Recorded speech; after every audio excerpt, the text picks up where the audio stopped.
Good morning.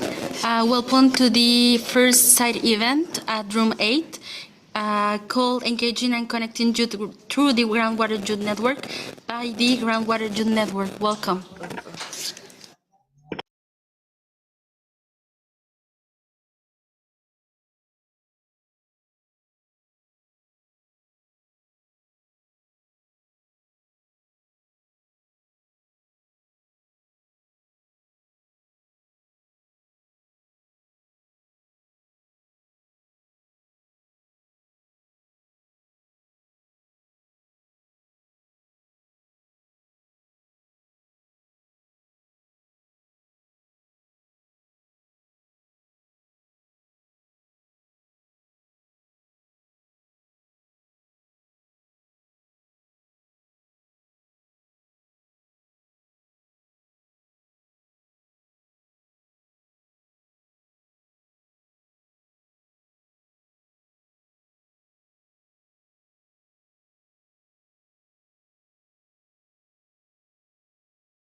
Okay.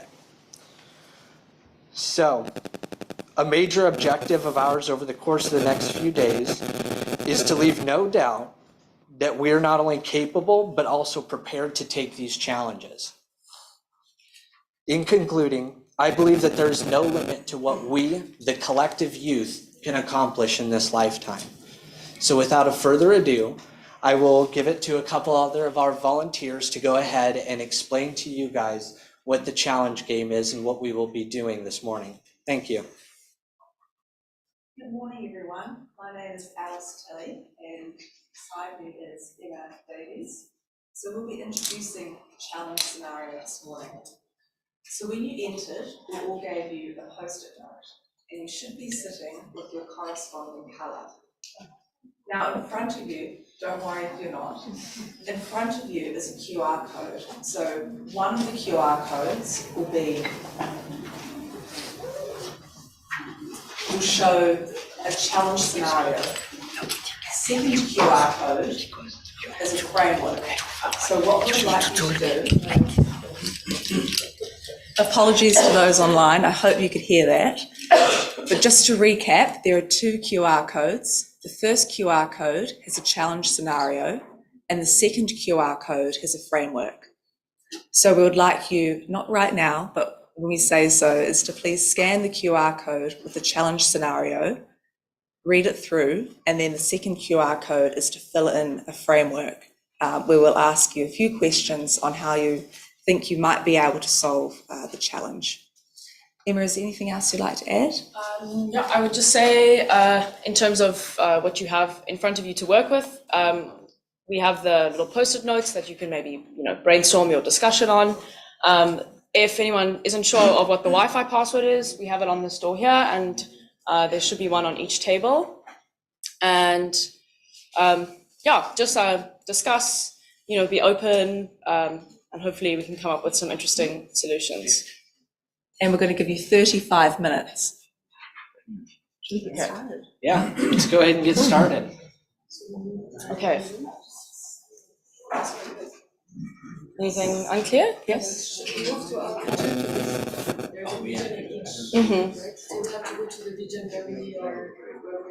Yes, yeah. So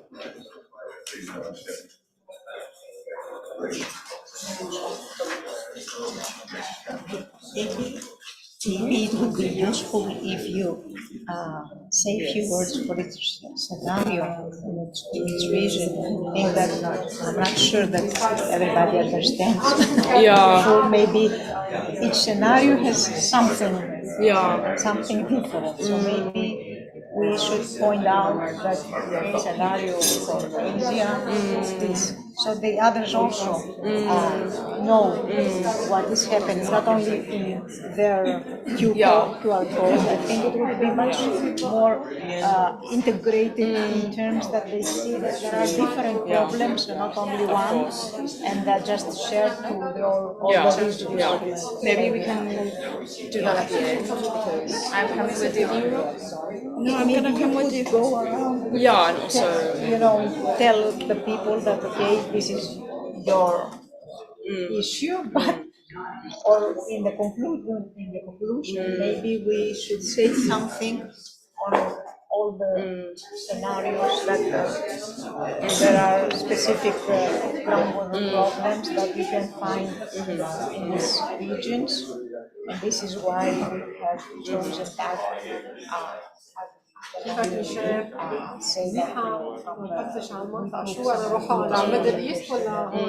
because it's true that as I scroll down all the scenarios, they have points that could be found. I know that was not this, but it's surely that you can come out with some idea if you are searching what is happening on groundwater resources in terms of urban use or costs or whatever. So maybe at the end of some time, we should say something, because I feel it would be very useful for the others to know. If we have time, yes, I think so.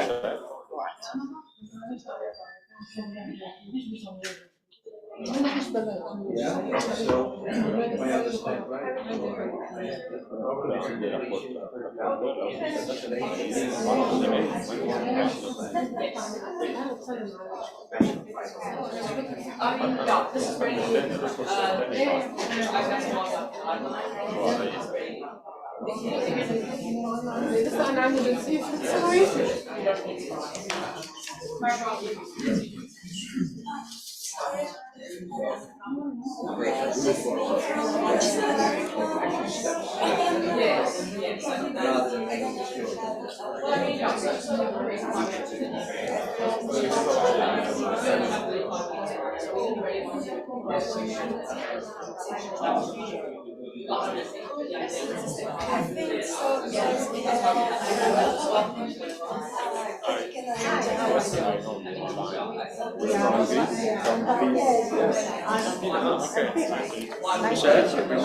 At the beginning of preparation. Yes, you're right. Yes, we have.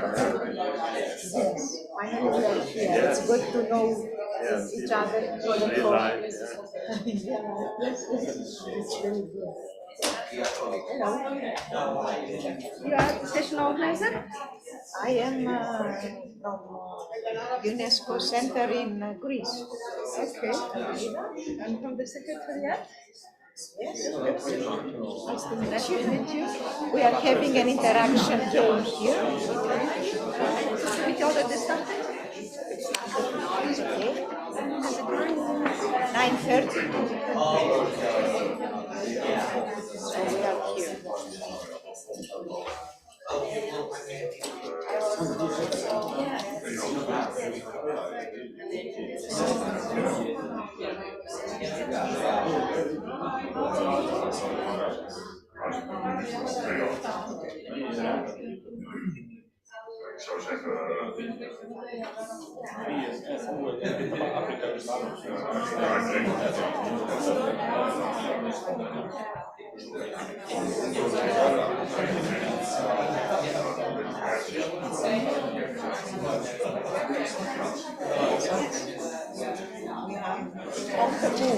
On the move. Did they finally uploaded anything for the capacity building apart from the one you sent me? Just one. Okay, because I didn't get in today. No, just one. You think? I thought it was a technical issue because I went every day. I didn't find anything. But we don't have any PowerPoints. It's fine. It's fine. Like just one PowerPoint. Capacity development, but I think there is another one. I will see. Who is talking after? Because Constantine is not sharing. It's not joining? Not sharing. Not sharing. Yeah, he said I will be talking. So. Anyway. Yes, it's Tamara online.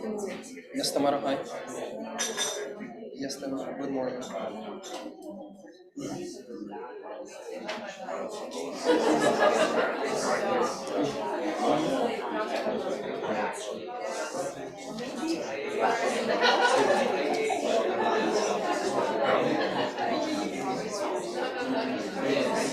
Okay, I'll send you for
This is the question.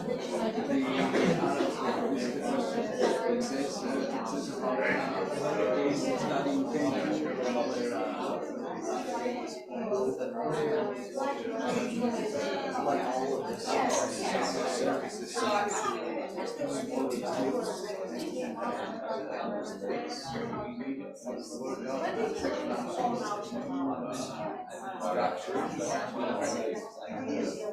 I guess this is the question. This is form that formulate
So these are the main big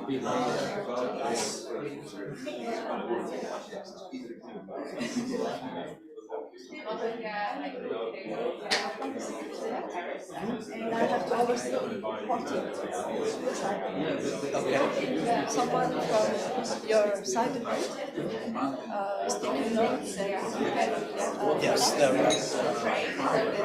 that Milky so then she has to send to me the report she has to complete with the key after. Let big problem.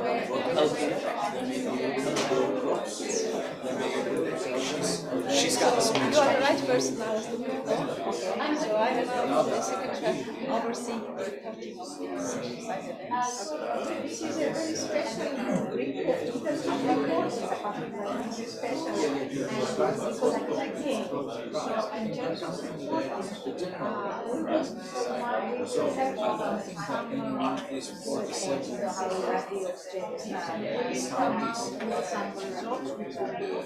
maybe those are such interesting parts. Yes. Otherwise, because the procedure in our sessions where we are speaking what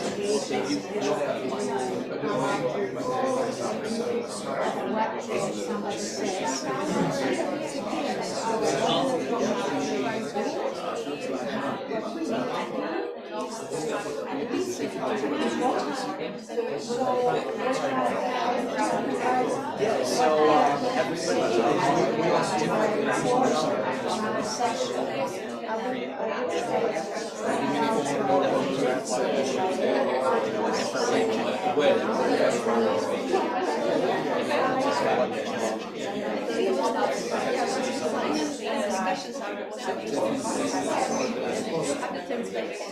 Yeah, there was a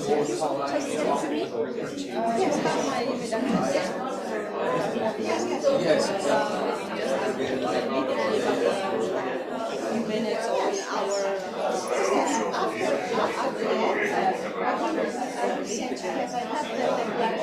I'll just explain it's not a difficult. I think maybe that's the most interesting part. Yes.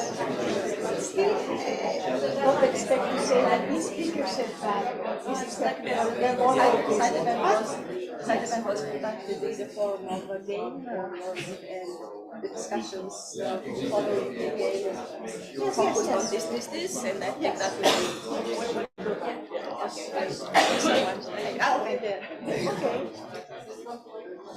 okay. So online is having some trouble, but we figured it out. Yeah, we were just having technical.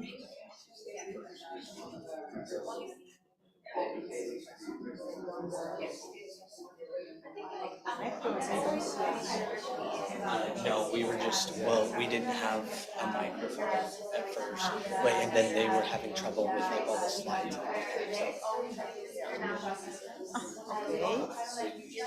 Maybe we could upload. They have the slides have been uploaded to the Zoom. So I had to do that so that they would have the QR codes. Yes. Okay. So after this part, I will sit down to write a few tips of the discussion. Then I will show you. Just give me some feedback whether we are okay on giving this as a report. Because of the specific game, let's say, I think that everything is written in the concept notes. Everyone knows what this talk is about. So maybe we just add some, I don't know, what the people will say in the discussion, and I think we are good to go. Yeah. So they are working on groups of 3 or 4 or what? Yeah, just how many of our participants are here from their region. Have you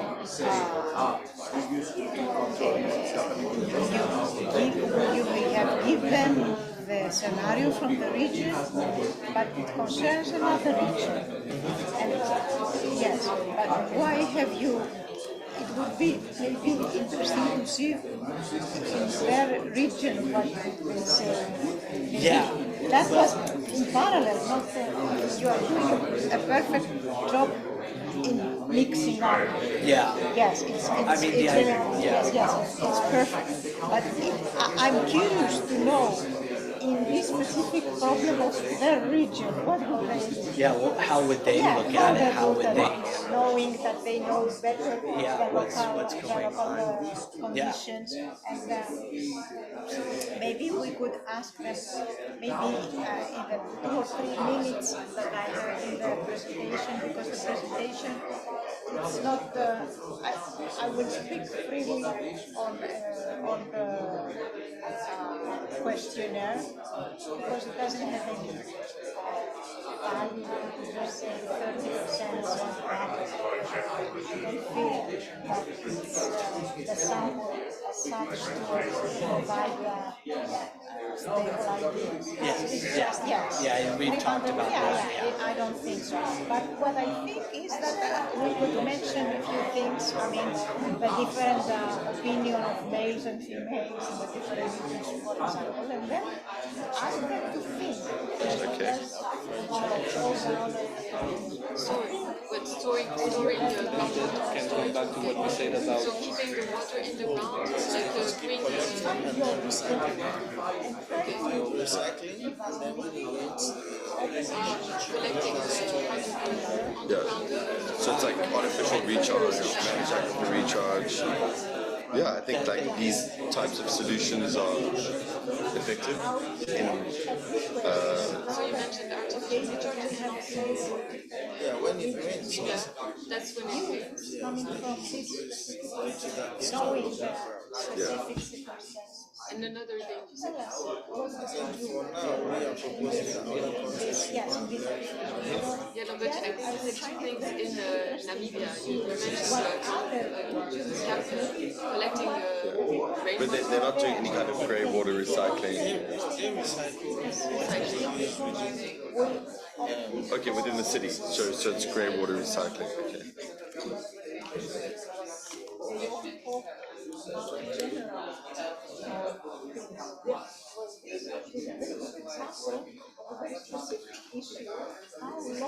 Gina, do you have some comments from Cameroon, right? Yeah, and like first bias of It is very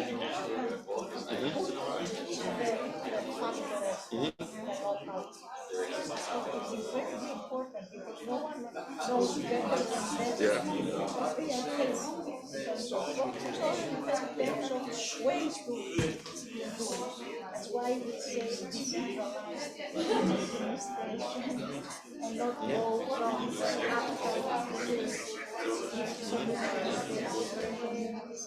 So I think it would be interesting to ask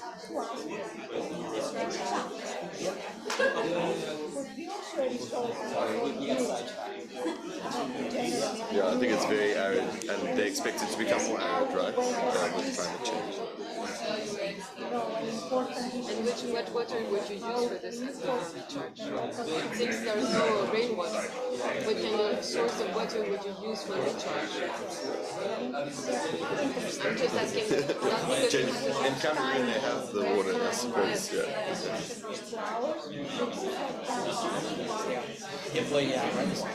originally it was supposed to be 2 hours. Yeah, because we were going to do this and I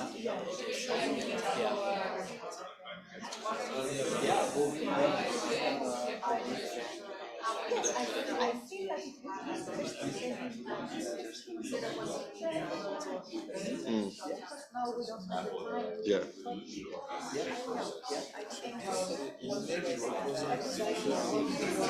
Yeah. As one of the solutions. Yeah. But how do you, because even if you keep recharging the aquifer, if the population keeps growing and the industries keep growing and climate change keeps coming, You get your point still really. not have Yeah. enough water. You can't make water. You have to find another way. recycling also. Recycling is also a good idea, but Yeah, so I think from the South African perspective, naturally Cape Town almost ran out of water, right? 3 years ago we had long droughts. And the issue was that most of our, I suppose similar to this problem, most of our water storage and use is in surface water in dams that have high evaporation loss. And then we had a severe drought. But a lot of the issues, which we know now, was actually in water management. The way that we distribute our water, the amount of water we lose in our distribution system. So, we're losing up to 40% of the water from the dams in the pipes. Yeah, trying to get the water to the industry, the agriculture, and the people. We've targeted groundwater to supplement supply.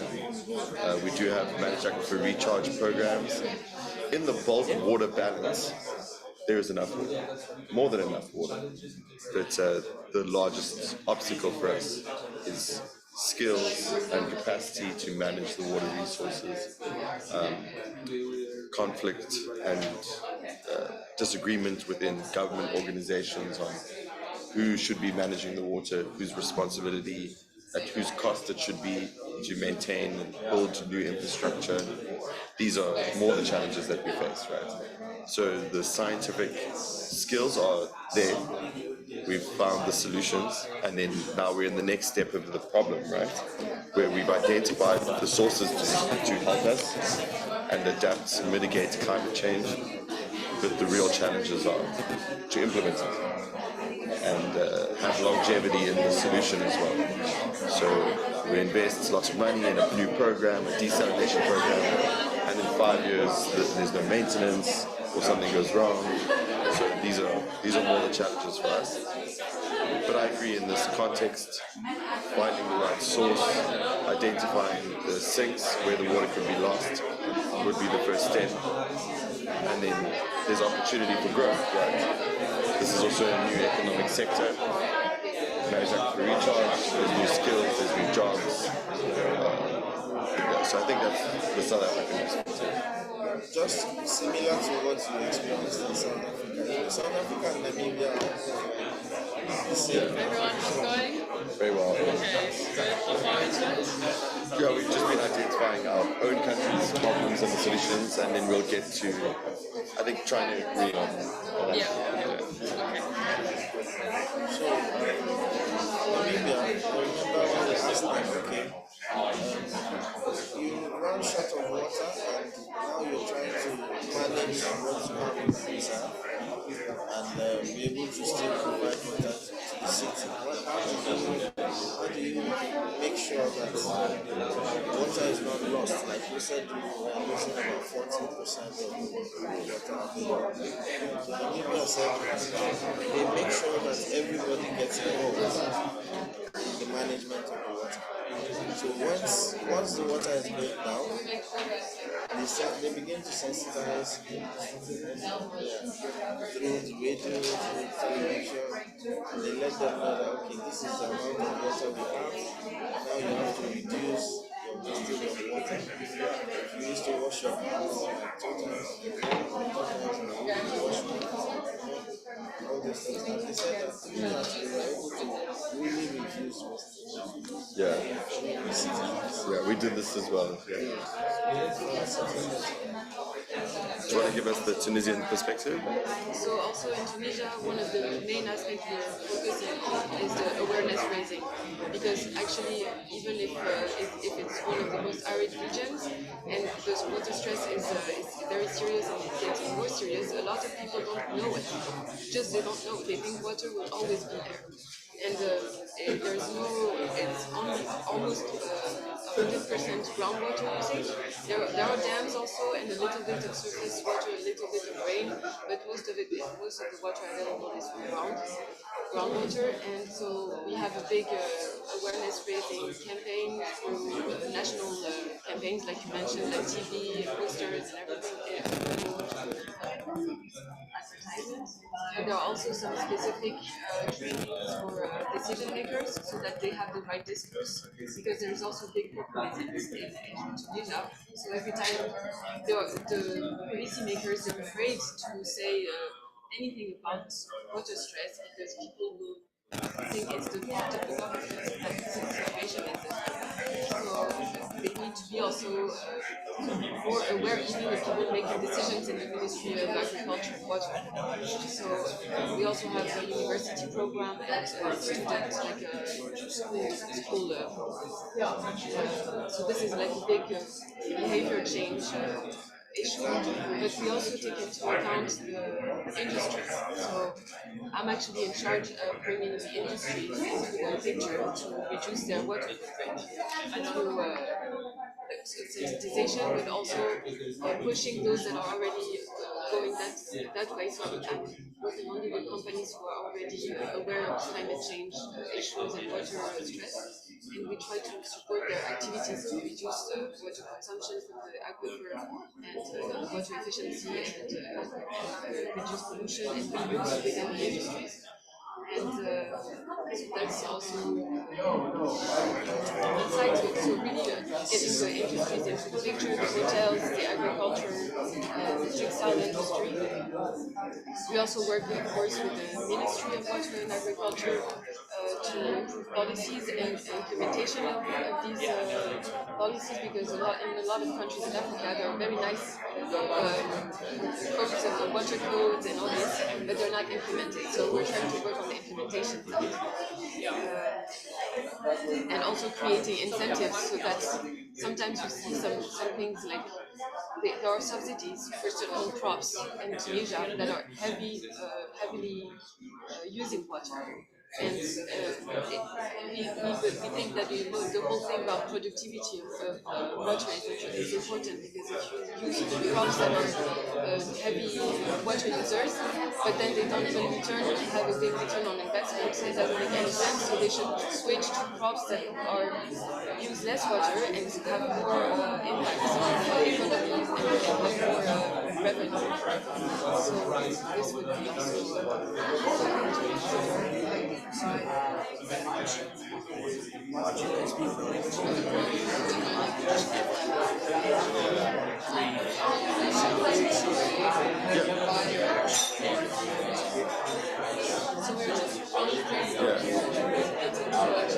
Yeah, but I think we'd be willing to present our results. Yeah.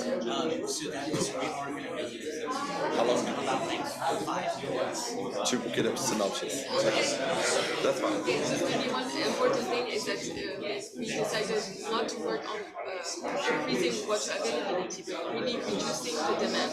Yeah. This is a big focus, because there are so many ways that you can increase water sources, like desalination and whatever other issues.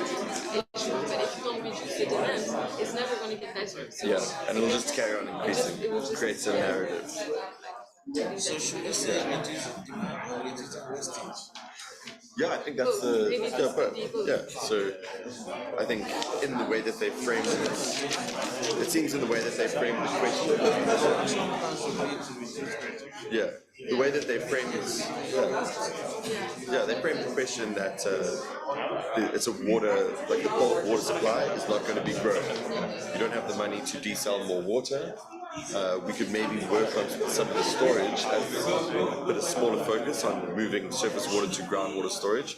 This might be an opportunity, but yeah, I agree with you that the best action plan is to reduce demand. And I think you've described a nice roadmap to doing that. It begins with awareness, then it's engaging with the right stakeholders, from governments to industry to agriculture to domestic. So all the way from people like you explained, reducing their consumption within their homes, all the way to the top, to the policymakers implementing the rights, and then bringing that to action, not just making good rules like you were saying, but actually getting them implemented in industry, agriculture.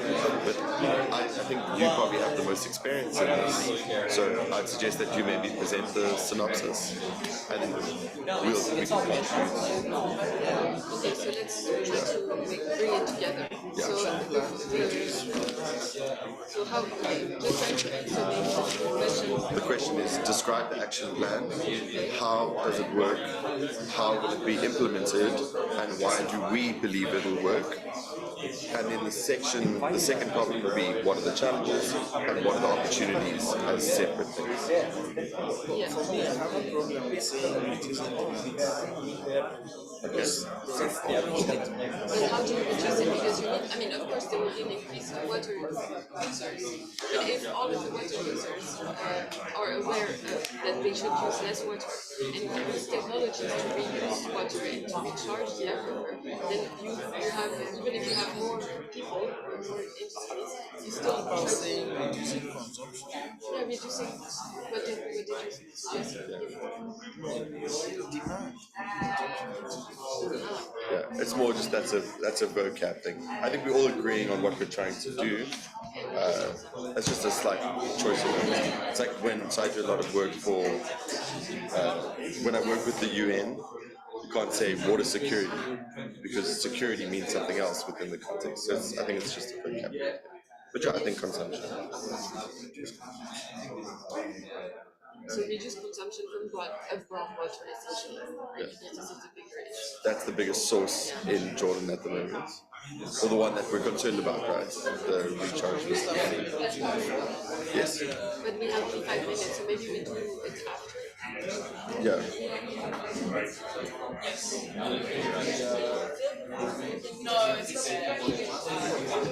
What are we going to do with this? I mean, that's what it was just Brainstorm. Okay. Thanks. So how do we, okay, how does it work? The same as Africa too.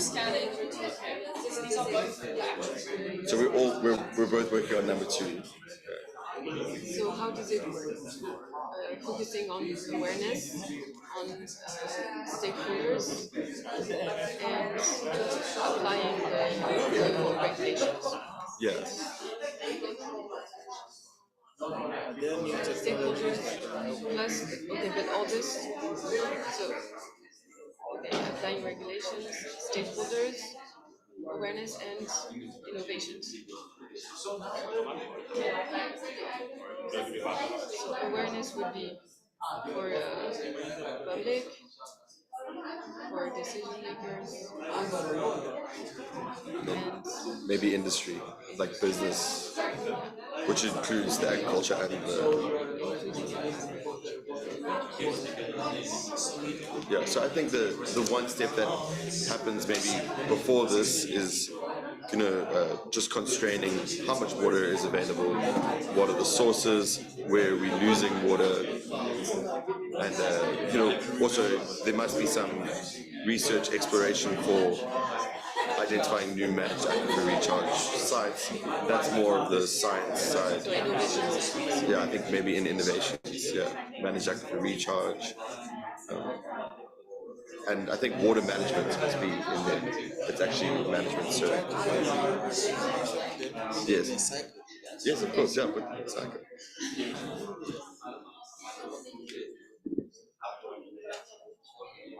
Maybe stakeholders come first, because once you have the stakeholders, then you do awareness, you apply the regulations. Yeah, I suppose they come at the beginning and the end, right?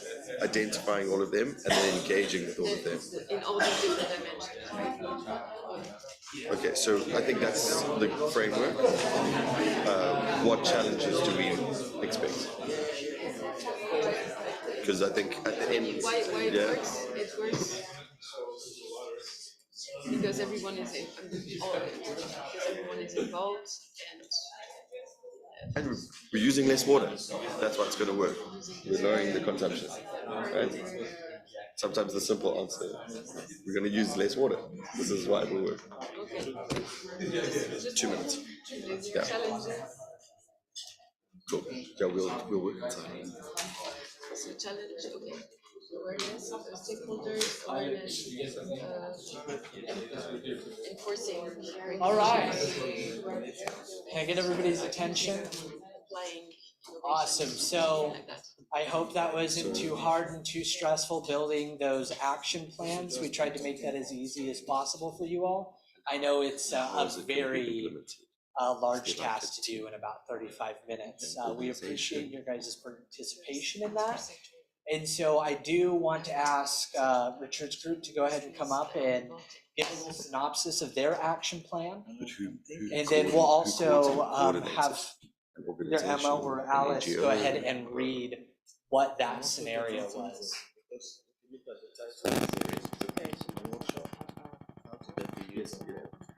Okay, so here we have a team from Europe who was discussing a topic in Latin America. So The scenario was, water is a strategic resource for Panama's socio-economic development, and the Panama Canal is often recognized as the central focus of its water-dependent economy. However, a common opinion is that there is a need for integrated water solutions in the water agriculture nexus, data and monitoring. Water availability, including wastewater and sanitation. As a young professional working in Panama, what would you do and what would you include in your action plan to promote integrated water solutions? How would you go about implementing these solutions? So now they're going to present a summary of their findings. Yes, so thank you very much. So my name is Richard, I'm from Germany. So I'm happy to see you all here in person. So yeah, we have brainstormed about potential solutions or potential framework, how we can solve the question which was presented. And our idea is first, of course, there should be a situation analysis. So you should group together what is the problem, what is the situation, which data is available, where are issues. And once you have a clear understanding of the situation, in Panama in this case, then you can compare to projects or to solutions which can be in other countries or which was already applied in other countries. And you can start to adapt for your problems or for the problems in Panama. And what we all think, which was very important, is that from the beginning you try to include stakeholders or persons which are affected by the Panama River or by the local situation, and trying to include them as early as possible and trying to co-develop any strategy with them. But this brings up then also challenges, which I will come in a minute.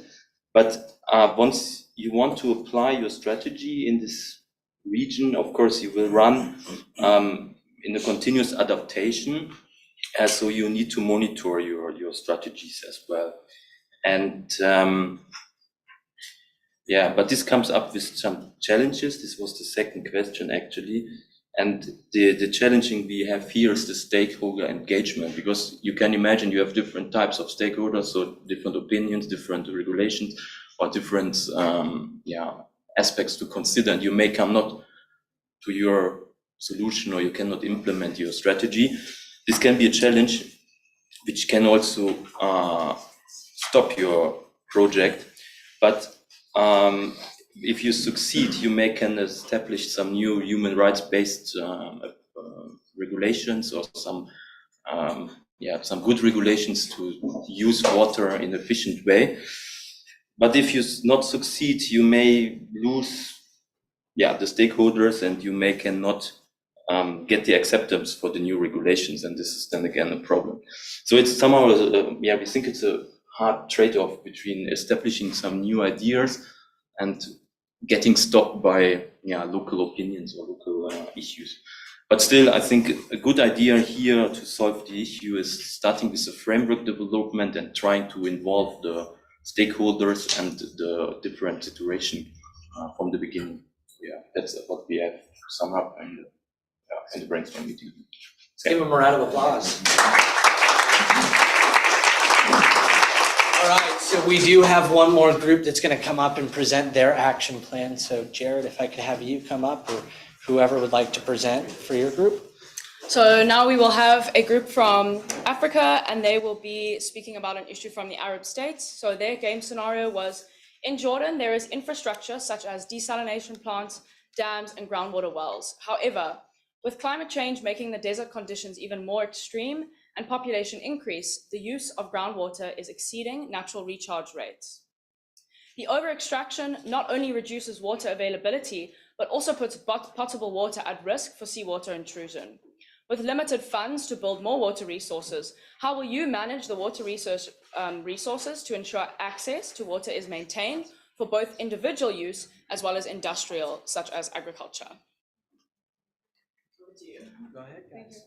Thank you. So basically, we have no budget, and we have to increase water availability, and in an arid state where there's not much surface water, and we have to improve groundwater availability.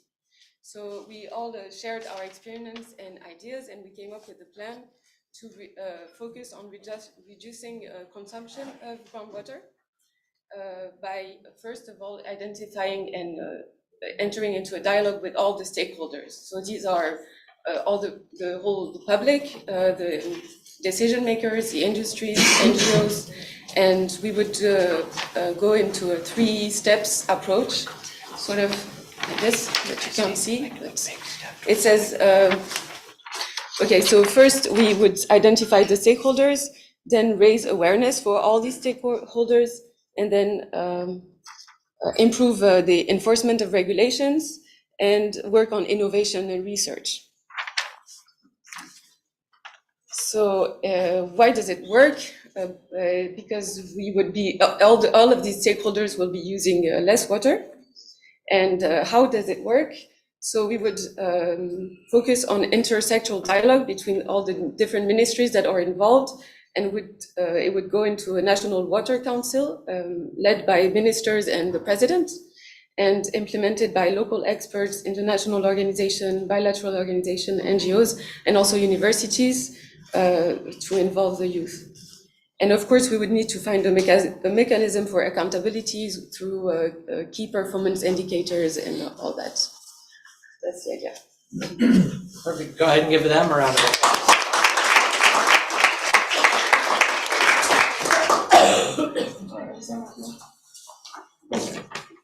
All right. So as we continue and just transition into the next step of the side event, we're going to go ahead and call Elpida forward to go ahead and present the results from a questionnaire, a youth questionnaire that we put out. She'll give a little speech on that. Okay.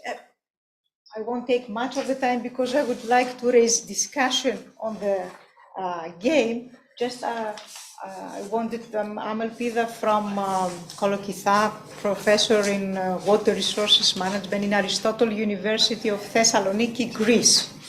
And I'm also the director of the C2C UNESCO Water Center on integrated and multidisciplinary water resources management. So what we have done is that as the young guys and ladies here formulated the different scenarios for the different regions, we got some feedback from questionnaire asking 300 young professionals to point out some different opinions on hot, let's say, topics on groundwater. Can we just open up?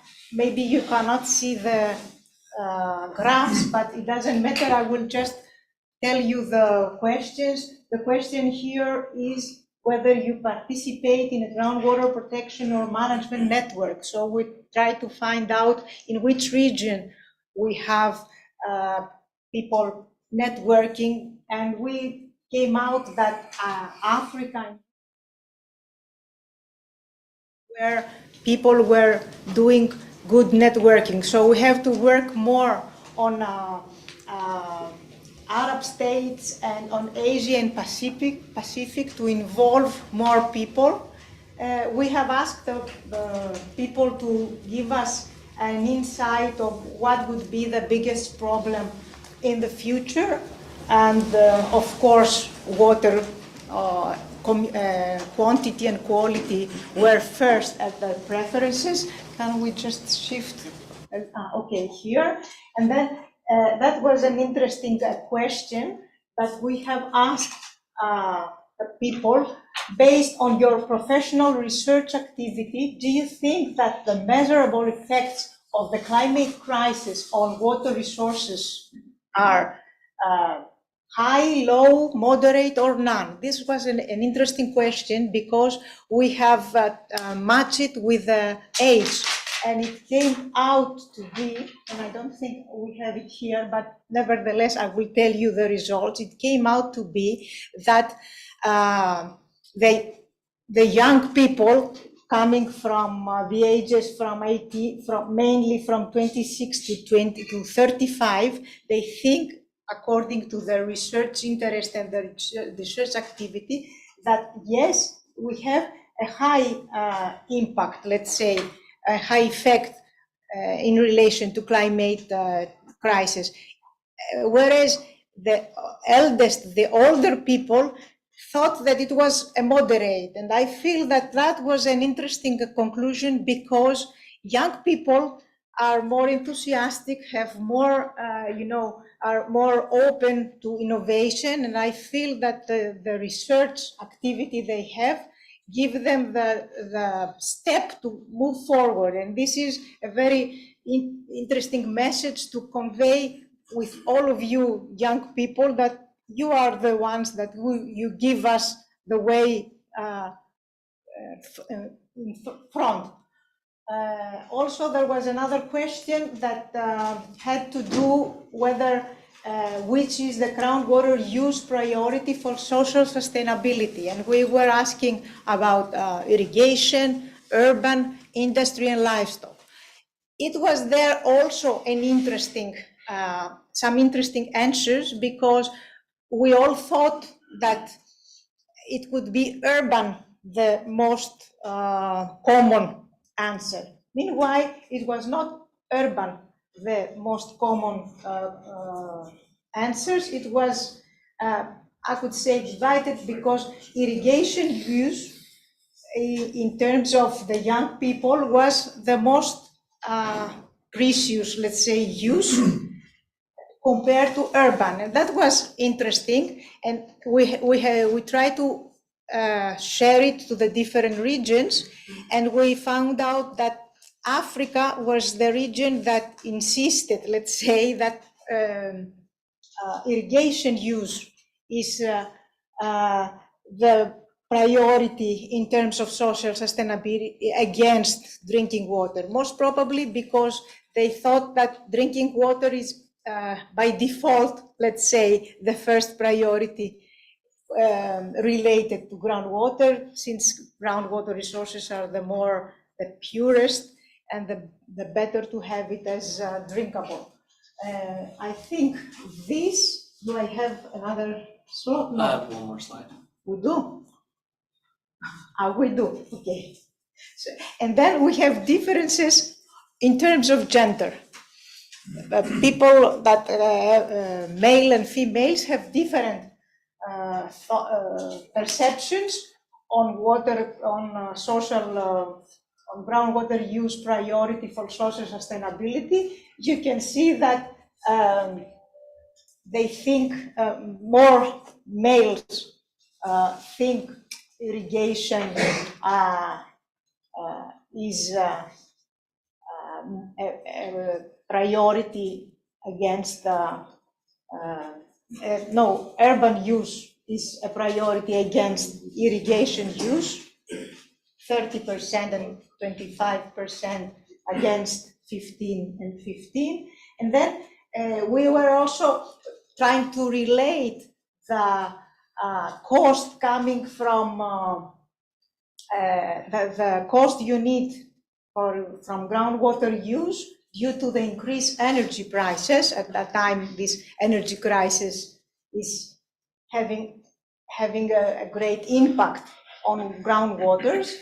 And we found out that Africa and Europe think that it's maybe partially citizens can afford this cost, whereas there are also people that, partially or no is the most common replies to this question. I think it is replies that we were waiting for, since we think that there is a discussion whether are citizens going to get the impact of the energy crisis in relation to groundwater, or who is going to pay for this increased prices. Saying that, I just wanted to tell you that it is very interesting that we find different opinions in the different regions, and we were talking with Joseph that maybe there could be a come up to see your ideas when you will see the scenario on your region, how you were going to give us solutions, not in a different region, but in your region. They are going to give you more details, but I think it is important to stress how local communities and local people or people that live in the region perceive the different problems on groundwaters. Thank you very much for your attention, and thank you for being here and share with us your ideas and your perceptions on the different groundwater resources problems. Thank you. Okay. Go ahead and go to the next slide, please. All right, so we do have some concluding thoughts. Next slide. Before you leave the room, we do want to just leave you with a couple comments. First of all, rethink and retooling. Each one of us must become a sustainability change maker, and the time to start is now. You can also review this side event, make comments, and let us know how you feel it went, maybe some changes we can make at that QR code there. So be sure to scan that on your way out. And then as far as the scenarios go, we will share the slides from this presentation, which will have all of the QR codes for all of the different regions. And you guys can go in and scan that QR code, and then you can read all of the scenarios that were presented here today, all 10 of them. So those slides will be shared either on Whova if we are able to do that, or we will, yes, I'm getting a head nod. So we will go ahead and share those slides on there. Feel free to jump on in and look at them, and then go ahead and make comments within the Whova app. There is a place where you can go and have, chat. Go ahead and make comments on these things. Let's not let this side event end here. Let's continue to work together and to come up with modern solutions to some of these challenges that we're facing around the world. With that, I will let you all move on to whatever side event you want to next. Thank you all for your time, and again, thank you to everybody that helped. It was a group effort, so thank you all for participation. Good job.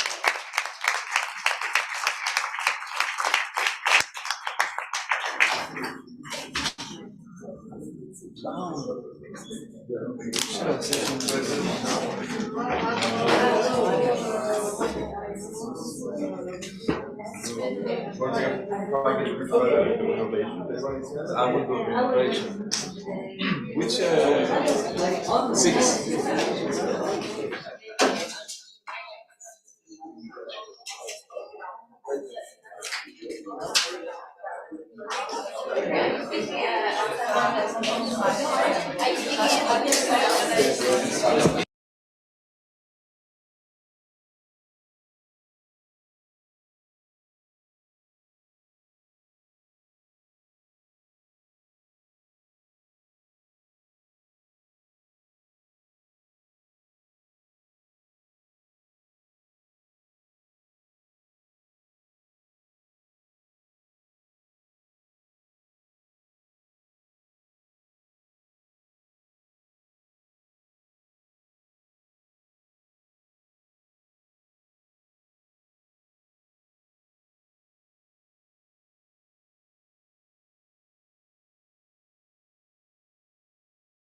favor, deixante. This is my coworker.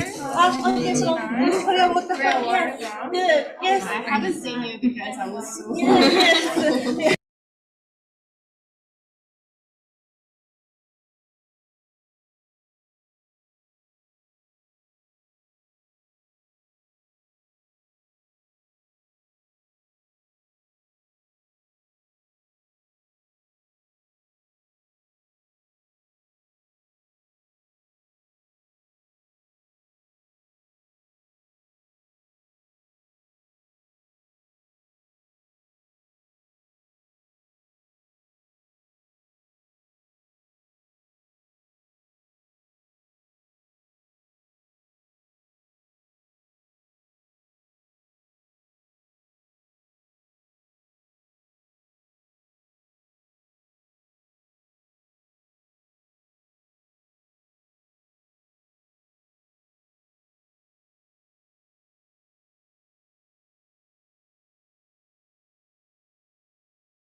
Good morning, Takahiro Hosono.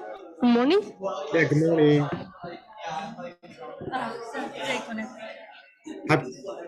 Have you correctly seen my Good morning. slide? Could you please turn on your camera? Okay. I think you should allow me to use video. Sorry, I cannot hear you.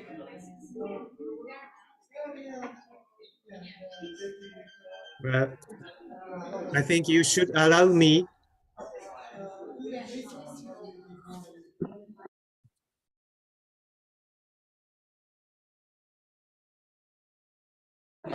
Sorry, Mr. Takahiro, I cannot hear you. And I don't have your camera.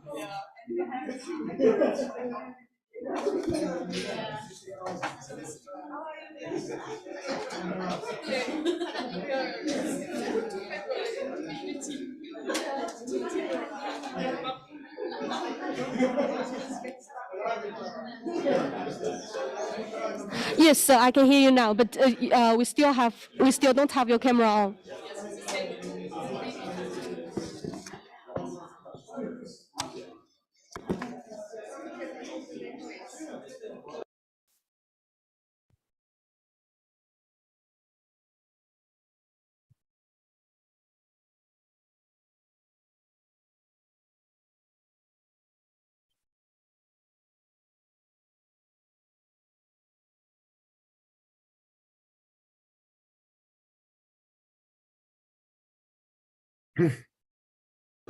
So how are we going to run this? Sir, could you please get disconnected, then get connected again, please? Connection with our online.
Good morning, Miss Barbara. Good morning, Miss. Can you hear me?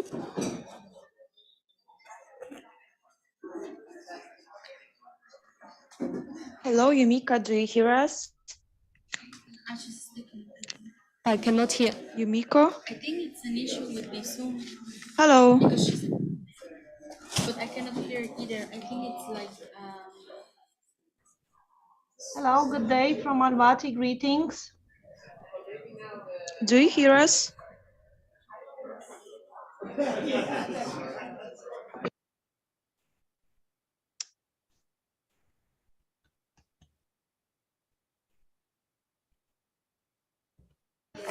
Good morning, Miss Katerina. Yes, Yumika, hi. Good morning. For speakers, we Yes, put the nameplate. good morning. Do you hear us?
Hello, everybody.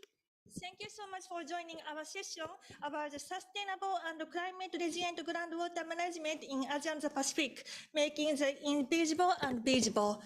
My name is Yumiko Asayama, Chief Manager of Japan Water Forum and also the Secretariat of the Asia Pacific Water Forum. Thank you so much for joining our session, and also thank you so much for your online speaker to choosing our session. This session is about share the experience and good practice and lesson learned in the groundwater management in Asia and the Pacific Island. This event will showcase regional feature and challenging in making groundwater invisible to visible. Each sub-region of Asia and the Pacific has different management challenge. So this session reflects this diversity and present approach developed applying according to the different conditions across the region. Although there is no one-size-fits-all solution for various countries in Asia Pacific to address various challenges groundwater system, which may in region of the Asia Pacific. But national government of Asia Pacific region can take a number of actions and pathways by learning the way of science, policy, and stakeholder interface for improved groundwater governance, introduced by our speaker. And our speaker will demonstrate the way to strengthen science, policy, stakeholder interface to reduce groundwater vulnerability and enhance climate resilience through collective action on groundwater management by multi-stakeholder in groundwater Beijing. At the end of the discussion, if time allows, we also hope to discuss the way to explore how political will can be enhanced to tackle inherent problem in water, energy, food nexus to address groundwater issue for conservation and optimal use under challenging climate and hydrological cycle. We have 6 speakers from each sub-region and 1 speaker from here. Then other speaker from sub-region is joining online and hope technical connection works best.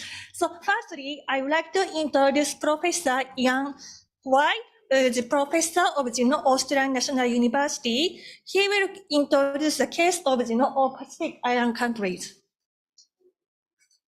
Thank you very much. Groundwater in Pacific and Australian states is incredibly variable. It's very diverse, but the communities there have shown remarkable resilience. The Indigenous communities have existed through great national disasters for over 65,000 years. Next slide, please.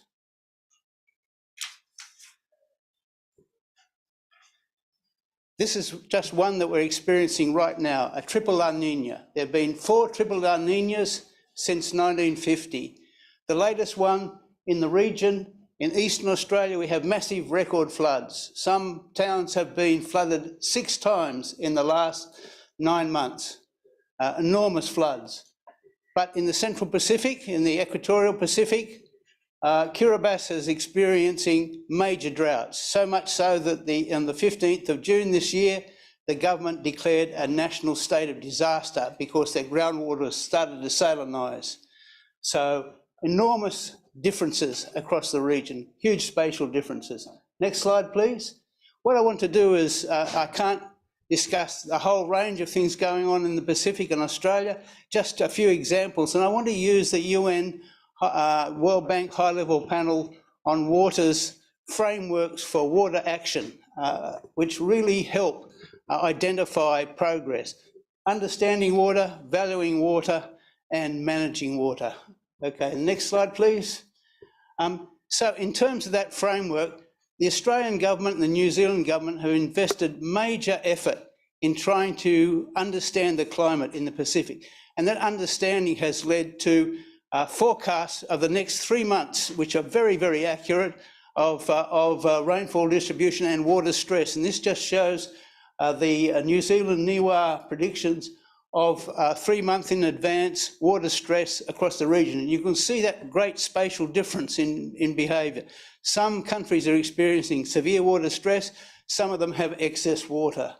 So amazing variability across the region. But I want you to show that investment in understanding has led to improvements in terms of drought management frameworks and policies. Thank you. Next slide. This shows some of my colleagues from the Pacific community in a country called Tokelau, which consists of 3 atolls. People there at present rely solely on rainwater harvesting for water supply. So they're quite vulnerable to these ENSO-related droughts. What they're using is ground penetrating radar here, and that enables them to identify viable freshwater lenses. And this happens to be an example from the Atafu Atoll. You can see there's a nice groundwater lens in there. And that, knowing that, helped improve policy options in their 2020 national water supply and sanitation policy, and also their drought framework as well. So that improved understanding increases the policy options. Next slide, please. This is one from Australia, the only one I've got time for from Australia. This is the Great Artesian Basin, 1.7 million square kilometres, 1/5 of the continent is the Great Artesian Basin. Measurements there since about 1880 have shown that the groundwater pressures there were declining. They were declining, of course, for the last 140 years. People have drilled free-flowing artesian wells into the basin. Those wells have led to streams, some of them 50 kilometres long, of just free-flowing water out of the basin, but the pressure in the aquifer was decreasing. So what that improved understanding, coupled with the water reforms that occurred in the 1990s, which led to the 2007 Water Act in Australia, the Australian government invested $145 million in capping those bores. That has resulted in a savings of water of 264 million cubic metres per year.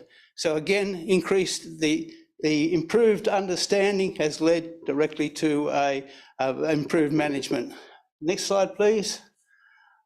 What I want to emphasise also is how resilient, the resilience that reliance on groundwater gives over other forms of water supply.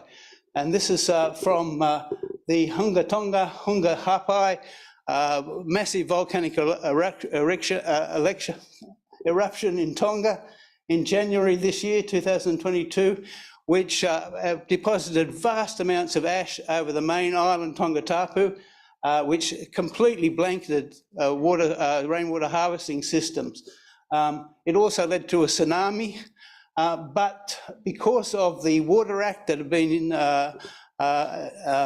passed in 2020, the agencies were better able to identify and monitor what was happening, the response to this catastrophe, and groundwater supply was not salinised at all, they could show, by the tsunami, and also it was safe to use within 2 days when the power was restored. The other one I want to show you is from Vanuatu in March 2015, a Category 5 Cyclone Pam completely wiped out settlements in one whole island, very devastating, destroyed all the rainwater harvesting systems, this very large cyclone, but the groundwater systems remained intact. So the groundwater systems give resilience in terms of some of the natural disasters that the Pacific faces. Next slide, please. I don't want to say that everything is right in the Pacific and Australia, because it's not. This is the Asian Development Bank Water Security Index, and it shows that nobody in the region, not Australia or New Zealand or anybody else, meets the top level water security status. And some of the reasons for that across the region are simply inadequate water supply, poor sanitation services, very poor water quality, lack of protection and management of groundwater sources still occurs. The impacts of mining and land use change are critical in terms of groundwater, and this thing of coping with the extreme variability that communities face, always very difficult. Next slide, please. Okay, so how do we cope with change? How do we cope with diversity? How do we meet the SDG 6? Some very simple rules. Simply build up the institutional structures and the human resources, capacity building, maintain and enhance the integrity of groundwater systems, very important, and the contributing ecosystems. Build on local strengths, absolutely critical, particularly in island situations for groundwater. Invest in education. The young people of the future, that's where we really need to be investing in our education. And above all, improve understanding, valuing and management of groundwater systems. Thank you. Thank you so much for your reply. It's very, very useful to learn the effort of the Pacific Island countries, and we know the challenge of the Pacific Islands, and we will discuss this matter later with other speakers here of the audience. Next, I would like to invite Dr. Professor Hosono from Kumamoto University in Japan. He is joining from online. So Professor Hosono, good morning. floor is for yours. Are you hearing me? Yes. Ah, okay, good. Finally. So,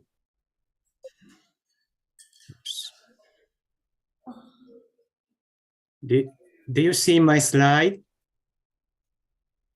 Yeah, but something. Thank you.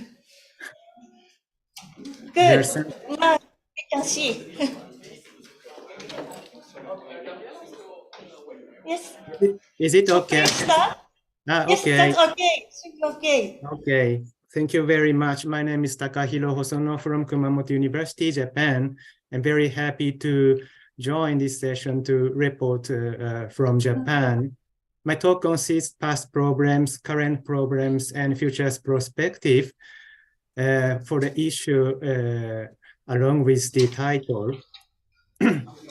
In Japan, a use of groundwater share a minor proportion, but it is stable water resource, and generally it's good in water quality, especially in Japan. So we have been used these resources for a long time. And historically, we had several environmental problems due to groundwater use. So in the next, I'd like to introduce some past problems, taking example from Kanto area, including Tokyo. The problem include land subsidence. The excess pumping of groundwater caused dramatical water level drop, and it caused land subsidence, shown like picture, which is serious man-made disasters. So government put a regulation of the pumping rate.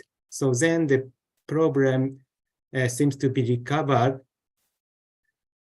However, it is lucky that water level increased or recovered, but we realized that another type of problems occurred, which is damage of underground infrastructure by floating power. So this is some example, subway station Ueno. To make a balance, we needed to put a heavy weight or have to hang by the anchoring to make a balance, not this building or construction be destroyed. So these two examples are past problems that we have experienced and then how to cope with these problems. But here, what I like to put emphasis is learning from is learning that water levels certainly recover in maybe 30 years or a few decades under monsoon climate conditions. So this means that it encourages us to think that we can somehow control the groundwater resources by the wise use or control. But it seems a little bit difficult because aquifer conditions differ place to place, and we also have another type of problems such as water quality issue. For example, groundwater nitrate contamination have been seen many places in Japan and also all over the world. So to understand correctly the water behavior beneath the ground and to understand the contamination behavior, I strongly recommend to develop a watershed simulator for visualization of all of these invisible problems. So I want to take some example taking from Kumamoto case where I am from, and it is the largest groundwater city in Japan.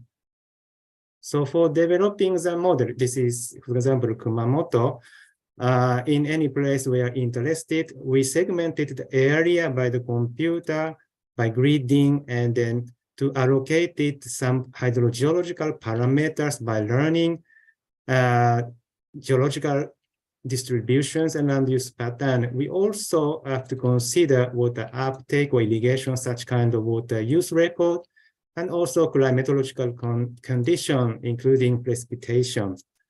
So by finding the good fitness between calculation and observation, we can reproduce a real world in the computer, which allow us to see how surface water and groundwater are transporting and then interacting each other in very beautiful and very easy way.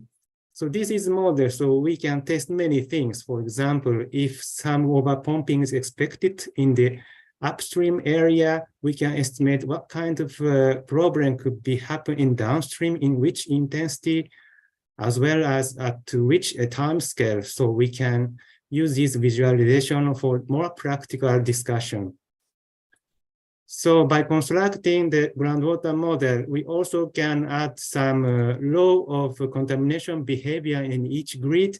And if we can correct, we can arrange the contamination input from the surface. We even can develop some contamination scenario and contamination future scenario.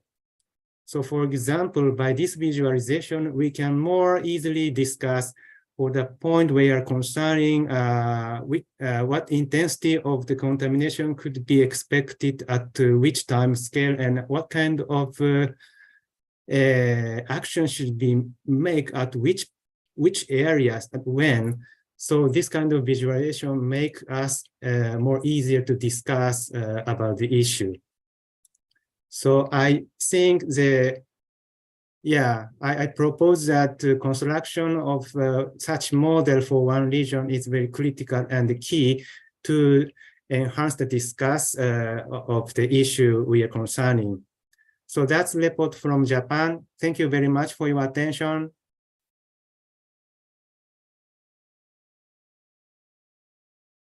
Thank you very much. All right.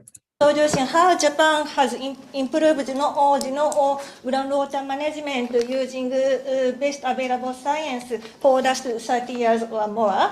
Next, now I would like to invite Dr. Aditi from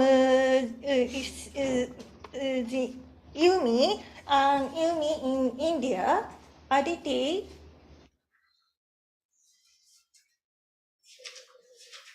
Participants on the site.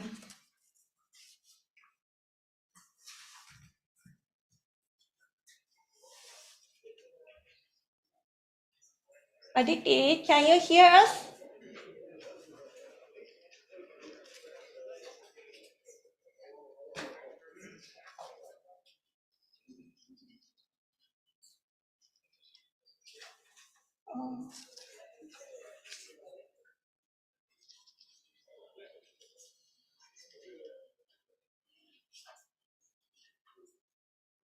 Aditi,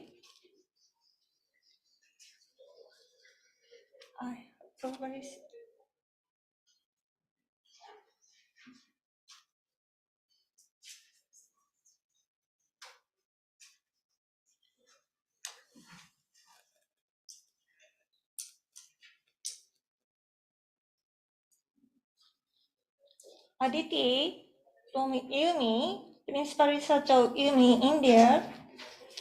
Okay, probably we can, or we will, something technical issue. So, or maybe I will invite you later. And then next, I would like to invite Dr. Sring from Thailand Groundwater Department of Thailand government. Dr. Sring. Good morning. Yeah, good morning. Okay. Actually, Thailand have the same problem as in Australia or in Japan about land subsidence or water quality. But today I would like to address the problem about water stress in terms of the drought and how we do the groundwater innovation. So the first slide.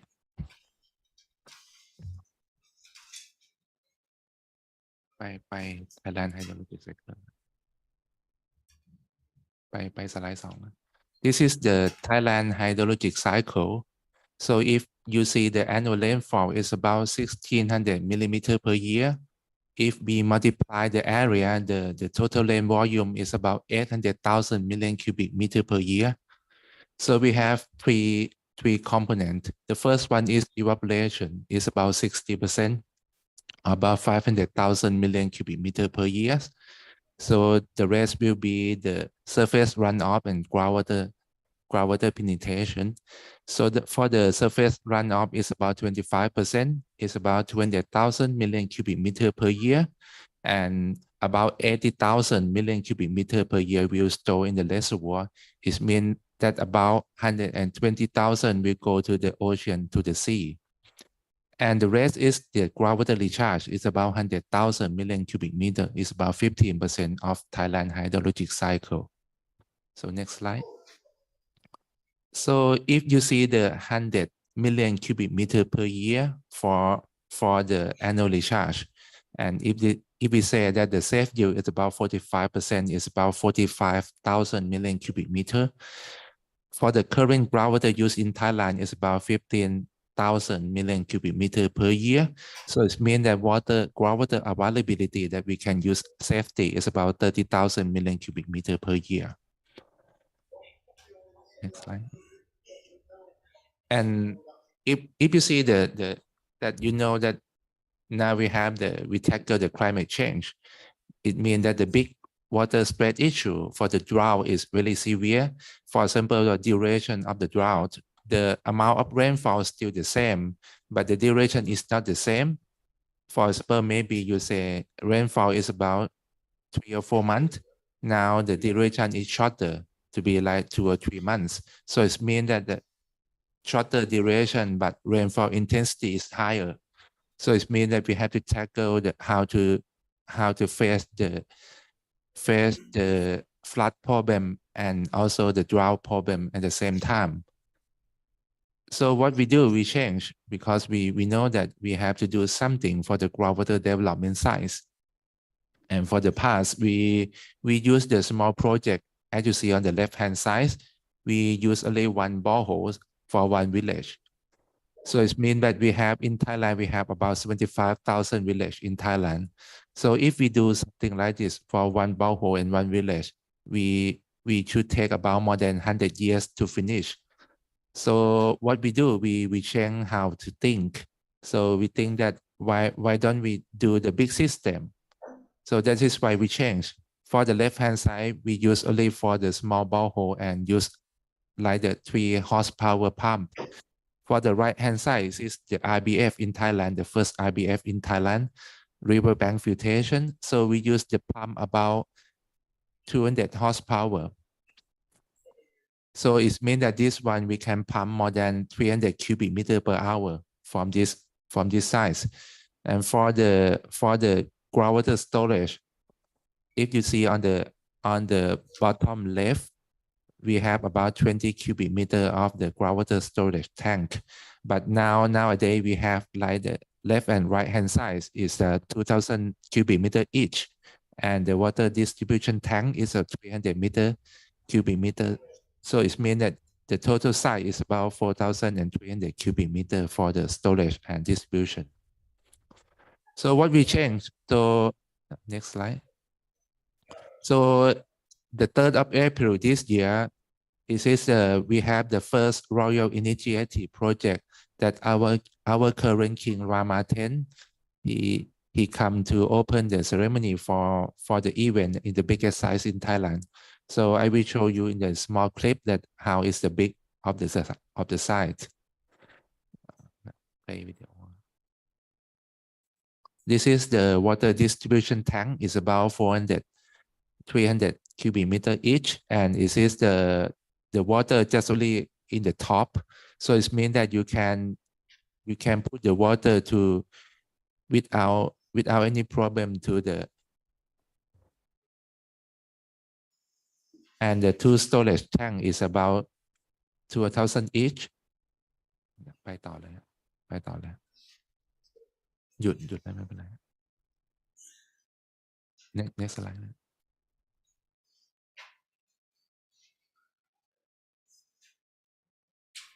So this is the site is in Kanchanaburi province. This is the rain shadow area.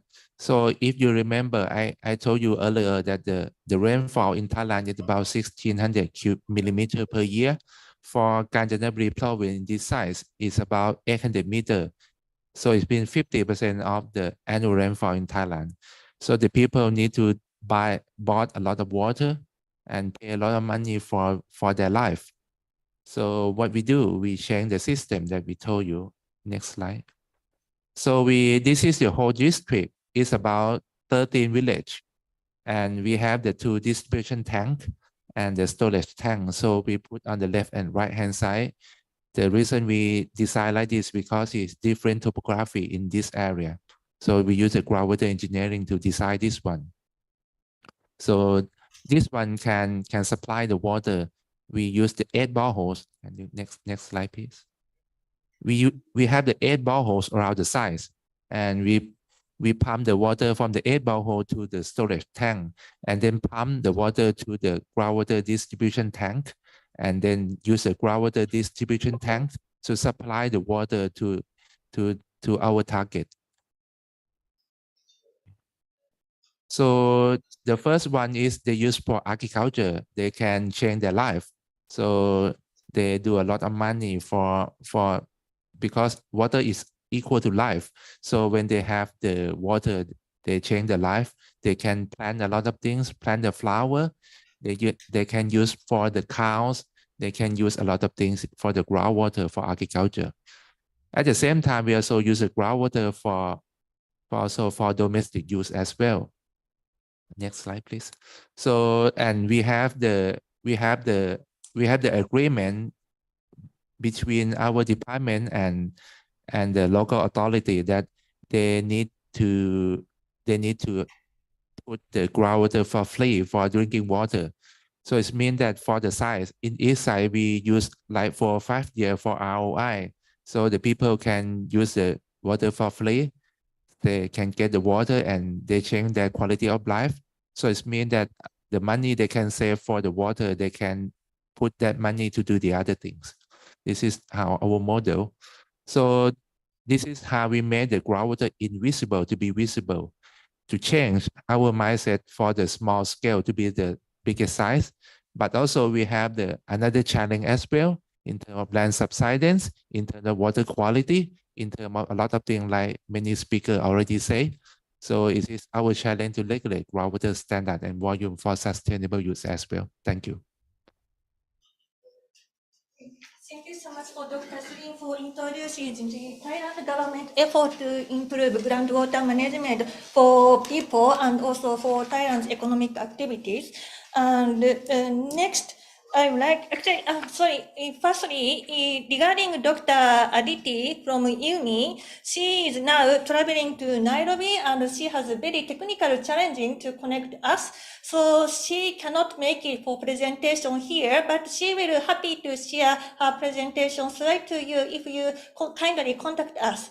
So if you are very interested in learning from Aditi's and India's case, please contact us anytime. So now I would like to invite the speaker from Central Asia. We have 3 speakers from Central Asia. Everyone is based in Kazakhstan. And now I'd like to invite Dr. Barbara, the coordinator of the UNESCO chair at the German Kazakh University. And she will introduce Ekaterina and Dr. Abe. Thank you very much, Yumiko. That's a great pleasure to be invited and also to see colleagues, to see Hans and the others participants. Thank you for the invitation. We are extremely glad that we have the opportunity to speak to you today, since Kazakhstan is one of the biggest worldwide, 9th biggest country. So that's why we decided to use 3 people to cover this topic, and also to be very on time. We also wanted to make a very short video because we have a little bit of problems with the connecting to you. So we have a short video, 6 minutes, as Yumiko requested us to be German enough. And this is going to be a short overview from Kazakhstan on the groundwater. So if possible, please share the video. And at the beginning, I just would like to say that Kazakhstan might be known for you because of the groundwater resources governance in transboundary aquifers, the GRETA project, which is implemented by UNESCO for since already 2013 and supported by Swiss government, where the pre-Tashkent aquifer was one of the case studies. So our university and our partners here in Central Asia and Kazakhstan, especially because it's between Kazakhstan and Uzbekistan, we have engaged into this program, especially into the component of the capacity building, and that's why we would like to report on that a little bit. So if the video is ready, I would be happy if it could be shared with our colleagues.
Press the south, there's a video button.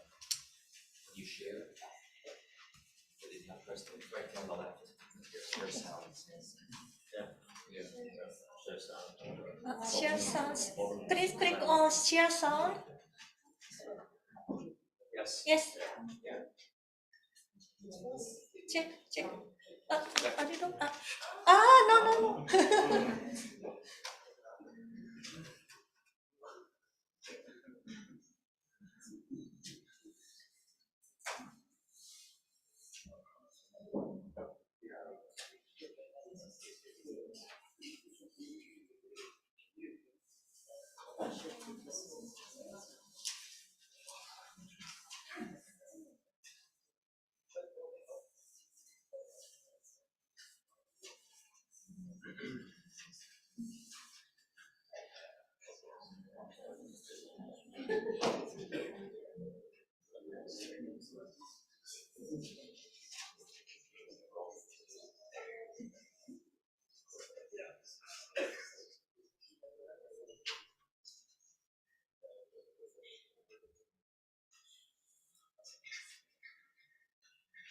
Sorry, we're just sharing online, but we cannot see it here, so our technical team is trying to fix it. So really sorry about that.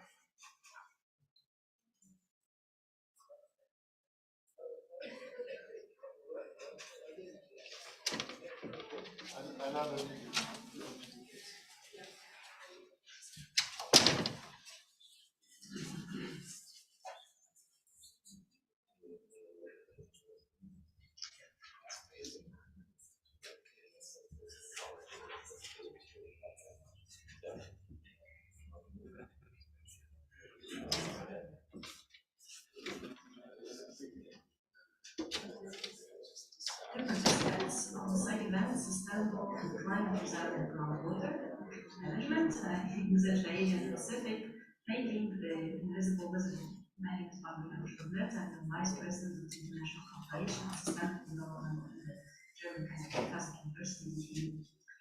I would like to welcome you on behalf of our university, on behalf of the Institute of Hydrogeology and Geoecology in These institutions are working in the field of water resources to support different programs to make this field more attractive.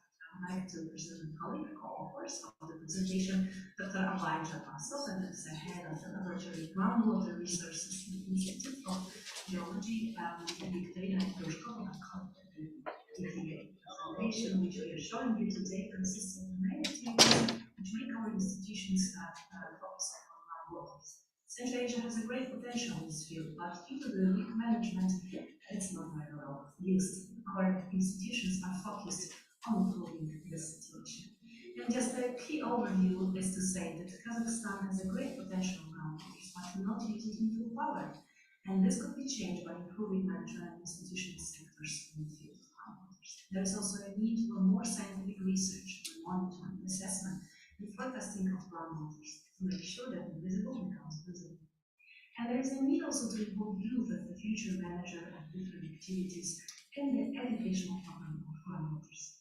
Kazakhstan is one of the 5 Central Asian countries with a rich supply of groundwater. However, the use of groundwater is determined by its mineralization. So, the map shows the conditions for the provision of territory of the Republic of Kazakhstan with groundwater. The map highlights groundwater zones with suitable domestic and drinking water supply, highlighted in white and blue, limitedly suitable with preliminary desalination, as well as areas of unprovisioned aquifers highlighted in red.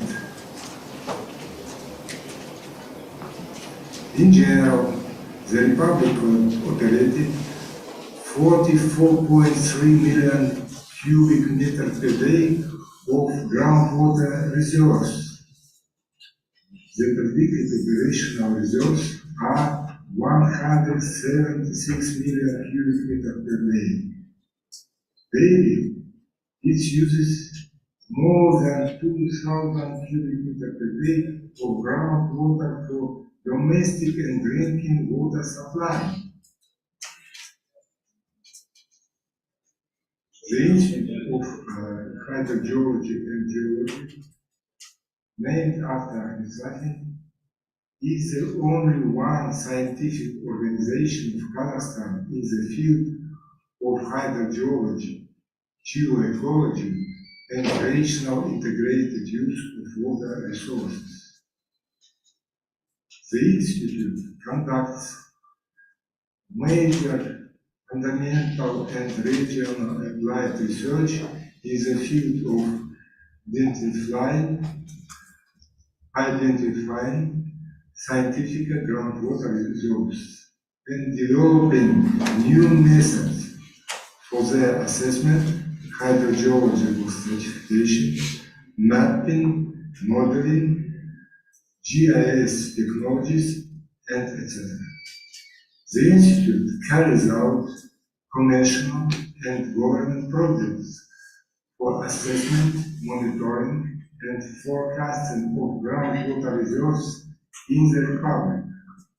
For example, short projects makes possible to conduct an assessment of fresh groundwater resources.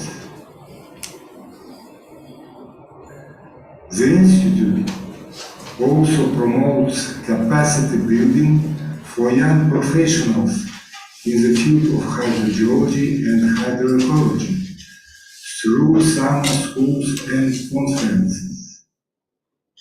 Summer School 2022 was focused on ecological hydrogeology and aimed to train young specialists by using GIS technology in the field of hydrogeology.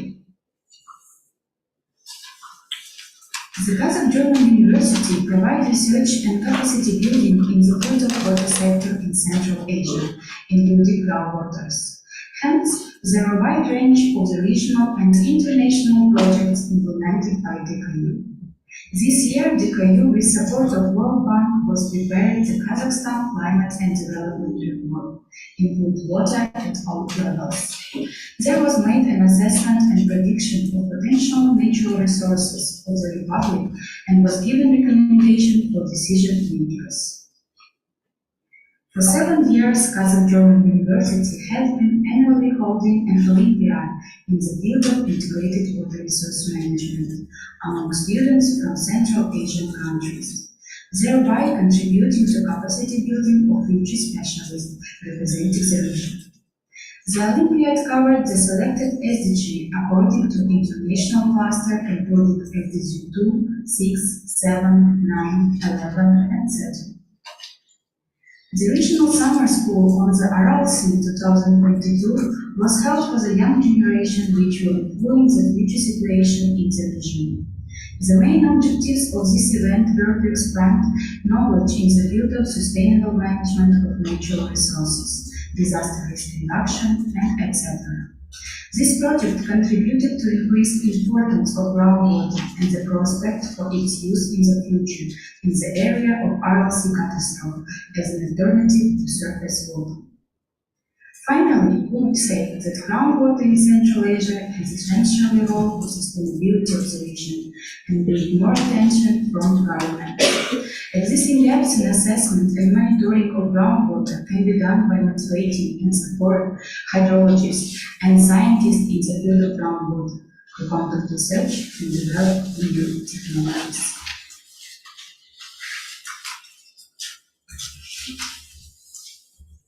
So thank you so much for Barbara, Dr. Abe, and Ekaterina for introducing your activity through video. Do you have any comment from Barbara to mention to our participants here?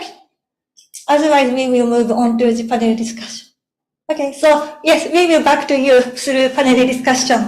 So now we had any presentation from our each sub-region of Central Asia, Pacific, Island, Australia, and Japan, and from Thailand. And they introduced a way to strengthen science, policy, and student interaction. In line with the best available science and technology and research. Now, I would like to invite Dr. Hans from UNESCO to moderate the panel discussion with speakers and audience here. So thank you for Hans for organizing the panel discussion. Thank you very much, Yumiko, and thank you to all of our four speakers and the 3 speakers from Central Asia, from Kazakhstan. Unfortunately, we were not able to connect to Dr. Aditi from India, but I think given the short time we had a series of very good examples from across the region. If I were to draw out any sort of key messages from all the speakers, it would really be in fact, something we heard at the very beginning of the talk from Ian, which was that the idea that investing in better understanding leads to better management. So I'd like to explore, maybe to start off the discussion, which will be brief, a little bit on these connections between understanding better, creating better conditions for policy options, and replicating and sharing. I think we heard from Dr. Hosono the value of making data available, enhancing and sharing, not only between regions or between countries, but also between different sectors. So maybe to get us started, I of course, if there are questions from any of you present in the room, please feel free to raise your hand, and we'll take your questions with priority. Don't hold back if there are any. If not, I might start with a question for Ian first, because now Ian, you gave an example from Tokelau of the use of a ground-penetrating radar to identify water resources. To me, I worked for many years in the Pacific, and this looks like an absolutely amazing thing to do. I am wondering how much is the experience of Tokelau being replicated elsewhere? Are these approaches being shared between the Pacific Island countries and beyond? Is there a way to ensure that when we have an approach that is proven and that is giving good results, that it is made available as widely as possible in similar environments that are, as we saw, the water stress at the moment stretches right across the region. So maybe if we could hear a bit more. So yes, that's a very good question. That work in Tokelau was part of a thing called the Atoll Water Partnership. So all the atoll nations plus several others in the Pacific have come together in a consortium. And so all those ideas and those techniques are shared amongst those. That technique works best when the groundwater is very shallow. It's particularly good for atolls, and that's being shared. The trouble is the equipment is fairly expensive. So the Pacific Community Groundwater Group has the equipment, but they do share it out across all that atoll water partnership. So it is being used right across the Pacific, and it is identifying groundwater resources that people didn't know they had. And then just as a follow-up, maybe is there an element, just looking towards the Kazakhstan presentation, is there an element of building the capacity in country for operating and working with this technology? Yeah, absolutely. The whole idea of the Pacific Atoll Water Partnership is that people will share experiences amongst themselves, and so there's a huge amount of capacity building going on as well in that partnership, and that's really critical. The capacity building is absolutely critical to improve management. Final question, just again, because this is personally something of great interest to me. The equipment itself, does that move from country to country, or is that? No, it's very portable, extremely portable, and it's moved all around. I think it's at present being used in the Federated States of Micronesia, so it's very portable. Yeah, it's, I think, in particular in very remote atoll communities in the Pacific, I think this issue around building capacity, ensuring maintenance, ensuring that the equipment is maintained in working order is critical. So very critical. Thank you very much, Ian. Maybe a question for Professor Hosono. Now you gave some very good examples of. We have some questions here. Let's take those first. We have Southeast Asian countries depend on groundwater for irrigation. What should be the strategy to regulate the usage, as usage in agriculture is not guided by actual crop water requirement, so there is an exploitation of a finite resource. I'm wondering, perhaps Dr. Surin, would you like to pick up on this question concerning the regulation and how to manage regulation of groundwater usage, in particular for agriculture in Southeast Asia? For the groundwater regulation, we need to talk in the whole system. This means that not only the groundwater, also surface water. So in Thailand, what we do, we have the water allocation. So we know that in each area, which water gonna go from the reservoir, which region gonna go from the groundwater, and then if we know that in each area we need to use the groundwater, what we need to do, we need to use science to lead to the solution. It means that like for the Professor Hosono use the groundwater model, we also need to use a groundwater model. We need to prepare for the safe yield and change the safe yield to be the groundwater level and we will have the yellow alarm, red alarm. So when we go to the water level that go to the yellow alarm, we need to prepare. And if we go to the red alarm, we need to stop. This is how we do and tackle the groundwater problem in Thailand. Thank you. And thank you very much for that and for stressing this importance of integrating water resources across the system. We have any further questions from the audience, whether online or in person? We do, yes. We have online. There's one for Mr. White. I don't know if you want me to read it. Yes, please do. It says, how did the 3 months data gathering projections start? Was this a regional agreement? How did you suggest to come similar initiatives from different regions? So it was about water, the predictions. I think how did the agreement, the cooperative agreement in the Pacific come about? And how could that be? How could it be implemented in other different regions, or how to fund this kind of initiative?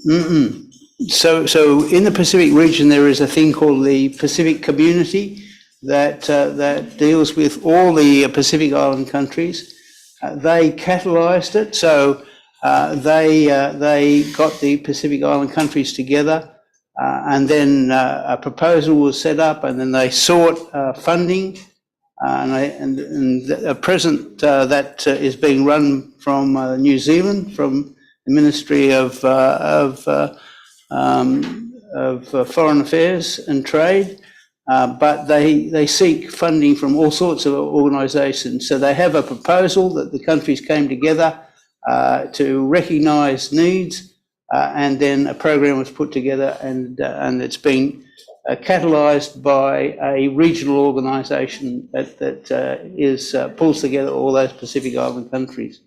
So it's an important thing in the Pacific, because some countries are very small. There are some islands that only have 56 people on them, so very tiny, and so they don't have all the ability to pull together big programs together. So having a regional organisation where everybody has a common goal and a common need is really quite critical to the Pacific. Thank you for that. I think we have a question right here. Yeah, please. I think that's my question is related to the previous one to Ian. So I think that's in 3 months prediction of the water stress in Australia is excellent, and I really like it. But is it possible to apply to small island? You know that the continent in Australia is very different from the outer island in the Pacific, right? Do we need more, develop the new indices for groundwater? So the downscaling problem of the models is very, very critical. But what that system does is predict over a region. So you could see that they were quite large regions that they predict over. So the downscaling isn't such a great problem. But to do a much more detailed prediction, so this is really 3 months water stress. Are you going to be in severe water stress in your region? But to get more detail to the actual amounts is much more difficult. That's more difficult. But they have done quite a bit of downscaling just to do those predictions, and it really did involve something like a 14-year effort. A research effort over about 14 years to pull it all together, not only just for the science, but also to engage in the region. So to get people to actually use the predictions meant that you really had to build up a collegiate system, and that was very important to it, building up that collegiate system so that people were treated as equals, as colleagues, rather than as customers. Thank you. We don't have much time left. I would like to ask at least one question to our colleagues in Kazakhstan, who are all waiting for questions, I'm sure. Now, I can't help but ask, you showed in your presentation an example or a field visit of students to the Aral Sea, and Aral Sea being such a, if you will, iconic example of ecological collapse relating to water use. I was wondering if you would like to give maybe a few thoughts on the potential for groundwater in the region as part of the recovery of the Aral Sea region, the sustainable use of groundwater in the region, and maybe just a few words on that. Thank you very much, Hans. I'm not sure if my colleagues can connect because they are spread around, but just maybe few ideas or comments. Indeed, first of all, thanks to also Greta program, which is, as I mentioned, implemented by UNESCO. We had this opportunity to take students from all over Central Asia to the RLC basin, because indeed it's one thing, it's just to tell them during the lectures that the RLC has changed its size, so it's more or less lost 90% of its capacity, which is really probably the biggest world eco tragedy, or one of the biggest. So we've been there, and so we could see the impact what has happened to the region due to the overuse of the water resources through all over the region. We could see also the impact of the climate. I saw also on the chat there was a question related to climate change and how it impacts the groundwater. So I think that's obvious in our case, that it's coming to the depletion of the groundwaters, also in the RLC region, that we have clear problems with the quality of groundwater in the whole area, but especially also in the RLC area. And there are many activities, especially on the side of Uzbekistan and Kazakhstan, taken. I mean, on one side is the use of the groundwater, but at the same time, I mean, trying to set up the new pieces of legislation, the intergovernmental cooperation. UNESCO was facilitating bilateral talks between negotiations between Uzbekistan and Kazakhstan about this pre-Tashkent aquifer, to set up a special body. I mean, to, you know, on a more constant level, to have a constant exchange. And the last meetings where we were also invited to, we've heard about the roadmap, which is hopefully going to be continued as a form of the cooperation. And the capacity building for sure. So this is one of the opportunities for the region, which has lost mainly its population due to the loss of water and the economical and regional development. So the groundwater is one of the local opportunities to recover the situation. Thank you very much, Barbara. I appreciate that. We have unfortunately passed our end of session time. I'd like, because we could have continued the discussion much further, at least to end maybe with just some of the words that Professor Hosono mentioned in his presentation, which was the importance of sharing data between regions and countries. We talked a bit about that also among regions, but also sectors and users. I would have loved to get into that a bit further, but maybe we can save that for a future occasion. I'd like to thank all of the presenters, all of you for being here and for participating in the discussion. I wish we'd had more time, but hopefully you can find each other in the corridors, those of you who are here physically. And for the rest of you, I think we have contact information available. So if you do have further questions for the speakers, you're welcome to pass them on to us, and we'll make sure that they get to the speakers, and you can continue the discussion afterwards. So thank you very much, everyone, for your participation. Have a great rest of the day.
Yes. It worked.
Zdaj smo mi sklep pustili, da boste naprej lepo zasedali, pa se vidimo bolj jutra več o tega primeru.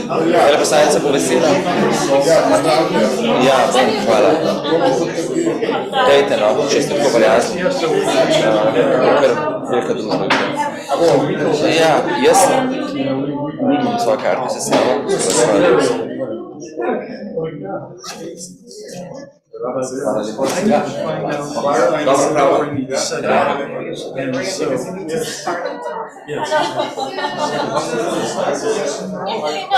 Just completing. I just completed it. Okay.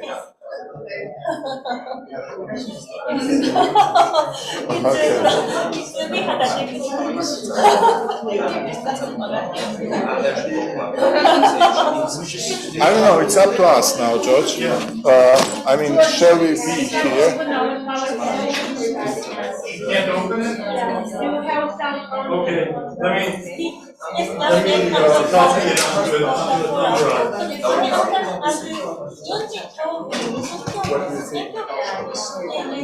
I don't know, she can't open it, so let me get the phone set up. So you guys can decide where to sit.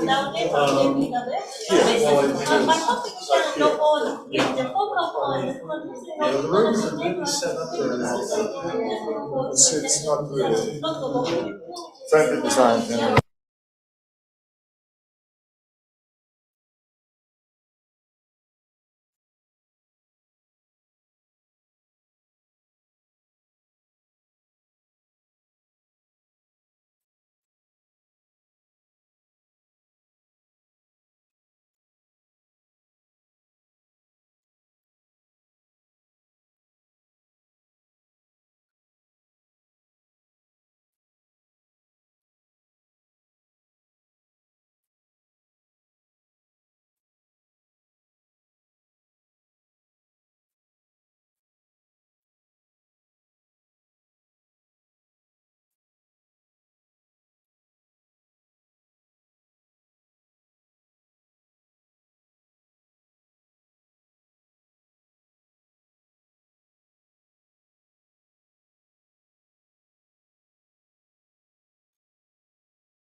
Ladies and gentlemen, dear participants, in the name of the sponsor, the Ministry of the Environment and Spatial Planning for the Republic of Slovenia, and the organizers, core representatives of the International Union of Speleology, IUS, and as established global NGO from the field of speleology, I would like to welcome you all to the UN-Groundwater side event, Karst Aquifers, the world's most prolific yet most vulnerable and misunderstood groundwater resource.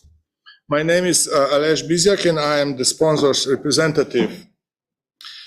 As we unfortunately lost our moderator, each of us from our team, me and my colleagues here, will take over a part of moderator's role. Therefore, let me firstly and shortly introduce to you today's session on karst aquifers. Next slide, please. According to the program of the side event, we can all see that in terms of the content, it is quite different to other sessions today. It is not carrying policy or similar high-level messages. The objective of this side event is to make natural resource managers, governmental decision makers, the public, and many scientists aware of the karstic groundwater systems and their great importance. And its mission, if I may say so, is to take us all, at least for a short time, directly to the underground, to the karstic caves, that is to a visit to invisible part of water. The session consists of 3 presentations and a panel discussion in the last part of the side event. The 3 presenters are Dr. Nadia Zupan-Haina, IUS President, Senior Research Karst Geoscientist with the Karst Research Institute in Slovenia, Dr. Ros Faitihah Muhammad, Professor of Geology specializing in karst at Malaysia's University and Malaysia's delegate to the UIS. Dr. George Veni, UIS past president, karst hydrogeologist and executive director of the US National Cave and Karst Research Institute. As you can see, all 3 speakers, representatives of the UIS, have their first primary positions and posts at established research institutions, what is making the relevance of the UIS as an NGO even bigger. Let me now dedicate some words to the reasons for sponsorship of this side event. We all know pretty well now that in global context, groundwater is the critical source of drinking water and irrigation, as well as for the industry, not to speak about ecosystems and climate change adaptation. About 20% of the world's surface is karstic, and about 700 million people depend on karst aquifers, which are the most prolific and the most vulnerable ones. To sponsor this particular event, beside this, only some of the main decisive reasons are: the UIS was established in 1965 in Ljubljana in Slovenia, that is in my country, and since 2002 it is also officially seated in Postojna in Slovenia. As proud as we are to our karst region in Slovenia, we are proud to have the UIS in Slovenia. Next, we have a lot of water in Slovenia. My country is really abundant with it, and therefore we have to act responsibly towards it on all levels. We have more times more water per capita available than EU average citizen has. Even about 97% of drinking water in Slovenia is coming from groundwater, mostly as a high quality source, with only 3.5% of the dynamic groundwater reserves being used at the national level. Half of the country is covered by karst aquifers, which are very prolific and highly vulnerable and also represent important groundwater dependent ecosystems. There is more than 14,600 caves registered in my country to different level of protection, even worldwide known, like the Škocjan cave, which is UNESCO heritage, by the way, and Postojna cave. Groundwater management is supported by extensive and detailed legal framework, water resources management and governance system, and by profound scientific and engineering work also in the field of karstic aquifers. In the field of transboundary water cooperation, last but not least, we are an active country on bilateral level with neighboring countries, on sub-regional scale of the Sava River, on regional scale of the Danube River, and up to the water convention level, almost on the global level, also discussing the groundwater challenges. Last but not least, we believe that the IUS, as a global NGO, is an important part of global groundwater society, and that its role and mission towards the achievement of the SDG 6, at last I am using the language of this summit, is pretty clear and important and shall be broadly supported. Maybe this side event will even initiate a commitment about karstic aquifers to the UN 2023 Water Conference and its water action agenda. This would be up to you too, ladies and gentlemen. Thank you. Now I would like to invite Madam President of the UIS, Dr. Nadia Zupan-Haina, to make her presentation. Nadia, the floor is yours, and please keep the timing of your presentation. Yeah, thank you very much. Please, next slide. I am very happy to be here, and I am grateful for the organizers of this Underground Water Summit to let us do the presentation of karst and caves and karst aquifers here. But because my presentation is very big, very long with the slides, I will talk you through the slides, so I will move to the back of the audience here.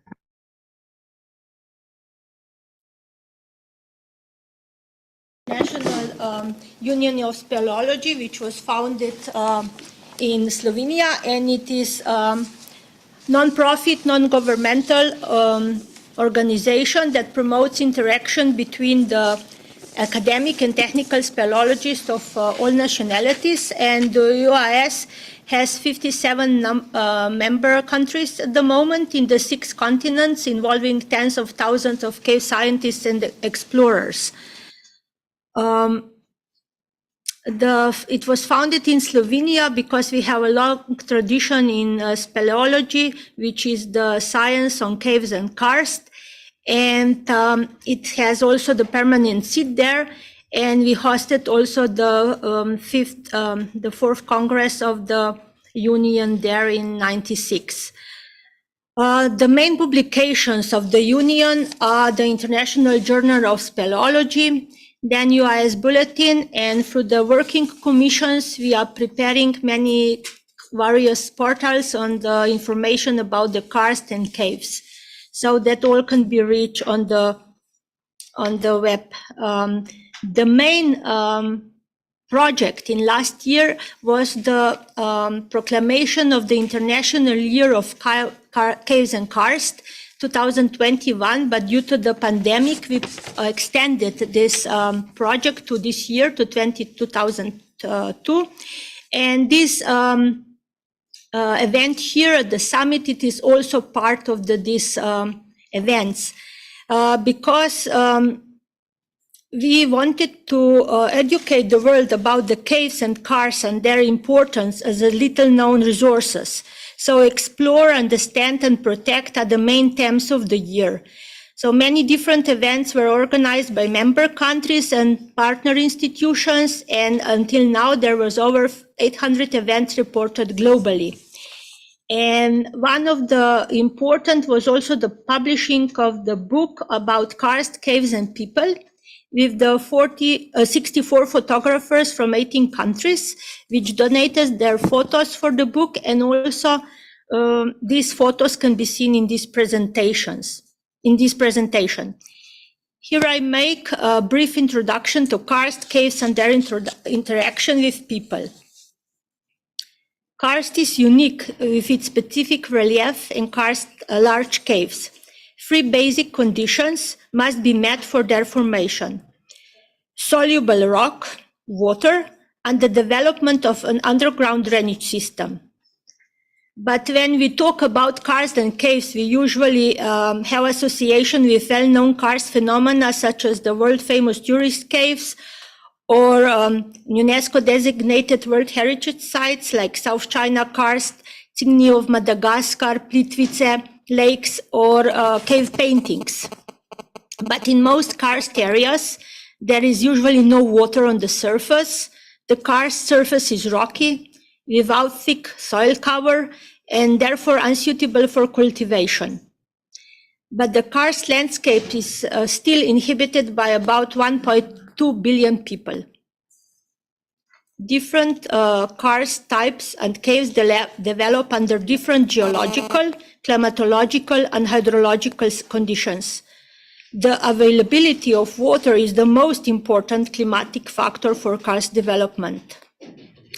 Karst landscapes and aquifers occupy about 20% of the surface of the continent. Some of them are also covered by younger sediments, but still they are very important. Wherever are present soluble rocks, that means carbonate rocks or evaporites, we can get the karst, the aquifer and the landscape.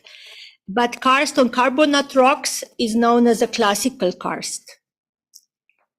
Various forms are present on karst surface, from small cairn to depressions of different sizes, like dolinas, in English terminology sinkholes, and large polias, and also collapsed dolinas about the caves. And underground, we can get the caves of different origin and shapes. Caves may be vertical or horizontal, or filled with water, and the red arrows are pointing the cavers which are entering these big voids underground. Caves are formed by various processes. Most of caves are formed by the dissolution of rocks along the flow paths of the underground water in various geological settings. Epigenic caves are formed near the surface by meteoric waters, while hypogenic caves are formed by the waters rising from the depths. In caves, different sediments can be found: speleothems, river sediments, ice, paleontological and archaeological remains, which give us information on past climate and environmental changes. So they are like time capsules, so you can find really the events from the very long time ago. They are also important because they harbor rare and important ecosystems. Some surface animals visiting caves for various reasons, while the others, well-adapted animals, spend their entire lives underground. Normally, as I mentioned already, there is no water on the karst surface. Water immediately enters the karst subsurface through open cracks and holes, and the water collects in underground and flows towards the karst springs. The oscillation of the water table causes hydrological phenomena such as springs, ponors, floods, and intermittent lakes. In dry season, the karst is empty and the water table is far below the surface. In the rainy season, the karst is filled with the water and the rising water table can flood polia. In karst areas, underground water flows mainly through channels and fissures due to the solubility of the carbonate rocks. Karst conduits are characterized by high flow velocities and discharge in several directions, and they can be very complex. The karst aquifer, the complex system, is actually the part where we have the underground water reservoirs. There are 3 different hydrological zones in karst. The deep phreatic zone is completely filled with water. The uppermost of those zones, fissures are filled with air, and in between is the epiphreatic water oscillation zone. Monitoring of karst aquifers, tracer tests, and numerical modeling allow us to learn more about the characteristics of groundwater flow, which is important for planning effective protection of karst water resources. But caves large enough for people to enter are the only places where people can see, monitor, and study the Karst aquifer from the inside. Caves are, in fact, the only places where the invisible groundwater is truly visible. Caves are present in all hydrological zones, phreatic, epiphreatic, and vadose. And here on the left side, you can see the same channel in Slovenian Scotian caves, where you have the average river flow in the cave channel, a few cubic meters, and down there is the same channel flooded after the rain, and discharge of the river here is up to 300 cubic meters per second. So you can really monitor all these changes in the underground in the caves. Karst aquifers are very vulnerable due to thin soil layer and open cracks and channels through which the impurities can reach the springs very quickly. They contain significant amount of groundwater, which is important source of the world drinking water. Through the history, large settlements have been established near the Karst springs, and caves and cenotes have also been used as water sources. However, as the population grows, people are increasingly causing problems for the karst and its underground with their activities. So it is all the underground waters are very endangered by the activities of the people. So what can be done? The foundation for any karst protection is knowledge and understanding.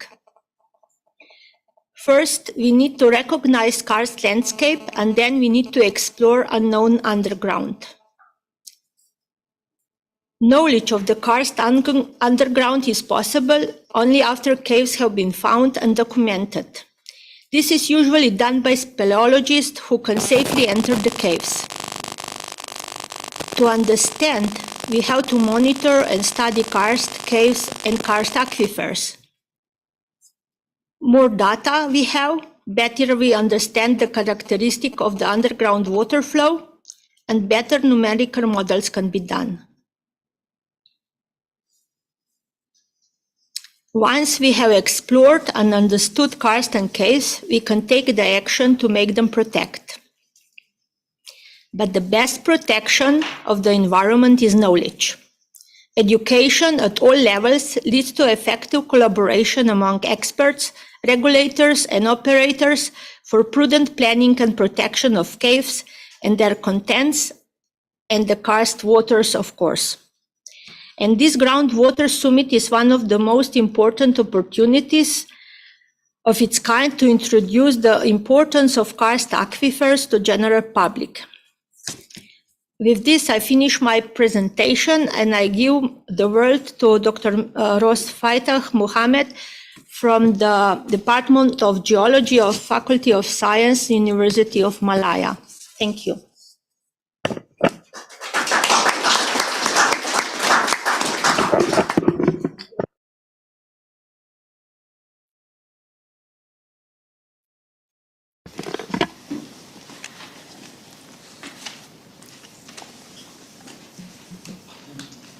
Can I have the slides, please?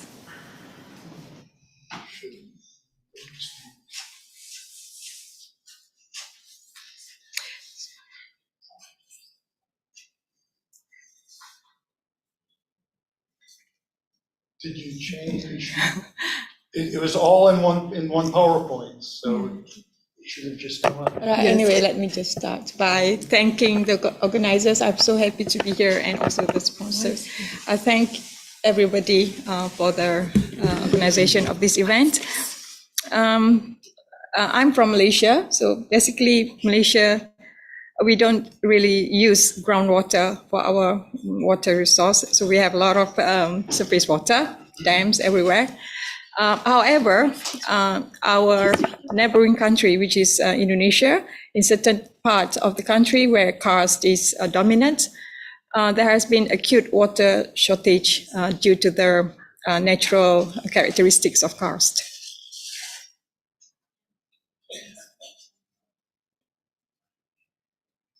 So I'll be using Indonesia as my example today.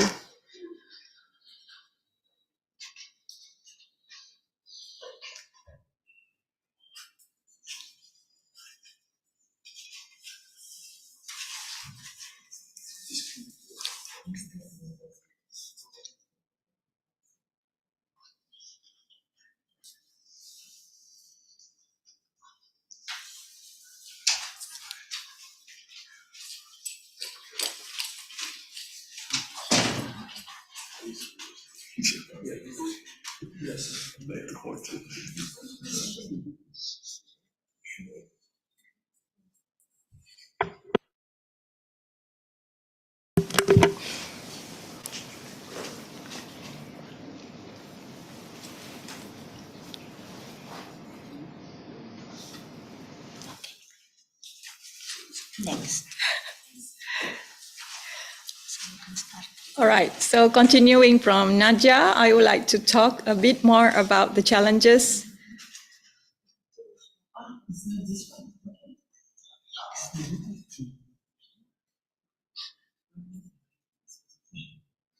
Just next slide. Next slide, please. Next slide, just. Next slide, please.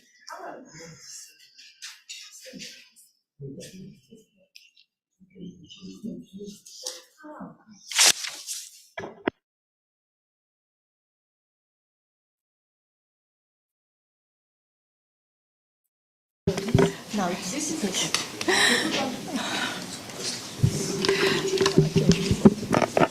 This is a good slide, please. Can you confirm? Okay. All right. Continuing from Nadia, I would like to talk more about the challenges of getting water from the Karst system. You are pressing here. No, that's not connected. This That's is- just for a pointer. This is a pointer only, right? Yeah, it's only a pointer. But try to go back. It doesn't work. First. The first one. Her first slide. This one? No, the up. Keep going. Give the title. Yeah, one more. One more. Yeah, all right. So, yeah. Okay, this one.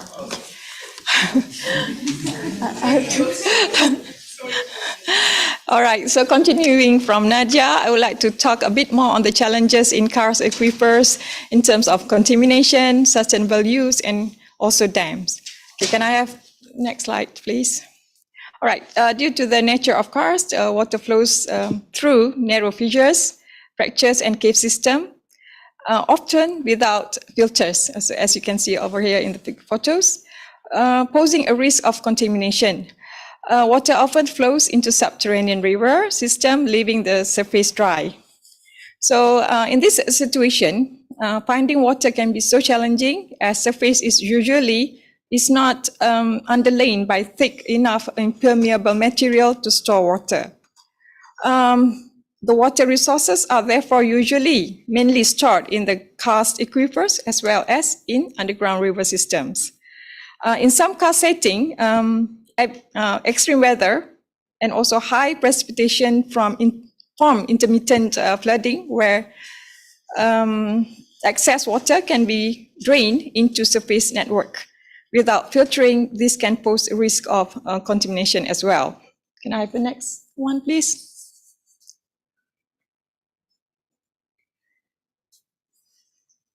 Okay, various other sources of contamination can be introduced into the unknown underground network of Karst. So I'm sure all of you know about contamination of groundwater, maybe better than me, okay? So while contamination of groundwater has been reported throughout the world in many diverse hydrological settings, Karst aquifer systems are particularly vulnerable due to their network of fractures and conduits that allow connection between the surface, okay, to the subsurface.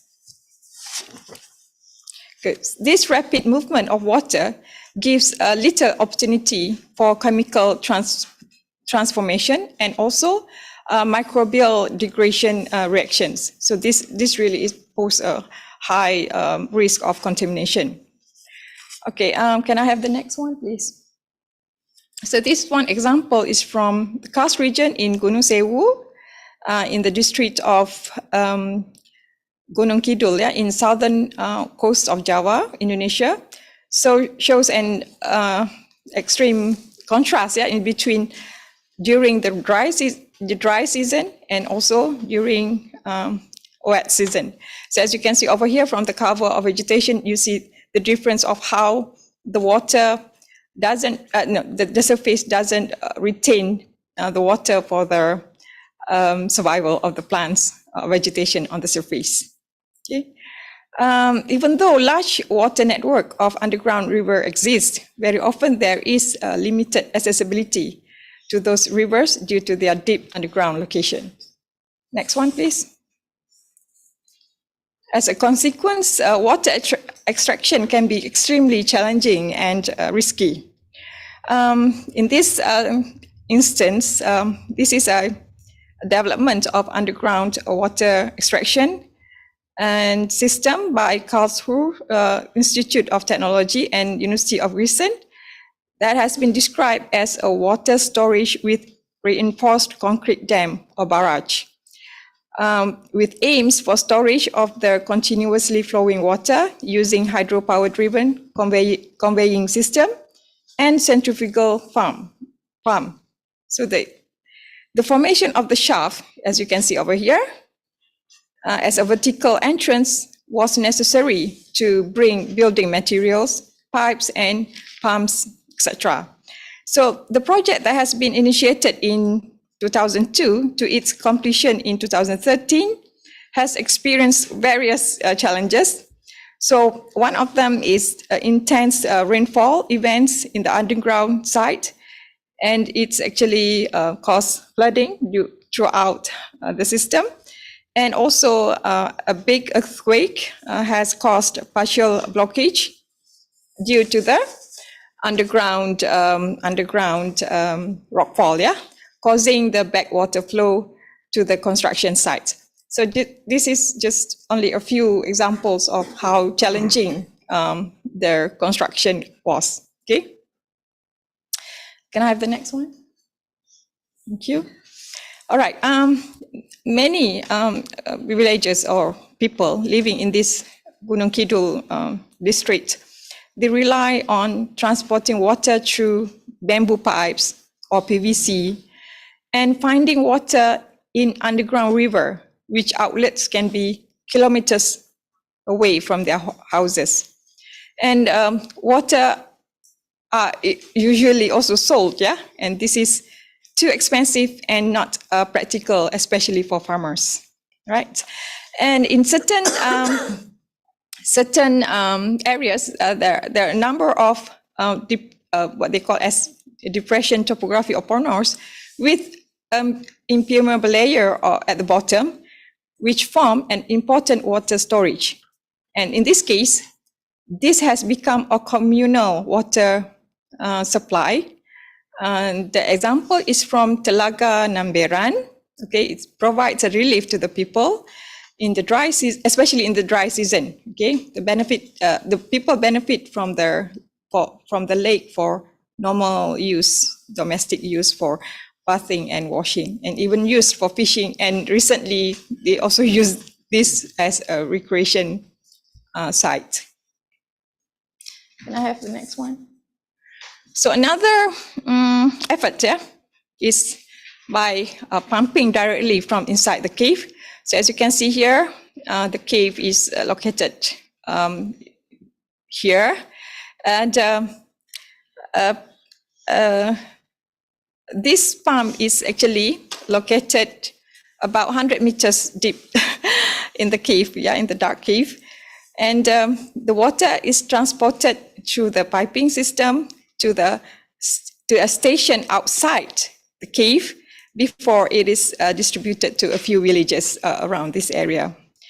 However, pumping can also be problematic, if not done at a proper sustainable rate that can further aggravate the shortage of water. Can I have the next one? Thank you. Okay, so this is an example from my country.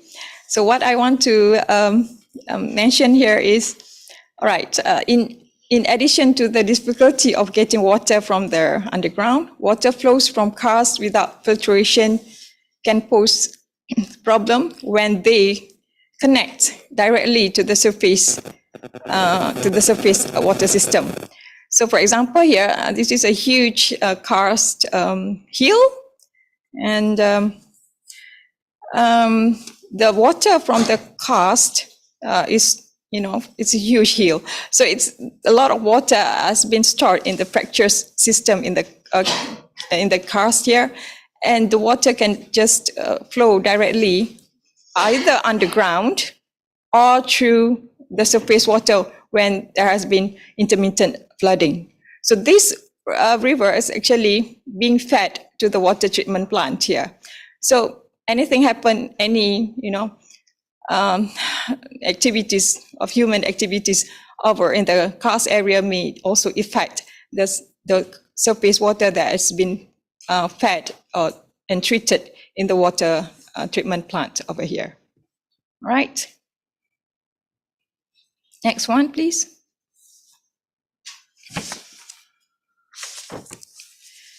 Okay, Karst is basically not static, okay? And they are highly dynamic system. Under natural condition, Karst systems are formed in scales of thousands to 100,000s of years, okay? And the building of dams, okay, can actually pose a risk by the impounding water on any dams, okay? So fractures and fissures constitute porosity of the water aquifer and form a highly complex system with unique hydrological characteristics. So that's why Karst has been considered as problematic site for construction of large hydro projects such as dams and reservoirs. Therefore, building dams on Karst are not always ideal. Okay, a number of problems related to the dam sites on soluble rocks are susceptibility of leakage due to enhanced karstification at the basement by the impounding water where the dams are built.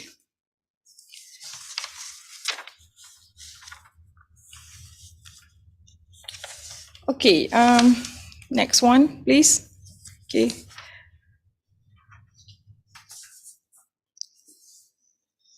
All right, so this is what I've tried to show you earlier, how the water can be transported by the impounding water and cause more leakage, okay, into the in the system, in the karstified limestone here. All right, can I have the next one? Right. All right, so putting water directly on concrete is not always practical as well. So it's always expensive and technically difficult. In theory, it works, but it's not always the case.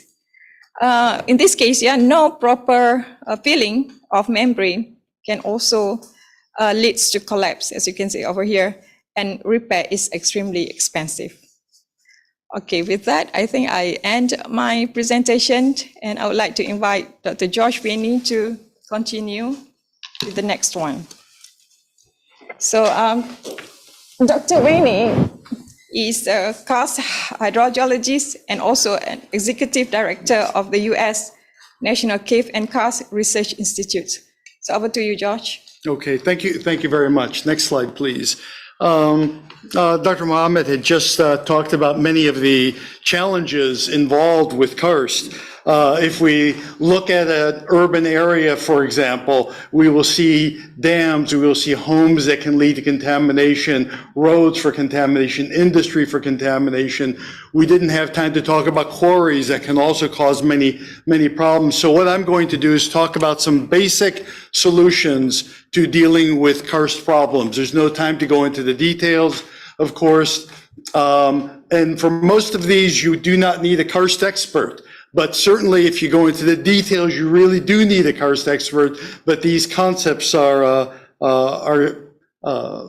next slide. These concepts don't need any real details. So the first thing, and this is one where I'm going to contradict myself, you do need as an expert to find water. And so that's my general recommendation. With most karst areas, you have dense rock, dense limestone. And so trying to find water is problematic. You can drill below the water table, but not produce any significant water, as we were just talking about. And so sometimes you can drill shallowly, hit water, sometimes you have to go deeper. And so going into trying to find water is problematic. This is the case in most karst areas. There you go. But in some karst areas, especially where you have young limestone, it can be very porous. You can pretty much find water any place you drill. But again, you need to find someone who understands karst, especially in the first case, to find water and groundwater flow, who understands groundwater flow far more very, very well in order to give you good information on maximizing your water supply. Next slide, please. Now, this is critically important for contamination. It's important to recognize that all karst is vulnerable to groundwater contamination, not just visible features. People look for caves, they look for sinkholes and say, this is important, let's protect this. The map here on the left is one I did. It's a vulnerability map to contamination that I did about 20 years ago with some partners. The darker the red, the more vulnerable it is. And so people look at these pink areas and they say, well, that's not vulnerable. No, we said it's less vulnerable. We did not say it was not vulnerable. So take one of these pink areas. We dug a hole 10 centimeters deep, 1 meter square. It has a 100-liter capacity to hold water. We took a hose, brought water into it, injected water at 2 liters per minute. So in about an hour, this should fill up with water. Except we let the hose run for 1 month. We put over 86,000 liters of water. It never overflowed. We put dye into this, and it quickly went to a well 3,000 meters away. There is no significant filtration that occurs in karst groundwater. So all karst is vulnerable, not just where the recognized features are. Next slide, please. Management of karst aquifers is best done by managing the groundwater drainage basin. That's the most effective way of managing groundwater, but other natural resources. And one of the best ways of delineating these basins is by dye tracing, like I just showed, putting a non-toxic dye into the water. So this is the case, for example, the red lines show you the dye traces where the dye went in and it was found in wells and caves and sinkholes and it comes out of the spring. The green line shows you the drainage basin boundary. So all activities in this area are recorded here at the spring. Managing the drainage basin addresses total water use, which is important for sustainable use, but also total pollutant loading. It's, again, manageable and effective for sustainable usage in terms of water use and pollutants. In some cases, it defines the regulatory authority. You know, some governmental agencies may be designed to manage that groundwater basin. Sometimes, less commonly, it's defined or related to cultural or economic needs. But quite commonly in karst, where you have ecosystems living in the aquifer, it often defines the boundaries of those ecosystems. So if you're trying to manage those, it's critically important to manage these groundwater basins. Next slide, please. So for water quality protection, again, general concept, if you have a small karst area or a narrow karst area, prohibit hazardous materials from the karst area. These areas are so vulnerable, you do not want hazardous materials. That is not always practical. If you have a large karst area, then look at limiting the hazardous materials. Additionally, limit your impervious cover to 15%. By impervious cover, what I mean are buildings, roads, parking lots, anything where the water does not get into the ground. Because there was a study done, published in 1984, and generally what it showed is that the more impervious cover you have, the greater your impact. It's shown here. And impact is water quality, impact is sediment load, impact is changing the temperature, impact is reducing oxygen that's available in the water for organisms. And what this study found was that at about 15%, we start seeing significant impacts that make the water unusable, undrinkable.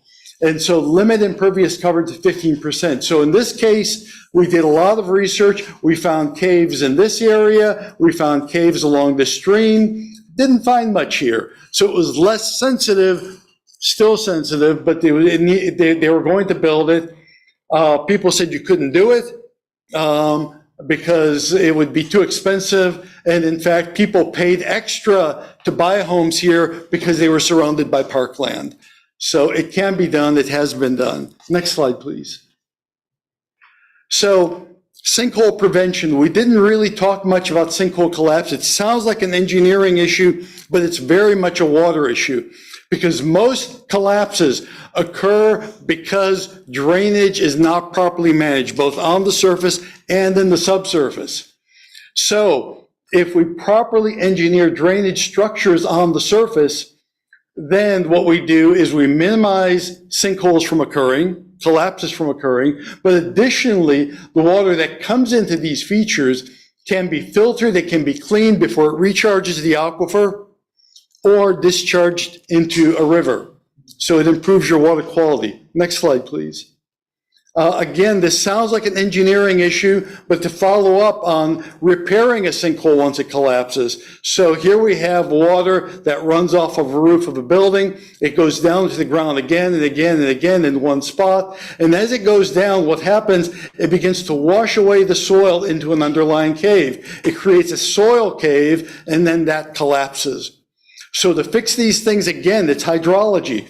We dig these things down to bedrock. We expose the hole right there where the sediment went down. And then we put in larger rocks and then smaller and smaller rocks and soil. This allows the water to move through, but doesn't allow collapse. It also allows some filtration of soil. So again, it sounds like engineering, but it's good basic hydrology. Next slide, please. Lastly, dams.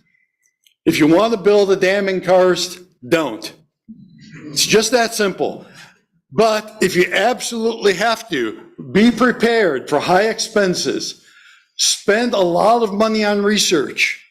Study the site very well to find the place that will cause you the least problems. And then spend a lot of money on construction to make sure it is done properly. And so typically what you do is you put in a grout curtain. You drill down and you inject concrete grout to fill in all the voids so water doesn't leak under the thing and cause additional subsidence. But then also be prepared for expensive repairs. This photo here is from a dam in the United States.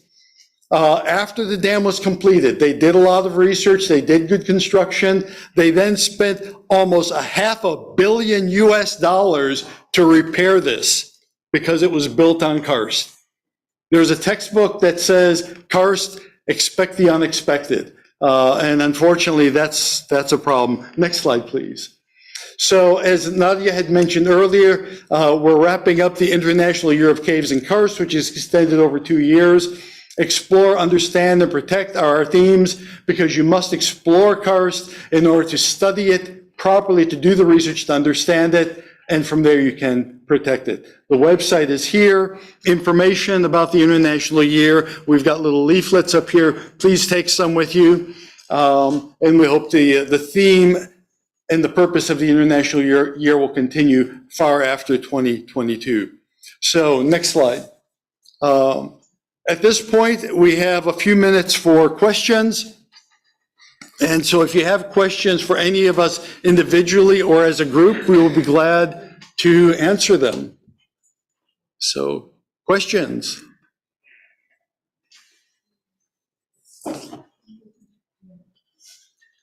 Yeah, questions and comments. Good. I'm John Stevanovic from Berlin University. I'm the past president of the Karst Commission of IH. We heard a lot about the Karst, about the morphology, and so not that much about the utilization of the Karst water, which is one of the essential issues. So I would like to just emphasize the two topics.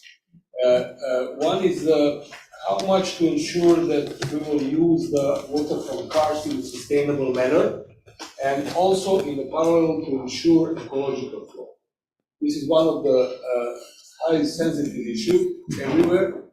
So because by simply using and over extracting the aquifer, specifically in Karst, we are facing so many sites in the world where we have insufficient water, we have a depletion of the aquifer system. But if you are impose sometimes engineering regulation aquifers, which many ecologists don't like that much, just theoretically, because they don't know what is the background. In such a way, in a recession period and in low flow, we could ensure more water for the ecological system. So with this in mind, that is by pumping water in a sustainable manner, we could satisfy two ways. One is the proper water supply to the human consumption, and the second, we could increase ecological flow. Only in case that we have sufficient compensation or replenishment of the aquifer system in the coming periods. So I would like also to hear your comments, maybe your experiences about this issue, and about the dams in Karst. I don't agree with you so much that we could make successful. We have so many successful projects specifically in Karst, which is very porous, very problematic, but with a good research in the background, we could build a good one. So, thank you. Well, does anyone, I'll do that, okay. Sustainable use of groundwater. The first thing is to define what you mean by sustainable. Are we talking about sustainable for people? Are we talking about, are we including the ecosystem? And then there's also various definitions just hydrogeologically about sustainable. And so that's the first thing. My experience in where I live, we have endangered species that depend on the Karst springs. Some of them are underground, some are on the surface.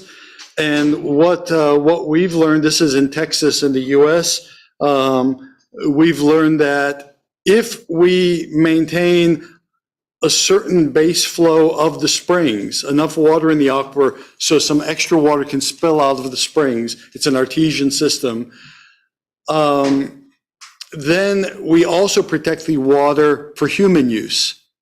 We are using it sustainably, not just for the species, but we're also using it sustainably for the human species as well.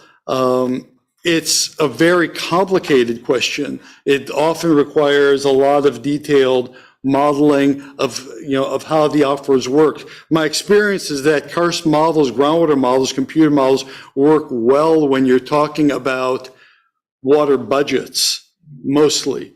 They don't work very well if you're trying to define groundwater flow paths. Those are details models. They're getting better, but they're not quite there yet.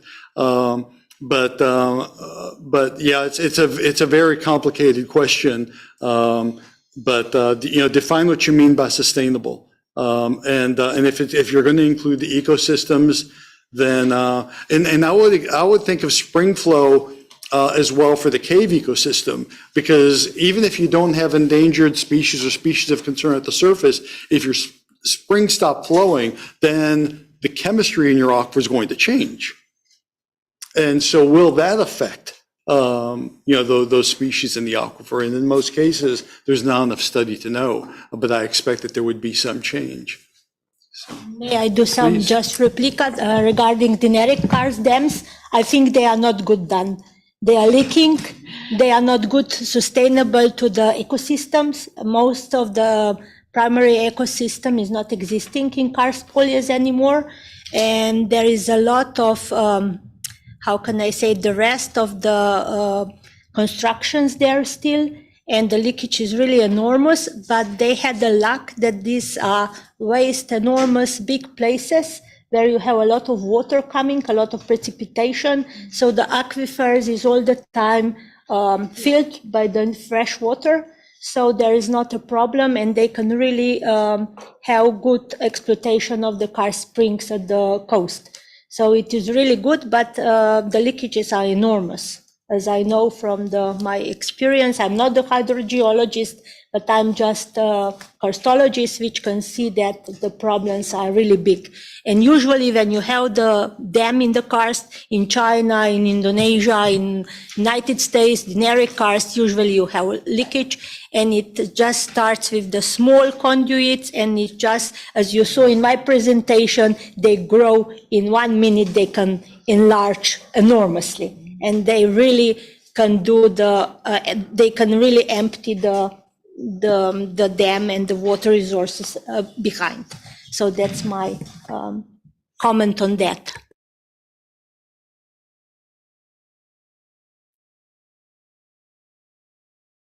Thank you so much. So I would like maybe to emphasize also climate changes and the impact of climate changes. Maybe it could be, and it needs to be part of all future investigations. And when it comes also, I would like to add on professors that I come also from country which is built 70% by Karst, from Karst, and utilization of karstic aquifers is something what is for us a question of water supply. So and from the other side, energy use to become independent country when it comes to energy usage is also something what is the second important thing. So construction of dams is something what is also necessary for us, and this balance is necessary to have a harmonized usage of water for water supply and for energy. And I would like just to add one very interesting thing. Previous week I had a discussion with the PhD student from Delft, and she is working on one really interesting theme subject is comparing river basins in few countries, both areas. And we had discussion, and she asked me about opinion. What was better, centralized or decentralized the management? So on the basin level, and it came on my mind, and I asked her how many dams or what infrastructure is built after for example, after the independence of countries in Yugoslavia, Sava Basin.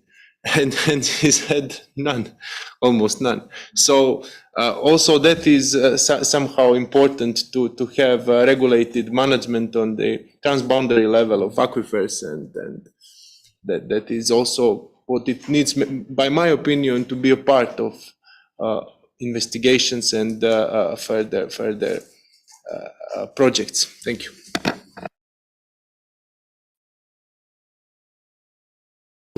Yeah, my name is Michael Sinreich from Switzerland, also a country with important surface of karst landscape. So thanks a lot to you for organizing this session and raising the awareness for karst to everyone. I would like to make just a short remark on the overall topic of the visibility of groundwater. And as you nicely showed, of course, the karst is the most visible. We have the springs where the groundwater comes out and with direct response to the precipitation, and we have the conduits, and even the lack of surface water already shows us that there must be something underground. So it's the most didactical, but I also want to emphasize the point that this can be a bit misleading to the non-specialist. So us as hydrogeologists, we know, and we always say that karst is the most complex, but it appears somehow as simplified just as a mirror of the surface features. So we have the rivers, we have the lakes. So maybe we should also explain that it's not that simple, that we don't have the veins normally. We don't have the water veins in the underground that we can even detect with some alternative scientific tools. And that groundwater often is the one that is protected with respect compared to surface water. And we have the storage capacity, which is important to have the availability also during drought period. And by the way, even in Karst, this is the case.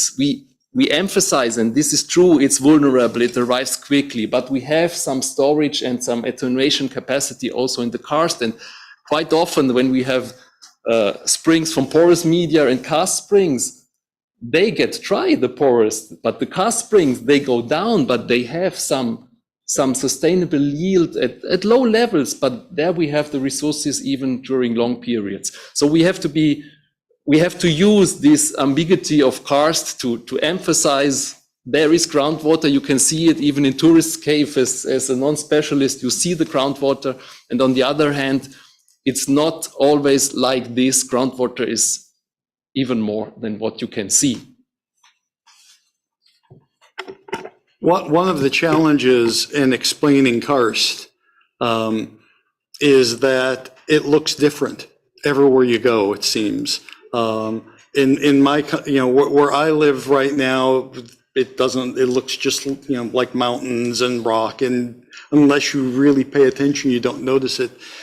In other countries, you have dramatic tower karst, so it looks different according to the geology, according to the climate. The same thing happens with caves, and that's a challenge in working with the public, even working with many trained hydrogeologists, is that it's not a simple story. And you're absolutely right. There are a lot of complexities with karst aquifers. So some karst aquifers do store significant volumes of water, especially if they go into a deep system. Others, the water goes through the rock, it hits an impermeable bed, and it just drains out, and it's empty, as fast as it fills. So we can't. There are some things I don't want to overly generalize with karst. There are a few things, of course, I have, but that's the main thing is it's complex, and that's why I'm limiting myself with my general concepts, but telling people, bring in someone who understands karst. I worked many years as a consultant, and part of my time was spent fixing problems caused by other geologists. They were good people, smart people, but they didn't know karst. I've often said, if you want to lose money, hire me to drill an oil well. I don't know I don't know oil. You will lose money if you hire me to drill for oil. So find someone who knows what they're doing, who really specializes in karst. Yes, sir. I'm also from a country that depends so much on karst. I'm Ata Elias from Lebanon. I would like to hear your opinion briefly about the vulnerability of karst related to climate change, or the impact of climate change on karst, because people generally tend to think first that karst is so simple, which is not, then that karst are plentiful of resources that we can always tap into with the decrease in the water resources. But I think that also we should bring to the general knowledge how vulnerable this is to climate change. So may I hear your opinion about that? Thank you. Perhaps I do a little bit. We can see also the climate changes that are influencing the karst aquifers very a lot. And as we know, a lot of karst aquifer is covered, and we don't know that they exist. Like we have in southern Australia, a lot of water just underground, but on the top you have Nullarbor with non-water, but they are using the water from cenotes. And the same was done by the Mayan civilization. And now lately they just discovered that because the water table in karst in Yucatan fall down, the Maya civilization was finished. So all the time it is really important to follow the climate changes in different parts of the world, because they are different. In some part the climate changes are causing the drought And on the other side, you can have too much precipitation, not too much for Karst, but you can have the floods. And so that depends on which part of the globe you are. And of course, this presentation here was not meant for the Karst hydrologists because you know a lot, but this was meant for the people and for the countries which they have no experience about the Karst. And perhaps the part which was shown by Rose, there was in Indonesia, they were pumping the water out, but they had a big problem with E. coli. And they didn't know from where the bacteria is, but they are living up and they have no sewage system, nothing. So that is the importance that we learn, that we do the awareness of the people that they live on Karst and that they depend on that aquifers which are beneath them. And they have to to take care of them, and they have to do the sustainable use. But of course, they are always infected by the climate changes.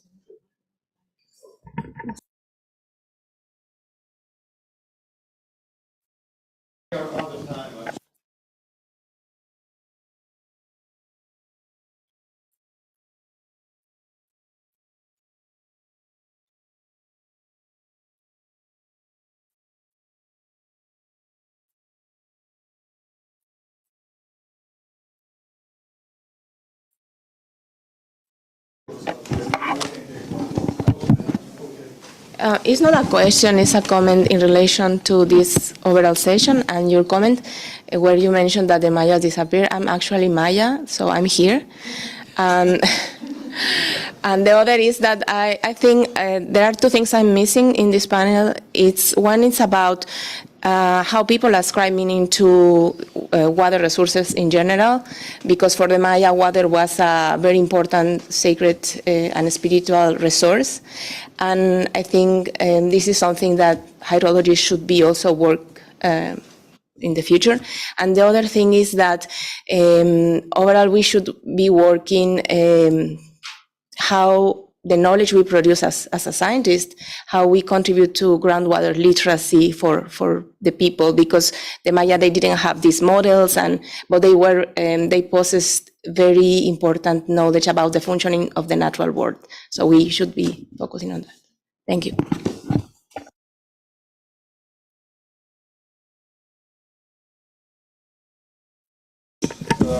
I believe this is becoming more and more interesting. So I'm absolutely sure we could discuss about the groundwater and the karstic aquifers for much more longer. But unfortunately, we have limited time, and therefore I need to close this side event. So again, in the name of the sponsor of this side event, that is the Ministry of the Environment and Spatial Planning of the Republic of Slovenia, I would like to thank you all, the participants, and of course the three presenters, which made really a great job here for us to be with us, that they were with us, and that they showed us some of the important bits of the groundwater and the karstic aquifers world. I would now just recall shortly that, as you know, this groundwater summit is the last station to the UN 2023 water conference next year. And I would now raise again the voice that it's not matter if you are coming from the science or expert part of the groundwaters, not necessarily the policy part or even political part of the groundwaters. This side event might encourage you to think about and to contribute a commitment related to karst groundwaters, to karst aquifers, to the UN Water Conference next year, and to the Water Action Agenda. You might be aware that this will be the mechanism of the work of the next year's conference. And if you feel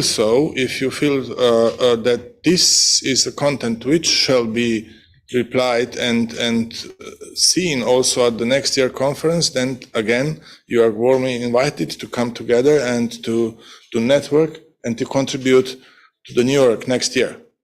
I believe it is. I strongly believe this is an important theme because, again, 20% of the world's surface is covered by karst. That is a very important fact. It's not a small figure at all. So thank you very much again, and I think that our presenters and the discussants and all of you will deserve a great applause. Thank you.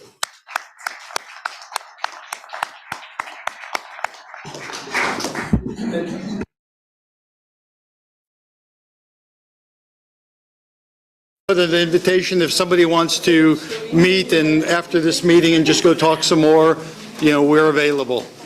So.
to be heard by the online audience or not?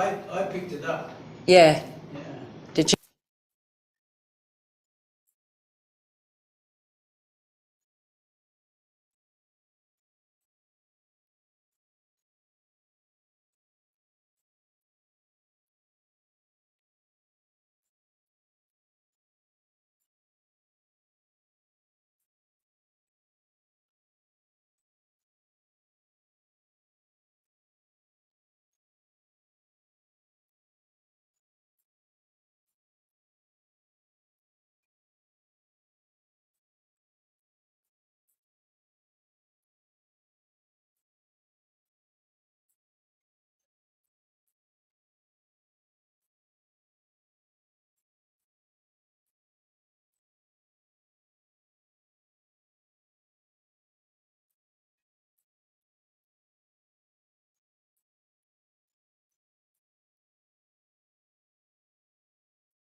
So there we go.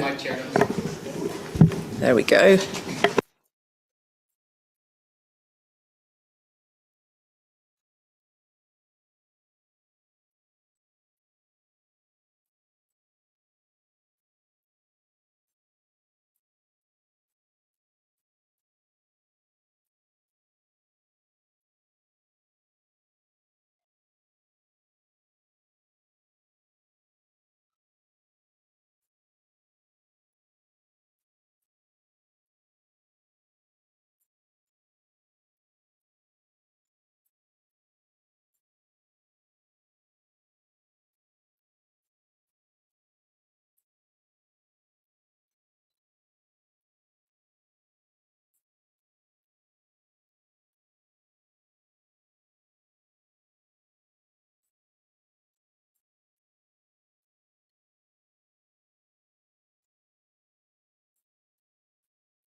Oh, perfect. You can rename him. So, Theo, Theo, and last name is Danes. Yes. Yes. Hello, Theo Danes. Can you hear me? Yes, good afternoon. Good afternoon. Sorry, sir, I cannot see you on the camera. Could you I please hope you- turn on your camera? I've turned on my camera. Can you see me now? Yeah, it's working now. Thank you. Hi. And so we the have... idea is he will just briefly be mentioned at the beginning that there will be. I've lost the sound. Yeah, I thought this was useful for all of you to hear. So both for Theo and for the two of you as technicians. So Theo will be mentioned at the beginning that there will be a live illustration going on. And then at the end, at the wrap-up, we're going to Theo and see what he made. So at that time, he should be able to share his screen. All right. Are those permissions already granted, or is it something we need to do? You can ask him if he can. He should have the rights because he's panelist. Yeah. Could you try to share your screen, Theo? Yes. Is it working? Yeah. Okay, and then it will be... That's my screen. Okay, perfect. Excellent. Yes? Great. Working. Thank you. All right. Thank you. We have Yogesh. Yogesh? Yeah, that's him. Here in... Good afternoon, Mr. Yogesh. Yeah, good afternoon. How are you? Sorry, sir. Do you have any earset with micro? Sorry, my voice is clear. Sorry, sir, because we cannot hear you very clearly. So it will be better if you have earset has micro. Do you think you can try to find one? Hello, is it now clear? My voice is clear. It could be clearer if you have a headset, especially here in the room. I think online it will be fine, but for in the room it's handier if you have a headset instead, if possible. Otherwise you just have to speak louder in the end. Yeah.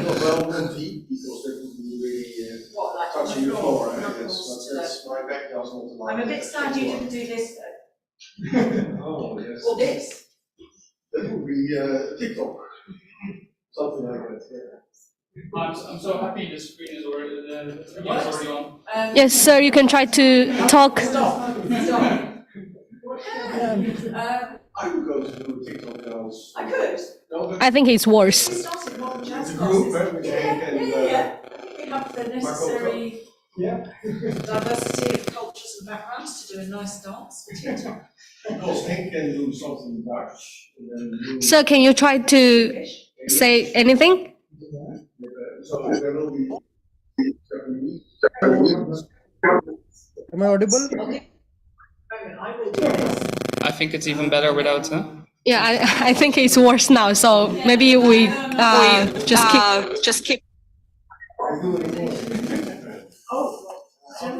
keep without your earset, please.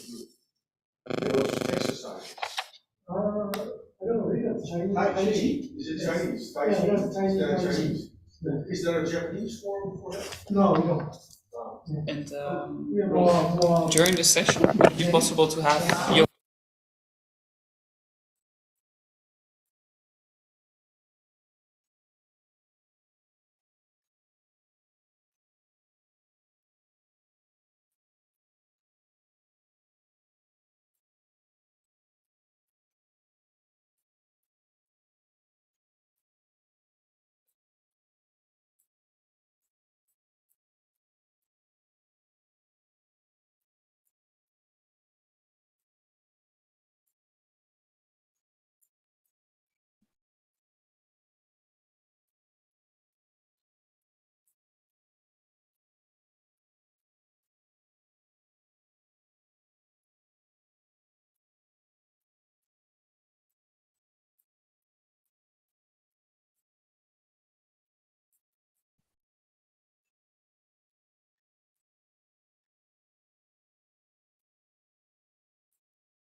in the meantime, Do I switch that on? Does it make a huge difference to you good people in the room? Possibly not, but it does for those online. Thank you. Was that a kind of a cross or a kind tip there? Kind. Can't tell with the Dutch. Difficult. Okay, so esteemed speakers, dear audience, if you can take your seats, thank you very much. Very delightful to have you here. Those of you who are here in Paris, and of course, those of you good people who are joining us online, a very, very warm welcome. Can I check that those of you in the room, your phones are on silent, please? The days of physical events are still quite nascent, and you may have forgotten to do this important thing. So a very, very warm welcome to the UN Summit on Groundwater and to this specific session, which is of course hosted and organised by the Dutch Ministry of Infrastructure and Water Management. My name is Katrina Sickle. I am delighted to be your moderator for the next hour, an hour in which we are going to focus on groundwater management and sustainable solutions for food and nature. We also have an illustrator called Theo, who is busy working behind the scenes, capturing some of the top lines, and hopefully we'll get to show you those right at the end. We have 3 very interesting case studies in Delta areas to share with you from Japan, India, and Costa Rica. These are going to be presented by 3 speakers, 2 of whom are with me now. We have Professor Dr. Makoto Taniguchi.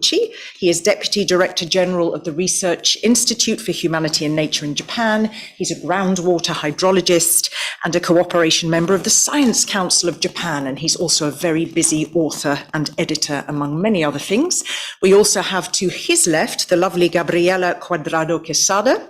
She is Senior Lecturer and Researcher of Water Rights and Justice at IHE Delft Institute for Water Education, and her research and teaching activities focus on all kinds of areas, the legal areas, the institutional dimensions of water at local and national level, the role of community organisations, and we're going to hear about this in the case study that you bring us, and all sorts of other intersections between environmental destruction, food production, water pollution, and more. And still, just about, he is with us, which is fabulous. We have online there Yogesh Jadeja. He is founder and director of ACT, Arid Communities and Technologies, which is an organisation for participatory groundwater management. And he works on groundwater management aspects in semi-arid regions of the country. He's a member of the International Association of Hydrologists, and his vision, and I really like this in his bio, is to make groundwater secure and sustainable through a participatory approach and to create a model which can be emulated.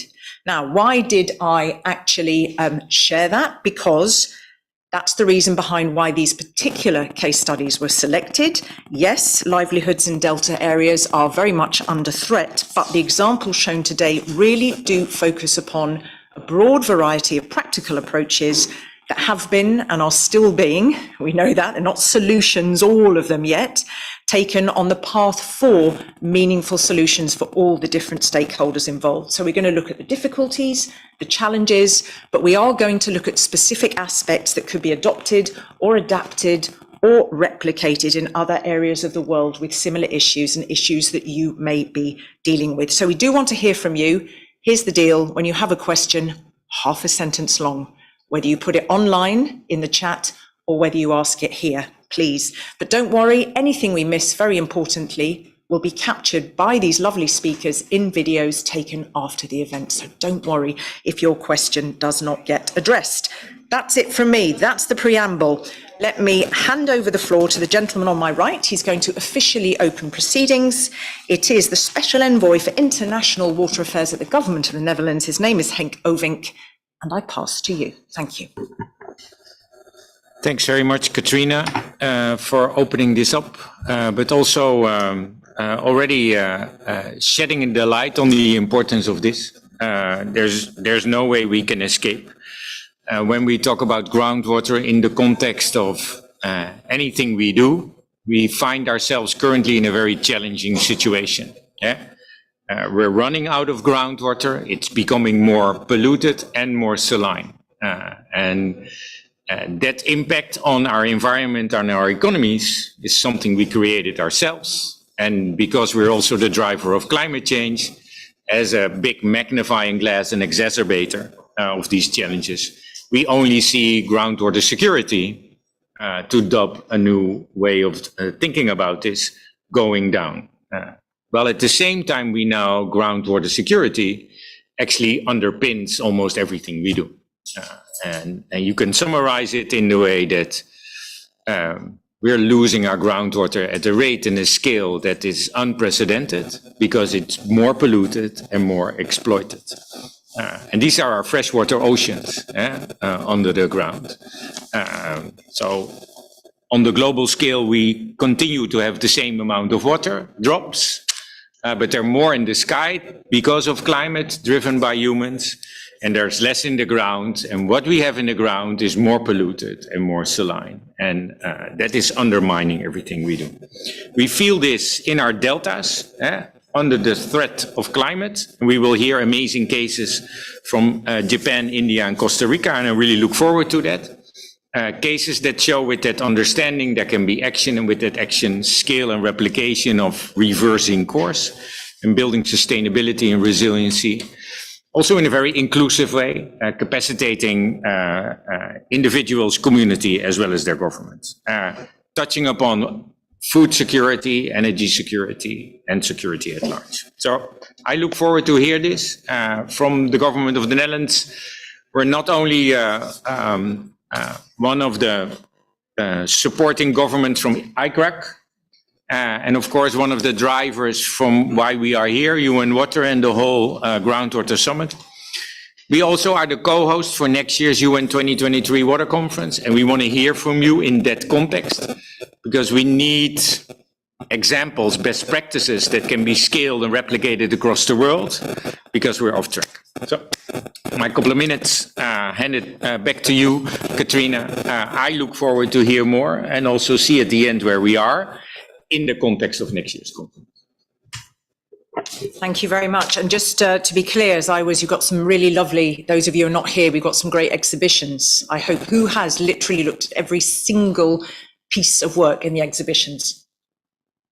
There you go. Well, when you said less groundwater, you said more saline, more polluted, just to underline, but I know you all know this because you are more experts than I. And that's a problem when it gets polluted, right? Because it's almost irreversible to fix. So yeah. Okay.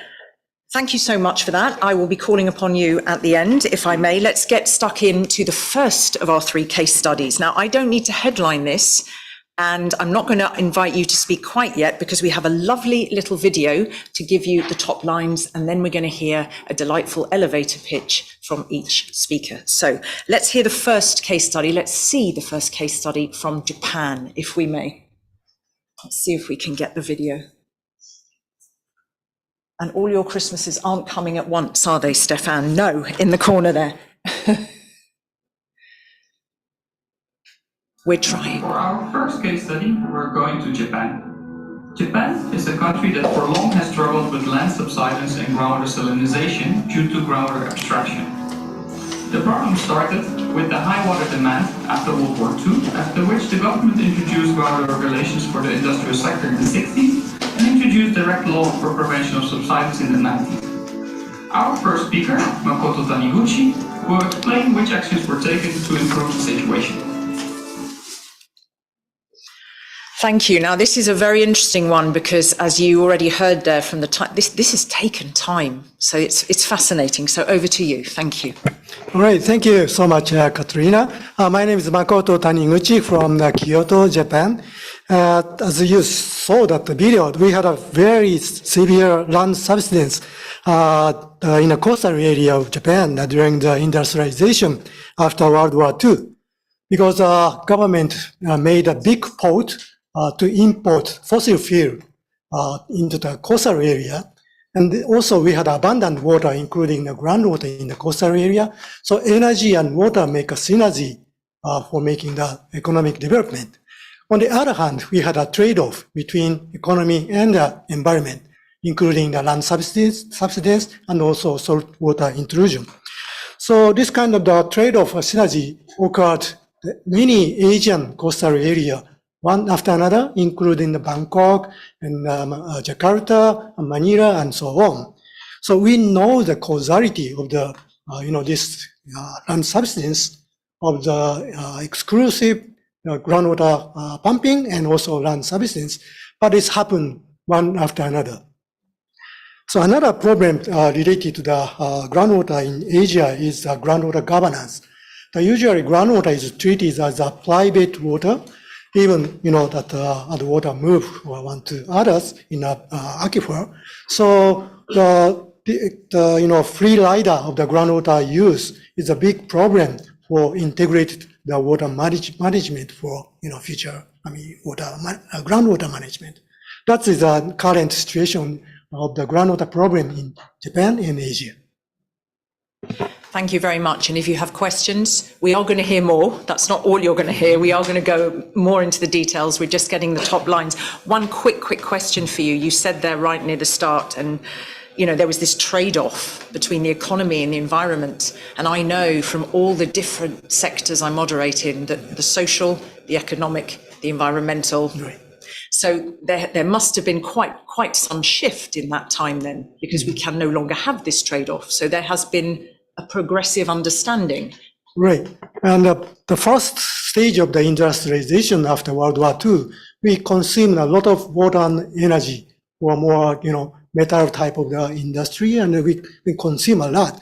And then we realized how to reduce the consumption of the water and energy. But so the industrial structure changed from one sector to others. But still, that we need a lot of energy. The self-sufficiency of the energy is very low in Japan. So we have to import a lot of fossil fuel. And on the other hand, we had a lot of water. So abundant of water exists because Japan is located in the monsoon area. So abundant water, particularly in the coastal area. So a lot of water, on the other hand, very little energy. That make it difficult to develop the economy. So, the energy efficiency increase, but also we have to shift, the structure of the industry from one to the other. Yeah. Thank you. Thank you very much. More from you in a moment. So can we turn now? I believe our next video is from India. So if you can work your magic, hopefully we can see it. Yep. It's coming, ladies. Case study, we're going to India, and more specifically the Gujarat state, which has a dry, subhumid, and arid climate. Gujarat has the longest coastline of all Indian states, long 1,603 kilometers. It only has 600 millimeters of rainfall annually, and its main challenge is salinization due to groundwater abstraction. Our speaker, Yogesh Jadeja, will discuss the participatory approach they have used to tackle this. Thank you so much. We'll go back to Yogesh. I love these videos. I don't think you ever thought you'd have such trouble putting them up there, though, did you, Stefan? No. He's going to cry after this. Just a second. Yogesh, can we hear you? Tell us more, please, sir. Welcome. Over to you. Thank you all. As you mentioned, this Gujarat state is receiving 600 millimeter rainfall, but my area where I am working is receiving just 300 millimeter rainfall. So you can understand how the severity of the rainfall input in this area. Second thing, we in Kutch, it's already arid regions. Industrialization is one of the major development parameter that is pursued by the government. Simultaneously, the agriculture is also promoted by the government, but largely because of the Kutch is in a very cratonic kind of the geological area. So we have very limited outside water availability in this area. So the people are normally extracting the groundwater. Large chunk of dependency is on the groundwater only. So industrialization, along with industrialization, the successive development stages in urbanization altogether have increased the groundwater exploitation, and because of dearness in the coastal area, along with that, we are also having a sedimentary kind of the rock formation, and largely the sedimentary formation are deposited under the sea. So altogether have make the groundwater more susceptible toward the salinization, and above all, the seawater ingression is also one of the major problem we have faced over here. So, but the problem, along with this, the environmental problem, another problem was the lack of knowledge system, lack of understanding of the hydrogeological science and groundwater balances and the data. So, and the community were also very having very low understanding toward the groundwater. And there are some myths prevails also, like Indus River is feeding our groundwater resources, aquifers. So people are day by day they are extracting the groundwater. So our example focuses on the individual's attitudes level problem, and we have tried to engage the community for the management of the groundwater. As previous speaker has mentioned, the groundwater is a common pool resource, but it is largely used by as a individually. So we have to deal this problem in the individual levels, and we have to engage all the community, all the stakeholders who are using the groundwater. So this was our major challenge in the area. About this, the external factors and the government policies are also pushing toward the more and more extraction of the groundwater. Like we have incentivized the energy resources so that the people can use the energy for extracting the groundwater and make their agriculture or livelihood sustainable. So these were the major challenges we have faced in our areas. Thank you. That was, Yogesh, that was the longest elevator pitch, but it was a good elevator pitch. And I think you have actually shared with us a lot of the story, but I'd like you to go into more details in a moment, particularly when you said that the issues also centre around lack of knowledge and data. And as we have seen, and again, I seem to be the person who has visited all of the exhibition downstairs, in terms of sustainable groundwater management, this gathering and sharing of data is absolutely critical, which I am sure is going to resonate with you, our third speaker. Before I invite you to take the floor, I'm going to ask the lovely Stefan if he can show the video for Costa Rica, if you can, or our technicians at the back of the room. No? Okay. Damn. God, really? Oh, such a shame.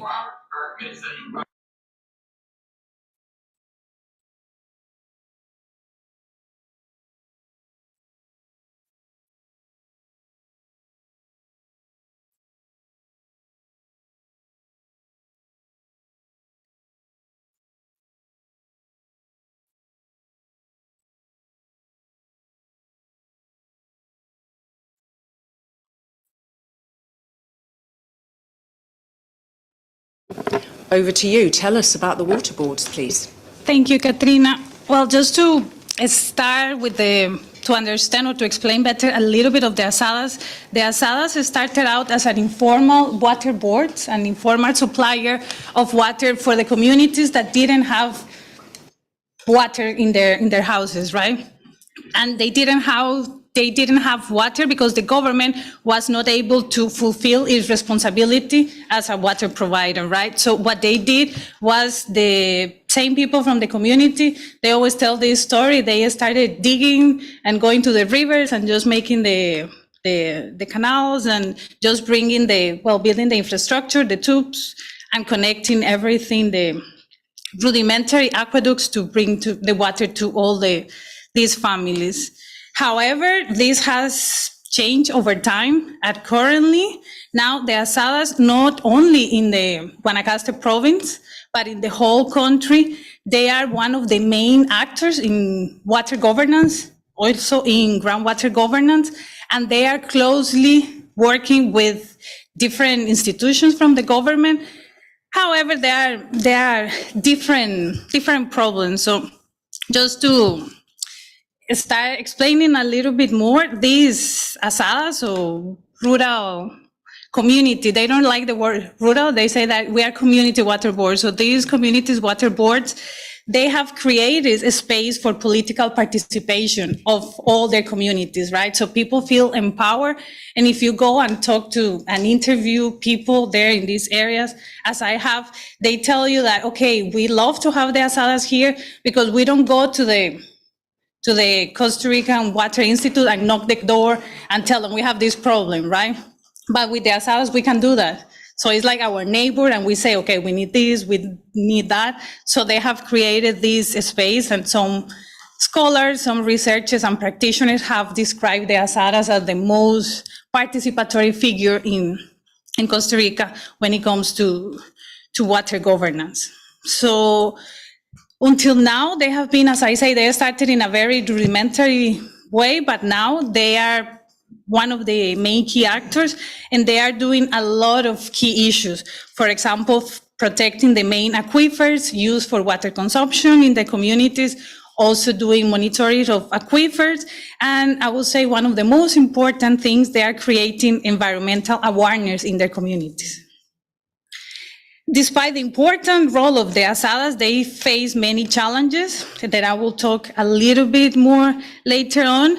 But of course, the main things are the lack of funding and the lack of capacity from the government, who by law, by regulations, they are the ones that they should be supporting them, and the important responsibilities that the asadas play.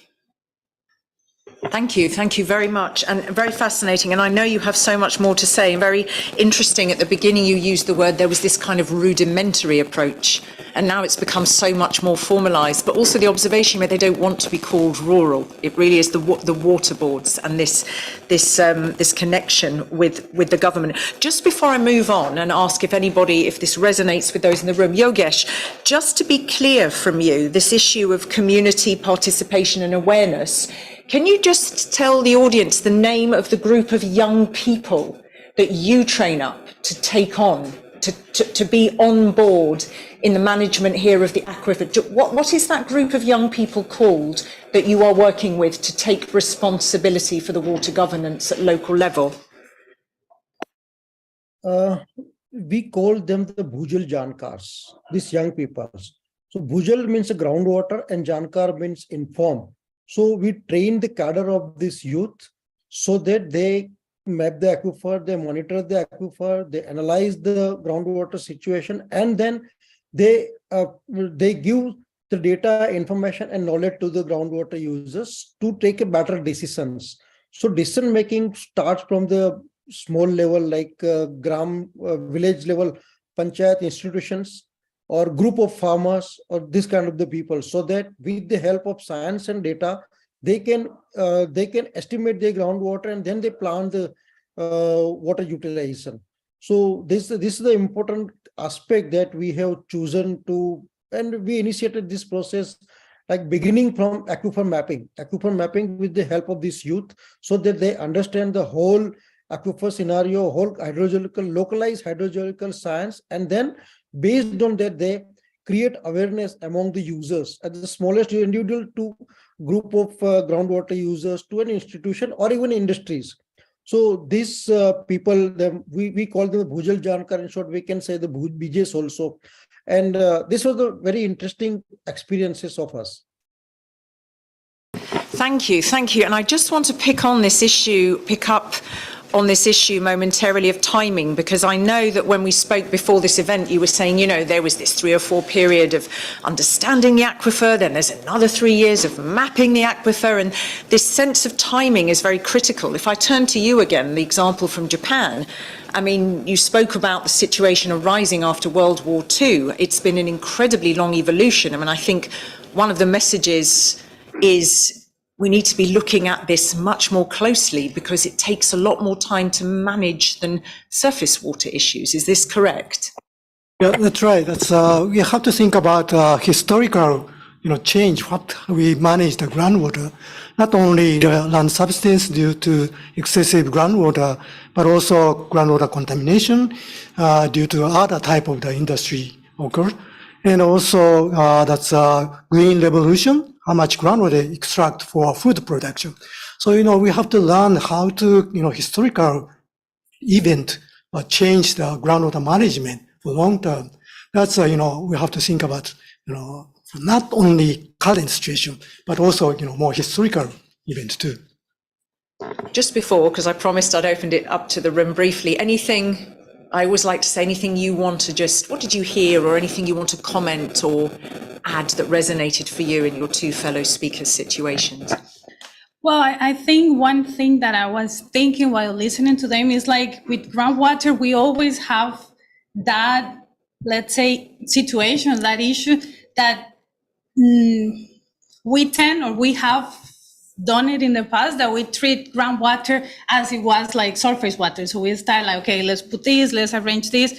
But then we start to understand that it behaves in a very, very different way, that the processes are slower, that when a groundwater resource is depleted, it's much more difficult to recover, like with a river, for example. So all these complexities, we see it all the time. And of course, for people who are governing these aquifers and they are using this water for water consumption or any other use, of course, it's more challenging for them to understand that we need to look at these differences with surface water, that sometimes I think they are not very, very clear from the beginning. Let me just, if I may, if you can hold your thoughts for a moment, check in. Does this resonate with you when you hear the projects you may, I mean, I don't know who you all are. We wanted to do a poll. We weren't able to orchestrate that online. Who's dealing with issues of salination or familiar with or projects? Okay, and subsidence? Everyone? Depletion? Okay, transboundary issues, just the nature of getting all of these stakeholders on board, and also in that transboundary context, I cannot imagine how utterly complex that can be. Before we move on and just look a bit more into specifically linking challenge, action taken, solution, not solution, but at least progress. Just to go back again to Yogesh, there was something that I wanted, this data sharing and that's right, sorry. In the depletion, you did say something interesting, Yogesh. You explained to me that there's been a big mindset change in the community where you are. Less, let's use all the water, and more, let's make sure let's top it up. Let's make sure the reserves are there. So there has been a change from this depletion approach, also aided by, I think you were saying to me, more water efficient crops. So there's been a whole kind of holistic approach. Tell us about those solutions to that particular challenge. Yes, Katrina. We have selected two types of the solution. One is to improve the resource condition by recharging the groundwater, and that way increasing the groundwater level as well as the improving the groundwater quality also. So there are some customized solutions like artificial recharge tube well, some riverbed recharge. Identify critically. Just a second. You actually sound like you've gone under some groundwater. Can you be a little bit closer to the mic, because what you're saying is very useful, but it's quite muffled. Just go back a couple of sentences for us. And slow down a little, just a bit. Thank you. So see, we have selected two levels of the solutions. One is the improving the groundwater resources by recharging the resources so that we raise the groundwater levels, number one. Number two, by improving the groundwater recharge, we are also improve the groundwater qualities, because it was a seawater intrusion problem and inherent salinity problem. So the two-way, and then we have demonstrated with the community, with some of the groups. So then with the immediate result, the community get motivated. But the question is still ahead with us, because if we can't manage the utilization, that's where we have also focused on the demand side management. And in demand side management, we have selected 4 or 5 type of the solutions, like one, behavior changes, the practices changes, like from water intensive crop to water efficient crops. We have also silently we introduce some of the cropping pattern in such a way so that that replace the cash crop, but it can help some like the animal husbandry and other source of the livelihood. So without hampering any economical situation of the particular family, we have manage the supply side management and also engage him for the demand side management. And that's where the whole scientific magic is there. And that's where the Bhujal Jankar has played a very, very important role. He reduced the gap between the science and society. So that was the key aspects. And these two types of solution and both of these solutions have lead community to take a collective decisions, because groundwater if we use the individually, but we can't take the collective decision, we can't manage the groundwater. So that was the fascinating thing. And also, this is not only within the one village, because our aquifer was shared by the more than 300 villages. There are 16 industries and 6 towns are there. So altogether, this was covering the almost 55% population of the our district. Okay. 16 industries, 6 towns. And I just underline what I think I caught there. You said we managed to bring these changes, not least in mindset, but also in management, without hampering the economic situation and kind of managing to balance, this delicate, demand and supply balance.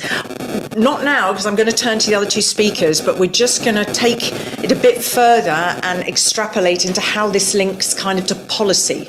So that obviously, the idea is that we scale up here, we replicate, that there is this critical link with government. So I'll come back to you on that, but let me ask you to perhaps expand upon a couple of the challenges that you have already identified and how you approach those, and what you still, if you could wave a magic wand, would like to happen. Okay, thank you. So there are several tools toward a solution, and one of them is the introduction of the tariff, groundwater charging system. I'd like to say in case of in Bangkok. So they started the tariff system little by little, and they found that land subsidence become easy when the price of groundwater becomes almost same as the tap water. So that kind of tariff system is good, one of the good tool for the solution. And that time we had a kind of the consortium among the couple of countries in Asia, including the Thailand, Japan, and Philippines and Indonesia. So we try to share that knowledge among those countries. And the Indonesia government want to take the tariff system, and now they introduce that system. So this is a knowledge transfer from one country to other country, but still, it's depend on the structure of the nature and the society. It works. Some countries works, but other country doesn't work. And can I say one more? Another example of the solution for sharing the groundwater between individual and collective community. As I said, that groundwater is treated as a private water, but I want to show one example in the case in the Obama city in Japan. Obama is not only previous US president name, but in the case of Obama, they show that sign at the front of the house, the sign showing the number of well in the property, how many borehole in the property. So everybody know how many borehole in that property. And usually we use groundwater in only that property as a private water. But in the case of the fire or earthquake or as an emergency situation, everybody can use. So that's a very flexible management. And, that in other words, the groundwater is not always managed by a physical boundary, but also can be governed in the, more flexible way. Thank you. And just to pick up on, so that nobody in this room or online is crestfallen when you talk about knowledge sharing, yay, but actually sometimes it's tricky because of, the specificities of particular regions, whether it's from a funding side, a governance side, the geography of the landscape. But do you feel kind of optimistic that nevertheless with knowledge sharing, there's always a golden nugget of something that can inspire other communities? Have you seen that what you have done has been picked up? Yeah, that's at the beginning of the making the consortium. We decided not only the scientists but also government should be involved in.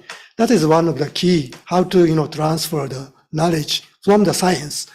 And also we realize that the situation of the groundwater is very different in each country, and depending on the development stage of the economy and also situation of the nature, how much aquifer size of the permeability and so on.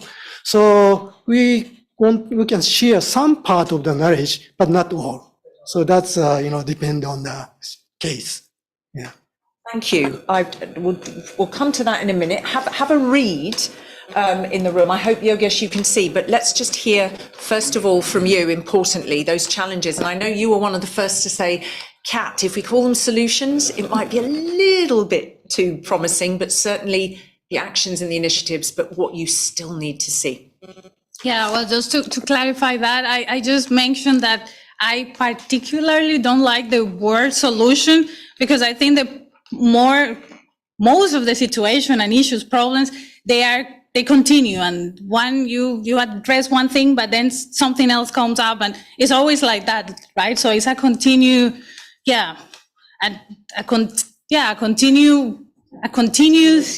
ways of really addressing situations and doing water in the best way that we can.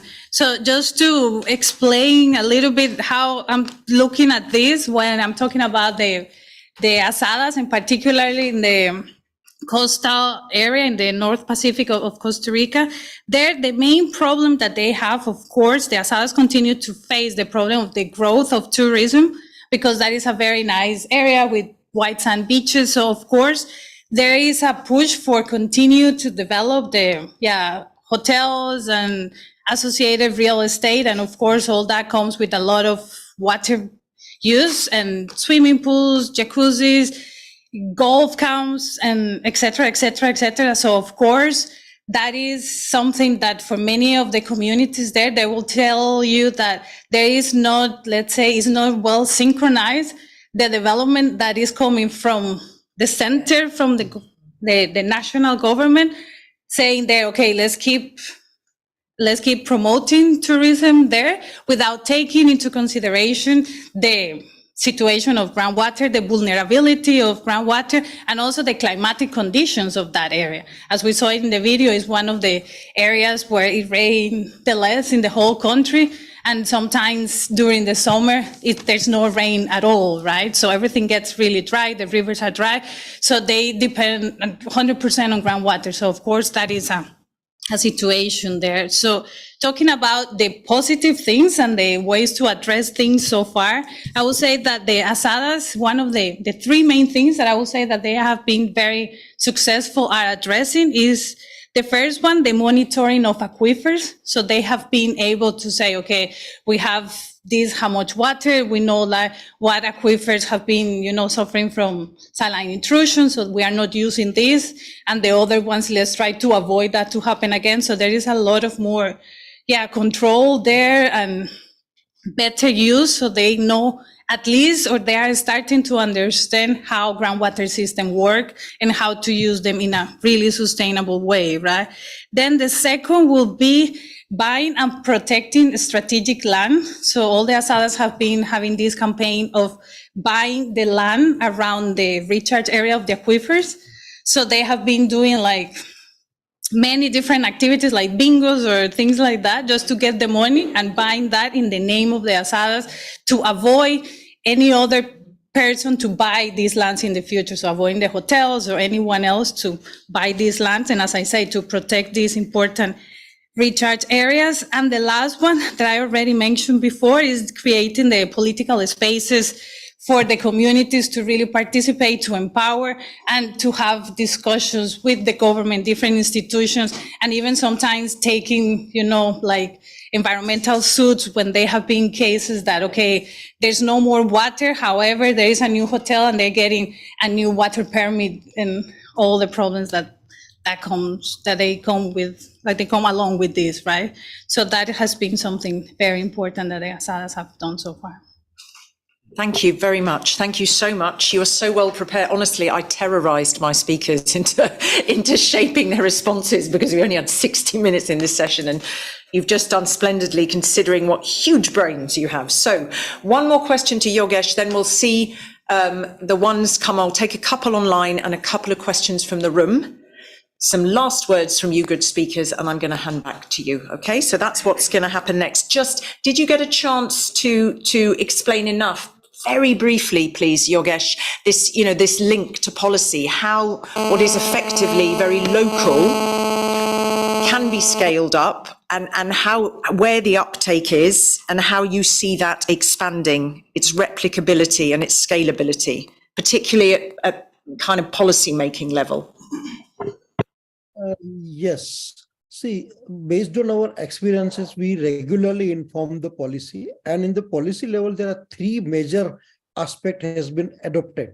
One is that the Bhujal Jankar, no? So the groundwater informed person should be there in each village. So that is one recommendation has been adopted in the this water policy 2020. A second thing, this participatory groundwater management is a sustainable approach for and climate resilient approach as a climate resilient approach. It has been adopted, and now Government of India is implementing Atal Bhujal Yojana, which is also as a name is given for the groundwater management project, and in 7 states. The first phase is the piloting of the entire project, and in next step, the entire country may be covered with this thing. And third thing is entire decentralized plan. The decentralized plan means at the smallest scale, like village scale plan, should consider the hydrogeology and aquifer. The entire plan should be based on the aquifer characteristic or hydrogeological study-based plan. So these three aspects has been adopted in the policy and also implementing by the governments. So this we are able to scale up this entire. And fourth important this thing is to generate a new next generational leadership. So groundwater and any water cannot be a 30-40 years program. It should be the intergenerational process. So that's why we have the Bhujal Jankar and the formal academic education system.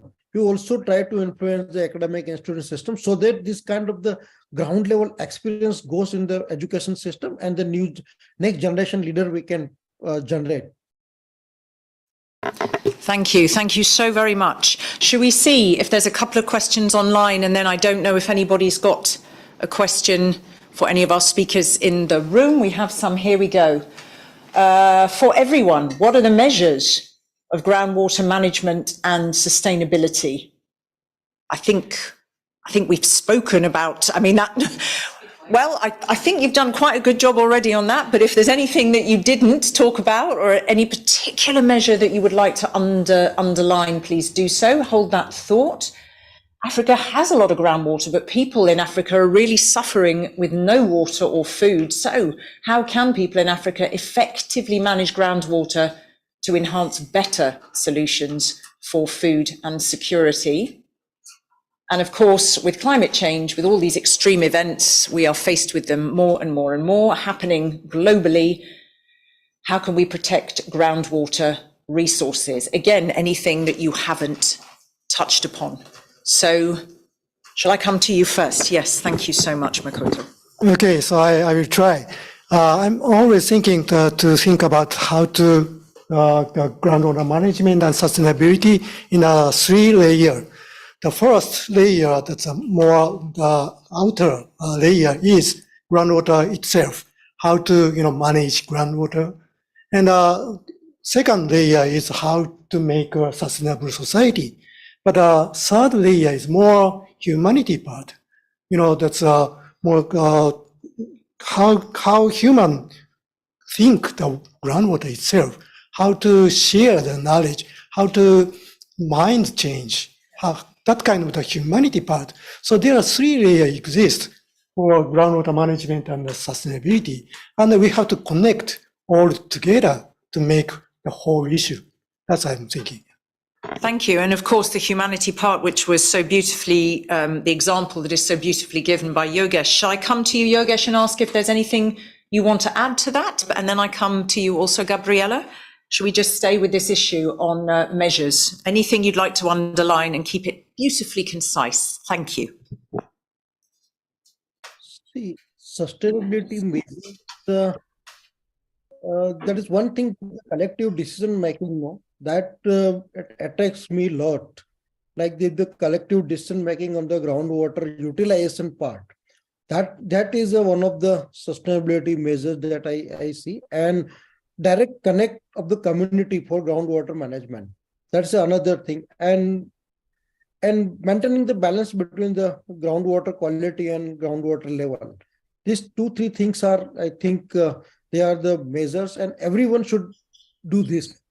Whoever the owning the groundwater sources, everyone has to measure this thing and use it wisely, and that can be the sustainability measures. Or to measure the sustainability is one of the important thing is a behavior change.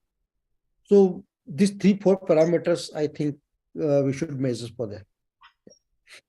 Thank you. And it's a very nice word to use. Use it wisely. I would also say fairly and justly. I mean, these questions all overlap, do they not? I mean, we're essentially in some ways asking the same thing. What would you add to that? And happy for you to move into zoning in on one of the other questions if you prefer. Over to you. Thank you. Yeah, well, first, I think it will be good to add that it's very important also to have regulations in place. I think you mentioned about policies, but I think it's also very important to have a specific waters in place, groundwater laws, and talking about what you also said, just and fair and all that. So I think these laws have to be inspired by two main principles. I would say one will be equity, so give groundwater depending on the needs of the people, not like for profit and not for as much as you want, but to satisfy everybody's needs.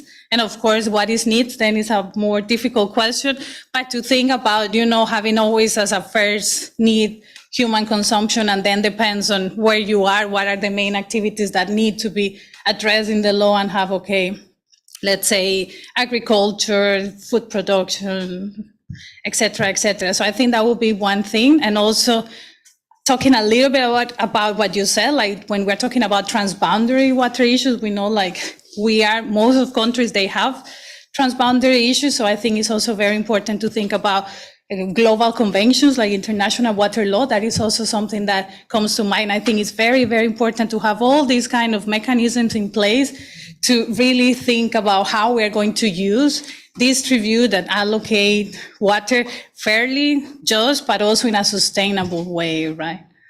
So. Thank you very much. And just before we move on, I mean, importance in all of this, effective management and climate change. What about, your case studies of excellent examples of cooperation across a very diverse ecosystem. Very briefly, was it easy? Was it difficult? All these different components that need to be a part, from the government side to industry, to the farmers, to the scientists, to the local community. It sounded as though it's been fairly simple. Has it been? No, the short answer is no. There is no such a thing like an easy process when we are talking about sharing water, distributing water, using water, and more broadly, environmental issues. I think that is, I have never heard a case that, everything was easy. There's no such a thing. And that's what I say also, the word of solution, it's always issues, right? We have a vulnerable resource, is a finite resource, and we have users, and users continue to increase. Population is growing. Industries want to produce more. All countries want to increase GDP. Everybody, and for everything we need water. So I think it's very, very, actually very complex. And it will never be easy, and it's always about compromises and try to do the best that we can. And that's what I say, regulation is very important. Thank you for underpinning that. Can I just check, and I will check if you want to come in on more, Makoto and Yogesh, of those online, but do we have any questions in the room in the time we have available? Yes, there is 2. Okay, so I saw your hand first. So if this gentleman, can you, half a sentence, do say who you are. Thank you, everyone. My name is Kenneth Kaunda, and I'm a master's student at in Lisbon, and Erasmus Munda School. I come from Uganda. There's one big issue with groundwater. You see, like one of the panelists say that Africa has so much groundwater. That is true. Just like my country, we do have too much water. But there is this issue of governance. usually management is easier said than done. So we have this issue where in my country, it has become convincingly difficult to convince the policymakers that groundwater is a serious issue. Actually, one of the ministers, the former ministers of Water and Environment, he said, Uganda doesn't need to discuss anything about groundwater because we have too much. Even if we exploit it, we'll never get done. So I would like to ask our dear speakers, what can we do, especially we the youth, what can we do to make sure that we engage the policymakers? Because I've grown up in a society where we are raised knowing that policymakers are the biggest cancers the country can ever have.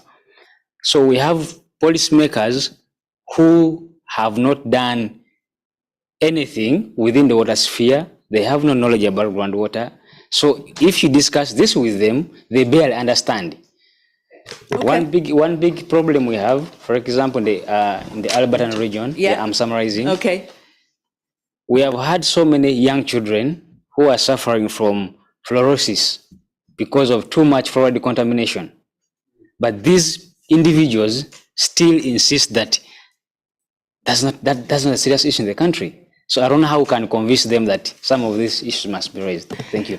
An excellent question. I would not like to be on the end of that as one of these three speakers. A big question, a Pandora's box of a question. Can you hold that thought while you think about this and just see which direction we're going in with this gentleman? Thank you. Hi, my name's Tom Heath. I work for a humanitarian organisation. I have a question specific for Gabriela. I was just wondering if you could speak at the beginning of these water boards, were there particular resources or activities you undertook to enable their participation?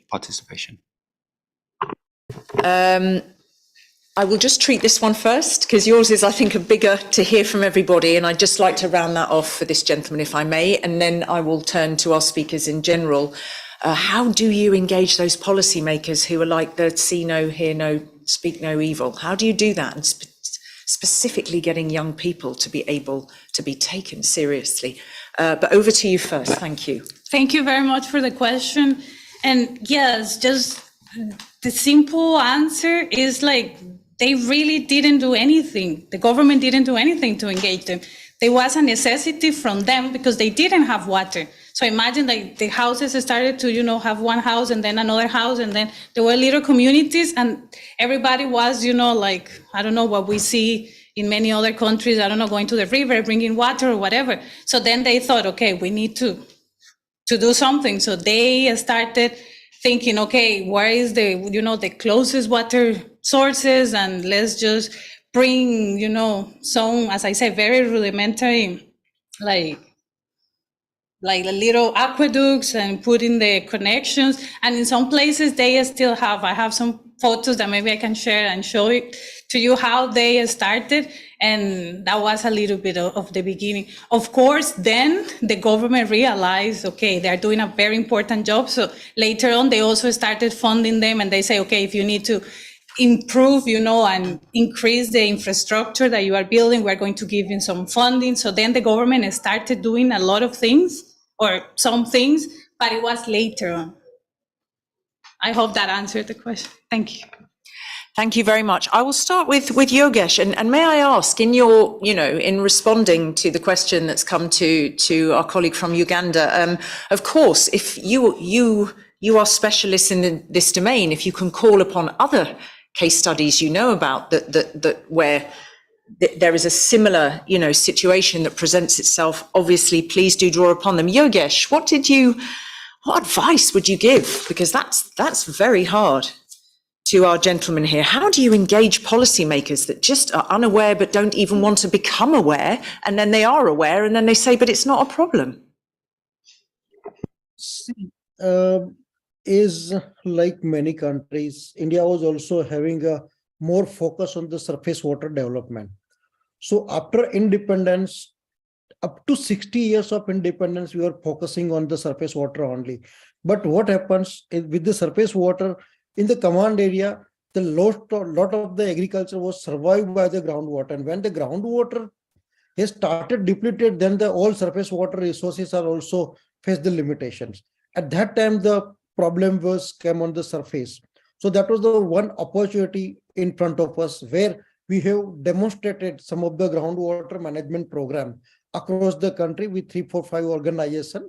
And then when the policy level and the groundwater problem has come on the surface, at that time we have in India, we were having a planning commissions. So they were doing the 5-year plans for the resource management. And the first time after the independence of India, after 60 years, the first time the groundwater problem has been thought by this government. So at that time, we captured that opportunity. And before that, we have initiated some of the processes. And you can say in India, one of the important aspects is that the voluntary sectors are very powerful, and they have already initiated, forecasted this kind of a problem, and then started this kind of the intervention. Like my organization, we have initiated in 1993 this kind of the intervention, so that when it come to the surface, at that time we were ready with some of the solutions, some of the demonstration. So with this demonstration, it become easy to convince the policymakers. So that was our approach, and then the government adopted the many things. Yeah. Thank you very much. I'm going to move directly on, only to hear from you. How do you get people to care? It's their job to do something, but they're not caring. What would you answer? Well, that's very difficult to answer, and I want to share that our experience in Japan. That's after World War II, we consumed a lot of groundwater, and we had a very big problem. And that time, we tried to make a new law, the water law, and we discussed, depending on the different ministry, manage a different part of the water. Even groundwater is managed. I mean, the different ministry like agriculture ministry and the industry ministry. So there are many silos of the management and governance, and then we couldn't make integrated water law. And after 40, 50 years ago, years later, at 2014, eventually we decided to make an integrated water act. But still, this water act, more philosophically, idea, how to share the water as a public water and how to manage or how to govern. And even after that, we still struggle how to, manage the water integrity. So, the policymaker, at least try to listen the science-based, evidence, but sometimes pretend to listen. But it's difficult to, make law or the money more governance issue. So I think that the top-down framing is important, but also bottom-up the action are very important to change the system.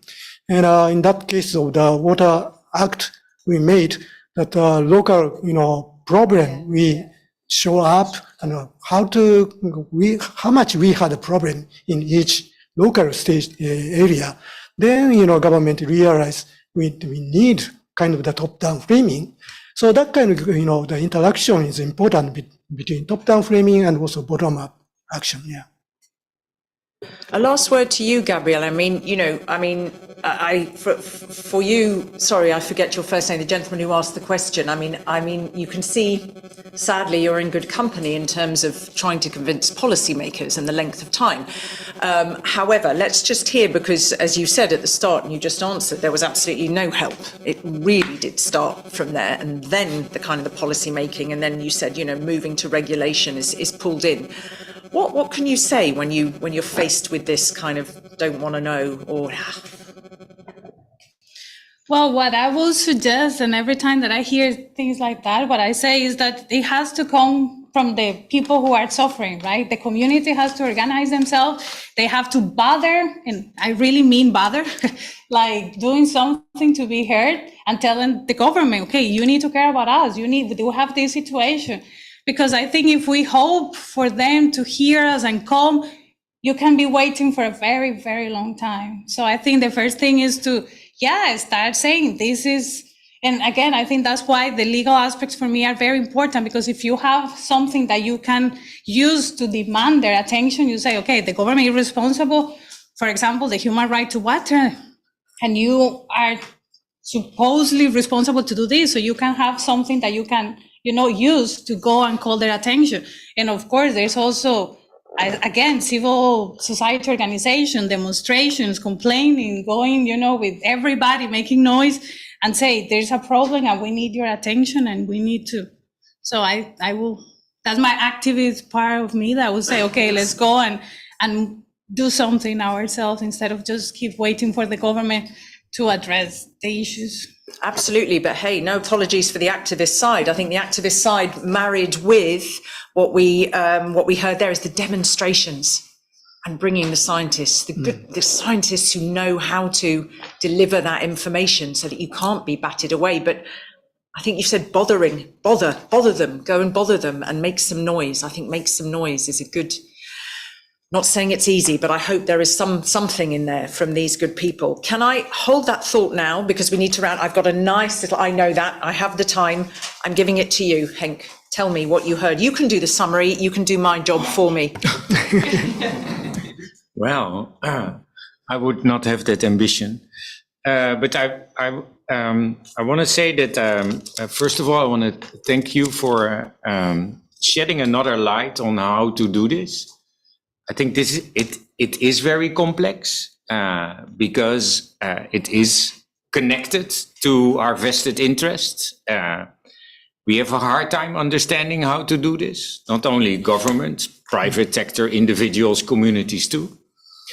But where it felt first and foremost is where, from an activist and a provocation perspective, it can start, of course. And I've been part of many activist and provocative approaches that really help provoke the either lack of or the defaulting system. Because sometimes there's a lack of, there's no ownership, there's no care, there's no understanding, there's no capacity, or there is, but that's actually negatively impacting what we're trying to achieve. So I think that the two sides of this are challenging. If there's none, you have to build it from scratch, and then urgency and the need and the ownership from that urgency can help build individually, then informally, institutional capacity, knowledge-based and driven. But if there is institutional capacity, but it's actually on the opposite side, then it's more challenging, because then you have to overcome a past practice that is institutionalized, where vested interests are way beyond often what you can influence. So it is what I've been hearing now is that, I'm not saying it was easy, but it was tough. But all three cases were able to build a flow against the flow that was more or less able to go with that. But what we currently face in the context of groundwater and the existing mechanisms, that it's massively against the flow.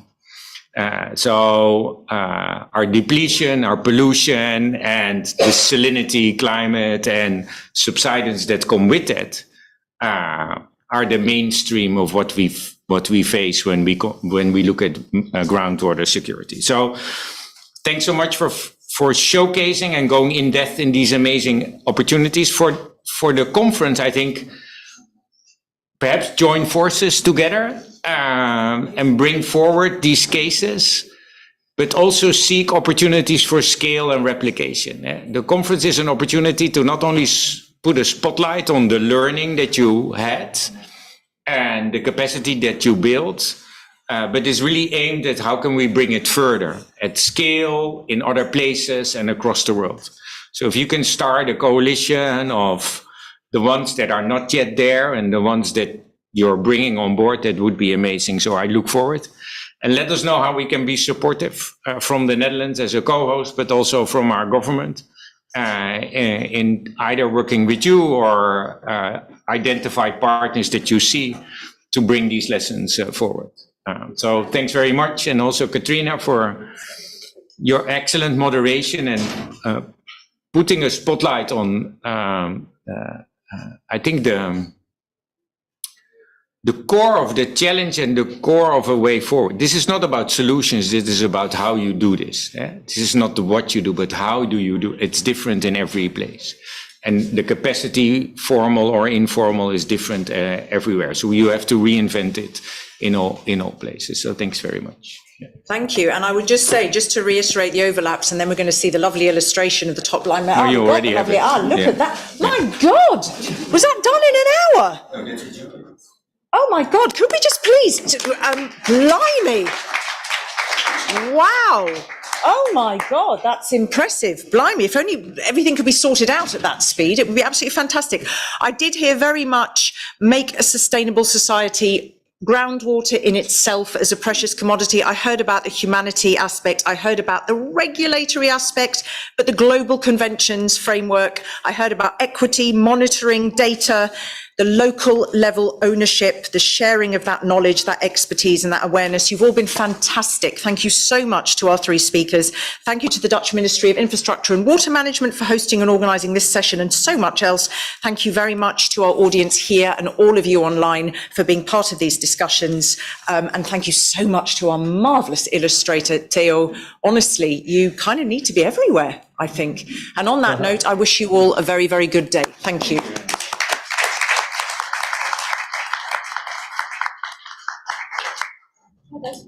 Wow. How did he do that? Oh my God. Dat gaat niet weg. Where is this? That is phenomenal. Where is this person? I don't know. He's he's there. Oh, he's in the room. Oh, I didn't see him. I thought he was online. Oh my God, that's him. That is one of the best illustrations I've seen at events, and I've done a. There are a bunch of people, women, men, that do these things. I know, they are lots of. It's very impressive, huh? Very impressive.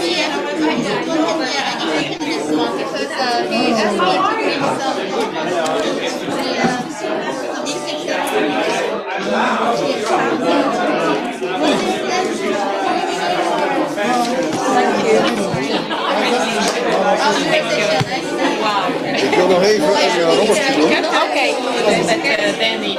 Wow. I want to make a robot selfie. A woman show. But then we need all, including him. Where is the lady? She's there. Elizabeth? Yeah. I will take one of you. I will take you guys. No. You will be there. No, I'm not a part of your team. Yeah, you are. Of course you are.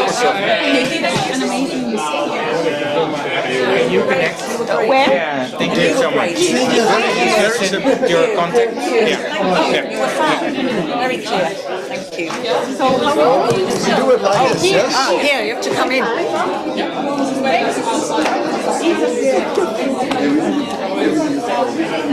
Hang there. No, Hank's not coming. Wow. So shocking.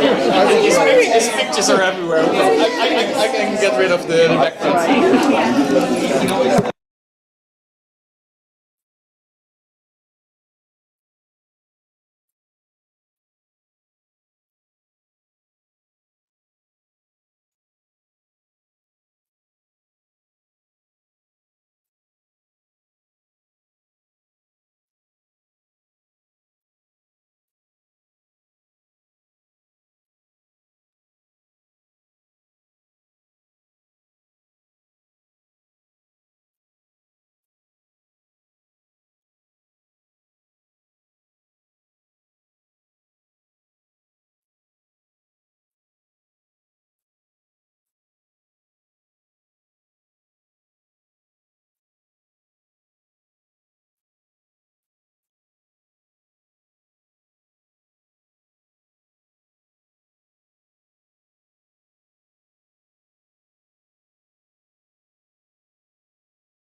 I'm going to sit down. Okay, I'm going to sit down. Thank you, everybody. Hello?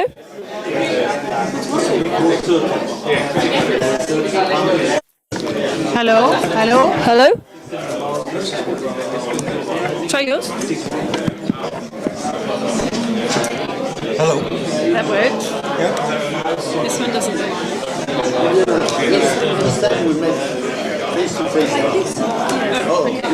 Hello? Hello? Hello? Hello? Oh?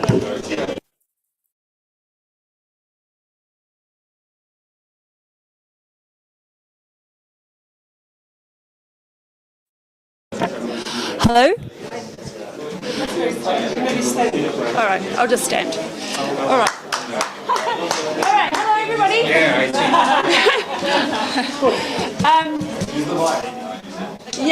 It's. I know. Is it? Yeah. Okay, now it's working. All right, well, hello everybody and welcome.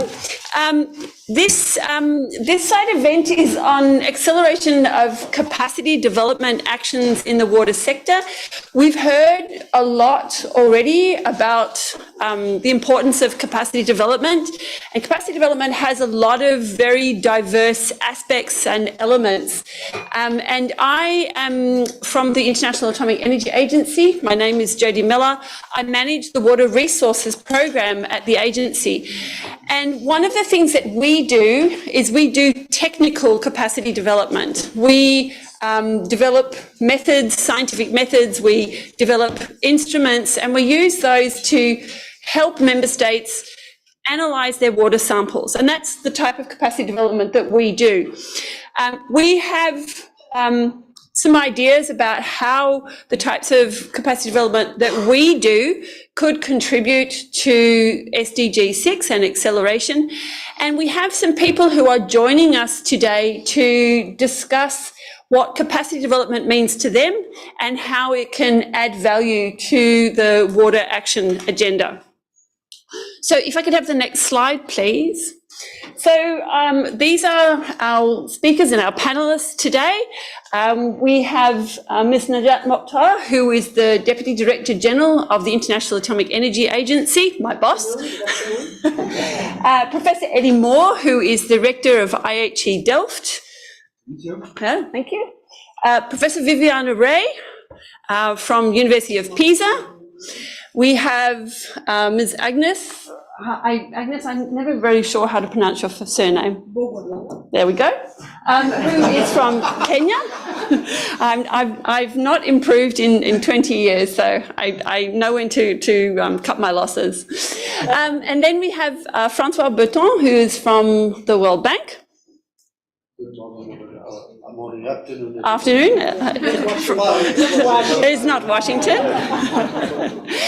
And then also, last but definitely not least, we are joined by Emma, who is an MSc student. She represents the youth. A lot of our capacity development actions are going to be for supporting the youth of today in developing their career. So we're interested in hearing her perspective. Before we start on our panel discussion, though, I would like to hand over to DDG Mokhtar, who will make an opening statement. Thank you, Jodie. Good afternoon, everybody. As Jodie said, my name is Najat Mokhtar, and I'm the Deputy Director General of the International Atomic Energy and the Head of Nuclear Science and Application. And I'm sure you know the agency through its activity as watchdog, and you have heard about the agency many times in the news related to Ukraine, related to Iran and other things. But I'm not sure you know what we do in the development area. And actually, my department offered the technology to our member states to really help addressing issues in wide range, from human health, food security, water management, environmental monitoring, industrial application. Today, we are talking about capacity building, accelerating capacity building. What does it mean in water management? Why we are talking about accelerating today? We have an SDG 6, and we are worried because with climate change, maybe we are not reaching the goal and maybe SDG 6 is off track. So we need each one of us, whatever we can do to bring the SDG 6 on track. What is going on and why we need capacity building and why we need to accelerate capacity building. As Jody said, climate change has really disturbed the water map globally. So we have regions that they are drier and regions that they are being flooded. And this changing in the map also changed the government management of the water resources and puts pressure on groundwater. Groundwater, which is the last reserve that we are having, and if we use that inappropriately and not being managed well, we are really putting in a danger our life, the life of our next generation, our environment, and peace. And I think the question that we are all asking, how we can manage something that we can see, something that it's difficult to measure. And this is what I want there, where I want to bring the role of technology, the role of innovation, the role of science in managing things that we need data. We need the technology and we need information. The agency, as Jody said, she's the head of the isotope hydrology program, and she's leading also one of the world state-of-the-art laboratory on isotope hydrology. We have been working on water, particularly groundwater, for 60 years. We have been helping our member states. The last 10 years, I think we have spent more than 30 million building capacity in more than 100 member states using isotope technology to really respond to key questions. Where is the water? How much is in there? How old is that water? Meaning, is that water will stay there, is going to be replenished, or it's over when we have used it? And how good is that water? It's a key question that each manager, each policy maker, each decision maker needs this information to make a good management of water resources. Now, why we need this and why we need it now? Because I think most of you have been at COP27. We heard that if we don't do anything, temperature is on the rise. Again, water resources will be at critical point. So we need to bring this information. We need data. We need accurate data to the policy makers to know how they prioritize water resources, how they can do better in terms of management of water resources. If we don't bring this information, they won't be able to manage. If we don't build the capacity of young scientists, men and women at universities, at science institutions, at water laboratories, we will not be able to bring this information. And that's why at the agency, we believe strongly that not only we need to build capacity, but we need to build networks. We need to sustainability. Once we have a capacity in Kenya or in Morocco, in my country, or in South Africa or anywhere else, we need these labs to talk to each other, to share know-how, to share best practices, to share data at regional, at sub-regional level. And that's why we're talking to our partners, we are talking to you to come along together to build this network of laboratories worldwide. We have laboratories at different level. Laboratory at DEV, laboratory at the IAs at certain level that can bring capacity in laboratories in Kenya, laboratories in South Africa, to help laboratories in Niger, in Burkina Faso, in Malawi, to be able to manage their water resources, to bring this data. So we need to work together and bring this to the policymakers that they need this data, accurate data. Measuring is not easy. I'm a lab person. We need to measure properly. We need to be able to compare measurement.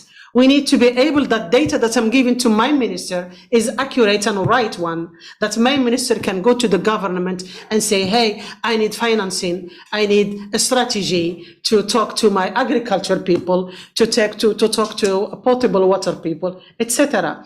So it's a call for you all to come together, to work together, to build this capacity building for men and women around the world. And I thank you very much. Thank you.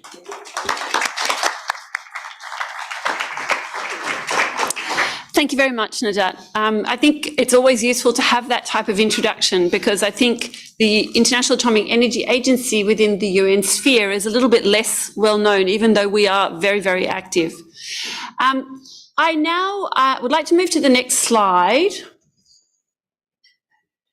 And I'm just going to give a short contextualization of the type of work that we do at the agency.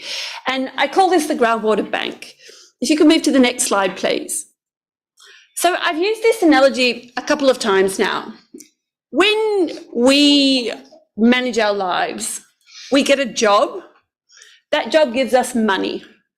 We use that money to address our short-term needs and our long-term needs. We need to buy food today. We need to buy a house to live in the next 5 years. We need to save for our retirement. We put that money in the bank and we watch the balance. We make sure that the pots of money that we have allocated for different purposes stay in balance. And we do that by looking at our statement, looking at our investment return. But let's have a look at the Groundwater Bank. If we could have the next slide, please. So we have a source, and we put that source, that water, into the bank, our groundwater system, and we make withdrawals from it. And those withdrawals are also for different types of needs. And some of those are short-term needs, growing the food we need to feed us tomorrow. Some of them are mid-term needs to provide energy or energy development, economic development. And some of them are long-term needs to support future generations. We need to balance those needs. We need to understand which pots of money, which pots of water we put towards which need. But where is our statement? Where do we get the statement that says how much we're using and how much we've saved? One of the things that we do at the International Atomic Energy Agency is we use isotope techniques, isotope hydrology, and we use these techniques to help us get to that statement. Is the water we're using fossil water? Was it replenished a millennia ago, or was it replenished last year? What is the quality of that water? How is it changing? So we look at timescales of processes. We work with our member states, we work with our counterparts to build capacity in this way to answer this question. But it's not to say that that's the only way that we should look at capacity development. And here I would like to ask Eddie, you are the Rector IHE Delft, you've been directly involved in lots of different types of capacity development. So if I start with one question, sustainability of water. Is groundwater sustainable? And is there enough critical thinking about this issue? Thank you, Jody. I also thank you for, I think, a quite nice introduction here. I think there's, as far as I'm concerned, a short, simple answer, that's no. I think that if you look at what Jody put down here, is that we have a problem with our bank. And I think if you look at a couple of examples, like in Yemen, in Iran, in India, everywhere you see the groundwater tables lowering much faster than we replenish it. And I think that's one of the important parts there. If we want to make groundwater to be used in a sustainable way, we have to make sure that we not only withdraw from our bank, but we also replenish the bank in times of, say, abundance. And that, I think, is not happening at the moment. So I think that and there you also get to what you mentioned about capacity development. There, I think there is an urgent need actually to increase the knowledge together that we have in areas on how we can use groundwater also to overcome periods of droughts, but in a sustainable way. And I think that is sometimes a little bit oversimplified. So that's where I also see a good need for example, stable isotope use to get better information on how the system works. And then based on that, you also need knowledge on how to use it in a sustainable way. And of course, that means where you get to all the users there, all the needs, and everyone has their own priority. And I think that also requires that the people that are making the decisions know where it's needed for, but also know how the bank looks like, so that they can assure that at the end of the story, that it can be after a year, but can also be after 10 years, that bank reserve is being put back into place. We have to share a microphone. All right. So thank you, Eddie. I hear you, and you've talked about different sectors and different analyses, but in that discussion, in that description, there's an element of critical thinking, right? That people have to be able to analyze the problem. They have to be able to identify the problem before they analyze the problem. And that requires capacity development, so we've mentioned. So capacity development, as I said, it's a kind of an all-encompassing term. How would you, if you're going to provide a definition of capacity development, how would you define it? Do you restrict it in one way? Do you make it all encompassing? How do we get at capacity development? Because it tends to be this bucket term that we use that identifies a very wide range of actions. I agree that's often used in maybe two different ways. One is the bucket use, but the other one is that capacity development is sometimes seen as education or training. I think in reality, at least as far as I'm concerned, it's a little bit in the middle there. I do think that capacity development is about sharing knowledge with individuals. So that's about the training and the education part, but you can do that, of course, in a lot of different ways. The second part, and I think that's maybe as important, is that it's also about institutions. So it's about strengthening institutions. Because there's no use if you train somebody about the use of stable isotopes, and then you don't make sure that you have a lab where they can analyze those samples. And that's true for all the other things that they need as well. I also think, but then you're going to do a little bit wider definition of capacity development. That's also about if you create and train people, you have the institutions, you have to make sure that there is a sound financial basis also for that. But there's also a governance system in place that allows you to act. You also want to have certain decisions that are drawn on information and, for example, on data or other tools, that information is being used and that it leads to a well-informed decision that needs to be taken to assure which of those 6 or 5 needs that are there are handled first and maybe one other later. But that's quite a difficult decision, and sometimes you end in the political part there. So that's where you need a good governance system in place that allows you to make those decisions and go all the way up. Thank you, Jody. All right, thank you, Eddie. I'm going to pass from Eddie to Viviana now. Viviana has been one of our technical experts who has helped us to implement training programs, hosted fellows, supported students that we are supporting as part of our programs. And one of the things that I want to ask and discuss now is there's capacity development and then there's effective capacity development. So from your technical background, what do you see? How do you define effective capacity development? Thank you, Jody. Well, I think one important element in the picture is knowledge. Of course, we have to have a good knowledge on the tools and techniques that we want to share, but also we need the knowledge of the social context where we operate. So, for example, in the Thailand, we have a very good knowledge of the Thai for effective capacity development, we may need a two-ways approach. So we need to have a sound knowledge of the tools and techniques we want to share. For example, isotope hydrology. But also we need to get acquainted with the social context, the cultural aspects that shapes the relation that people have with groundwater and society have with groundwater. So we can address what we have listed here, so the needs. So with this joint way of working, this putting together this two way of knowledge, we can really make sure that we propose capacity development that is effective for the local context. And one example is to always to bear in mind that maybe some way of approaching a certain techniques or a way of setting up or helping to put in up a laboratory or a specific teaching techniques may be efficient and super efficient in one context, maybe not so efficient in another way. So we really need to put together the two aspects here. So the source, of course, the scientific source of knowledge for groundwater and techniques, and the knowledge of the social and cultural background. Thank you, Viviana. I'm very glad that you brought up that social context. I think it's very important to recognise that the world is a very, very diverse place. The solutions that we make for one area are not the solutions that work in another area, and sometimes we lose sight of that a little bit.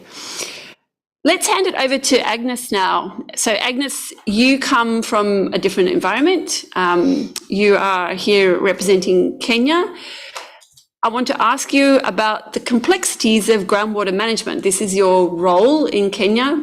Do you think that the complexities of groundwater management are fully understood, particularly when it comes to building the needed technical capacities in your environment, for example? Thank you, Judy, for that comment and question. I want to talk about the situation in Kenya. One, I would say that Kenya is a water scarce country. It has the water resources, which is below the global benchmark. We are affected by climate change. And recently we were missing like 5 rainy seasons. Again, we are talking about moving away from rain-fed agriculture to what? And the only solution that from my institution that we are seeing is moving now to groundwater-fed agriculture. So those issues that are there, we have to consult within the stakeholders, we have to cooperate, we have to collaborate, and also we have to have the public-private partnership so that we can make the groundwater resources available for agriculture and also for food security and also for industrial and domestic and also for sustainability. So coming down to your question, the groundwater issues in Kenya are not well understood. And we have the complexity that is there. One is the regional perspective. When we look at the groundwater situation in Kenya, we realize that we have different lithologies. The water resources is not well understood. We have the governance issues that have been mentioned by majority of us here. And we have the regulations, we have the different institutions that are in place, but the gaps in terms of data is wanting. So we are talking about that, do I mention that allocating what is not yet measured? So it is just complex because it has to be measured before the allocation comes in place. So the needed capacity building needs to address those gaps, and we are glad that that is the approach that need to be taken. Thank you.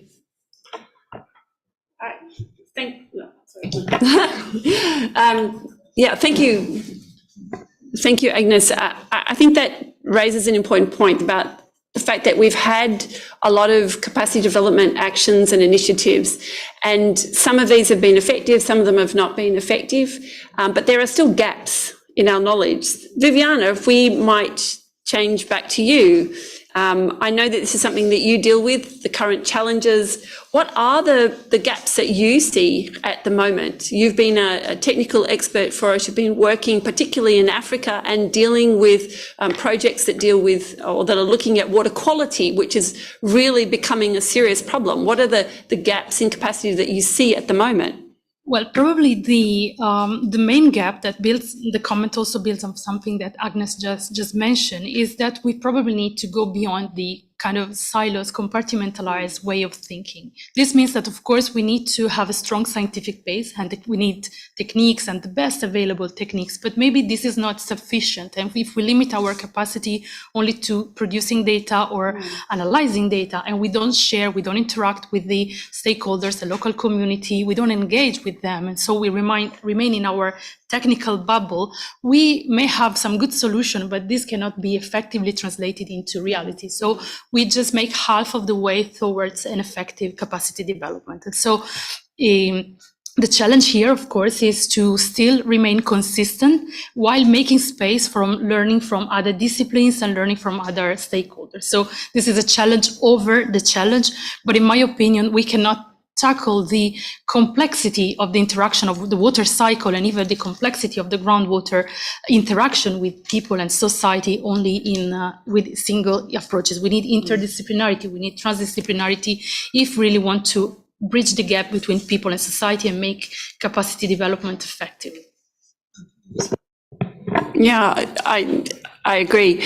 And that maybe is a good opportunity to come back to DDG, because in your capacity as a DDG, you manage a portfolio across the Department of Nuclear Sciences and Applications that is very broad. What does the IAEA offer in terms of filling these gaps and addressing the issues that Viviana has brought up? Yeah, thank you, Jody. I think capacity building at the agency is one of the big portfolio and big service that we are providing to our member states. We are not funding agency, but we are capacity building agency. We develop technology, we transfer the technology to the member state, and it's demand driven. So member state, they come to us, they ask help to manage for assistant to use the technology for water management. And we do that through, first, we transfer the technology, the know-how, training them on site, train them as individual, group, but also at regional level to share. And as you said, Jody, it's not one size for all, but it's tailor-made to the need of the country. Small island states, we are working with them on seawater intrusion, for example. Sahel region, we are working with them on mapping the groundwater, and because it has also a political implication. The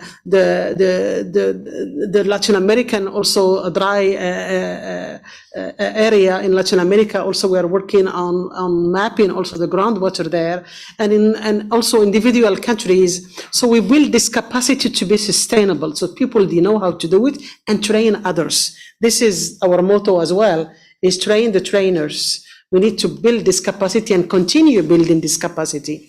But Viviana also mentioned something very important, is we push also our member state to bring this data. The prerequisite is what we call central criteria. We are not building capacity for a lab just to work in the lab, but we are building this capacity for the lab to bring this information to those that they need this information. And the Ministry of Agriculture, Ministry of Health, and other stakeholders. So this is prerequisite that the data should be shared and should be used for better management. We also build the capacity in research, in R&D activities, because technology evolves. And we need, when we say isotope hydrology, don't think immediately about radiation or big instrument. They are simple instruments that can be transferred immediately to labs, and you have done it, and I think we have also done it in other countries. So we need to continue developing this technology to be transferred easily and used easily by our member states. And this is through research. Thank you. Thank you, Najat. I'm very proud of the work that we do, I must say, and I think it does bring a lot of value. And maybe I can then throw that back to Viviana. You have been responsible for transferring this technology. We are developing it. We need people to implement it and to bring it to the countries, and that's something that you've done. Do you see it making a difference to these countries? Well, this is actually not a question I've asked you directly before, which is somewhat embarrassing, but... No, it's fine. I think it's very important, and I see the difference. I see in my very short experience, I have to say, well, it's not like I have many years of experience, but I've seen laboratories growing up. I see people that are getting skilled more and more, and they are eventually able to transfer this skill that they learn. And in a recent training we did in Morocco, we had the chance to work with many countries in Africa. We had many counterparts from Africa there, because it was the target of the training, and it was N15, and we saw a lot of potential. So the knowledge is there, the basis is there, and probably some additional knowledge should be brought in.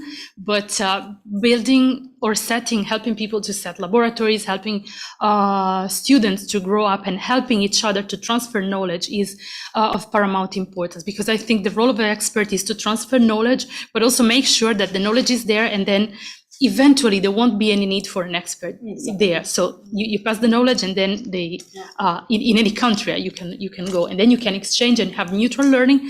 But eventually I see that the overall goal is not to have any expert mission anymore. Yeah, it's an interesting way of putting it. Our goal is to make our jobs obsolete. That's true. Yours, not mine. So I didn't say anything in my advantage. The obvious point that comes up, though, when we hear about this is finances. And that's where we're going to pivot to the money person here. Francois, you're from the World Bank. So one of the major obstacles is often challenges securing adequate funding for countries' endeavours to build much needed capacity. We see this a lot. And even when it's built, sometimes it's not effective. Sometimes they're unable to spend the money that's been allocated. There's problems with delivery. How are financial institutions like the World Bank supporting countries build much needed capacities? And for example, in the way that we do with physical infrastructure, laboratories, for example. Thank you, Judy, for this very nice question. First of all, I want to insist here that the World Bank is really supporting the activities that are being implemented by other agencies, and we perfectly align with your objective of this approach of support network and capacity building, and with the idea of getting, as Viviana was saying, getting the expertise inside the country for a better groundwater management.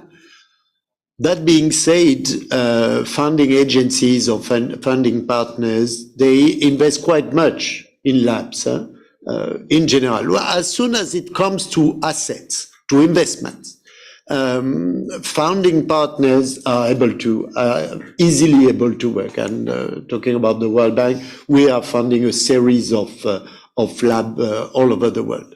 The difficulty comes when we are talking about capacity building, because capacity building starts from the school to the university, and then after the university, it's all this specific training to your technologies, and after that, it's still working with your network, exchanging experts on the job training, all these things that you need for your lab experts to be performing well always. So their institution like the World Bank, they are stuck. We cannot, our project, which are time-based, usually it's 5 years, 6 years, 7 years, they cannot replace a long-term program that will invest in capacity building.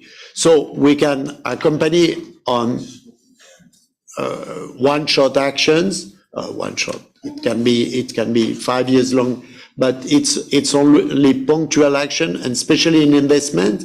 For the rest, there are other partners. The World Bank, the World Bank is run through a very long list of rules that have been established by the member countries, the board of directors, and well, our clients, they are not the labs, they are at the Ministry of Finance, and we are to work to look globally. But there are many other financial partners, and I know many bilateral donors that have much more flexibility and that are supporting this. So if I had a word to say on that, I would say, well, for those who can support, please continue to support. For us, we can really cover the most expensive part, the investments, and we are trying to do so even in the isotopic hydrology, but lab in general, or water resource exploration in general. Water resource exploration, we know that the most expensive is not even the lab, is the deep borehole where we want to take the sample. So we can help on that. We are not well equipped for helping on the capacity building, but there are other partners. So fortunately enough, I guess there is an overall financial environment that will allow you continue working.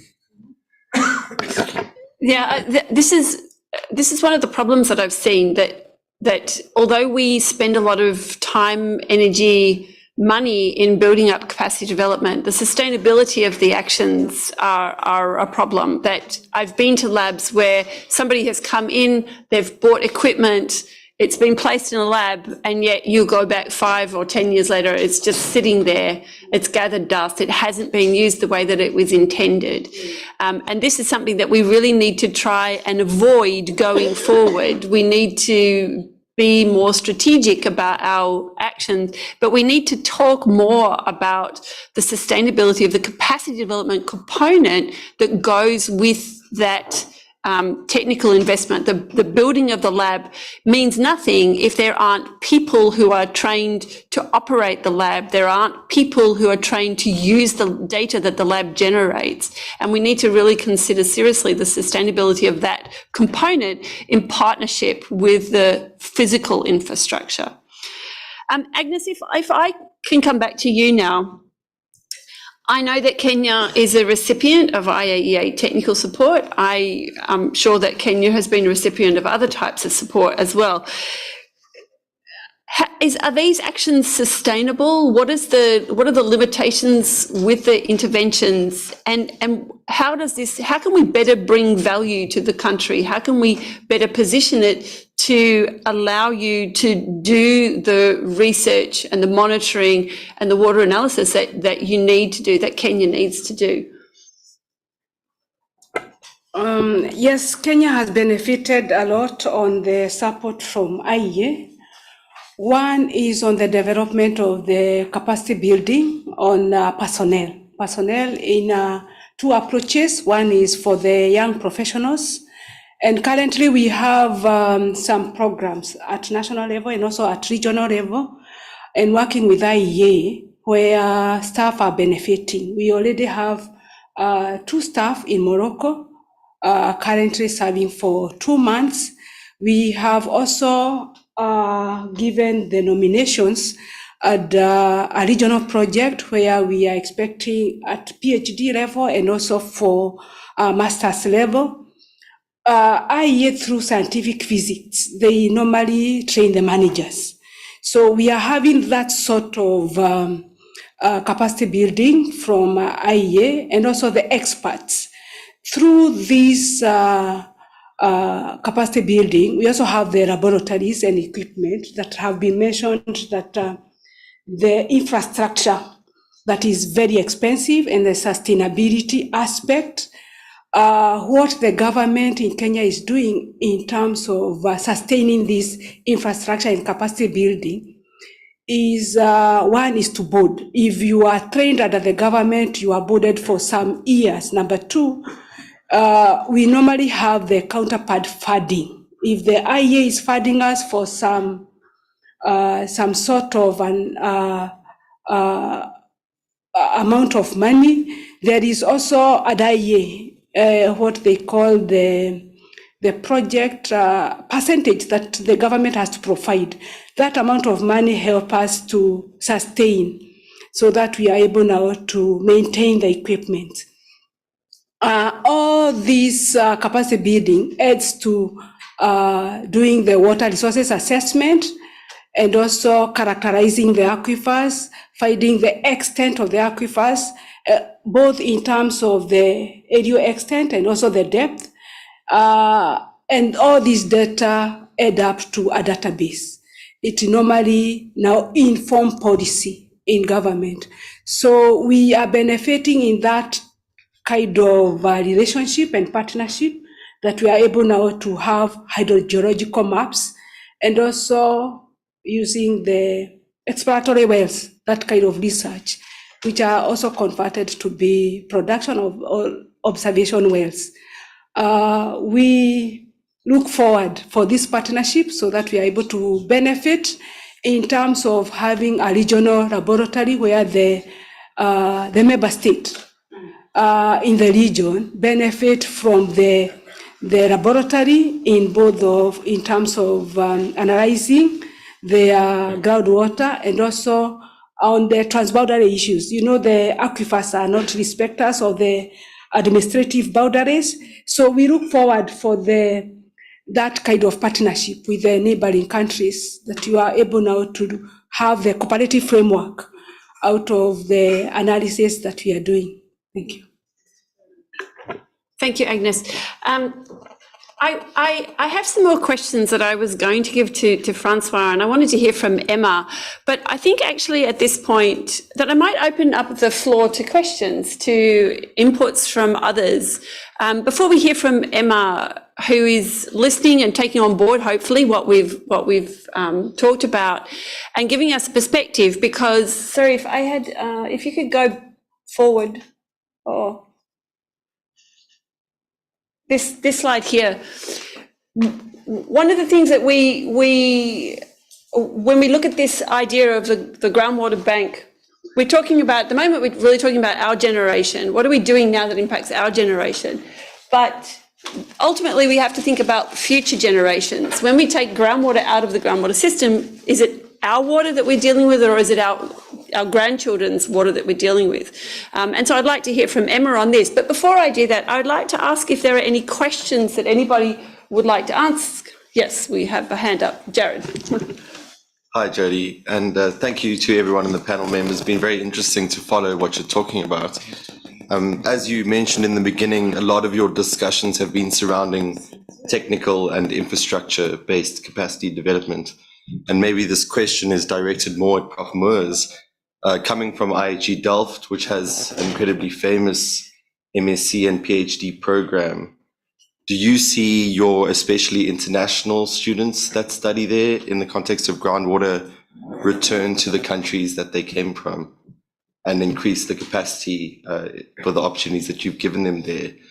This skill retention is somewhat, in my opinion, really important. So I'd like to hear your opinion on this.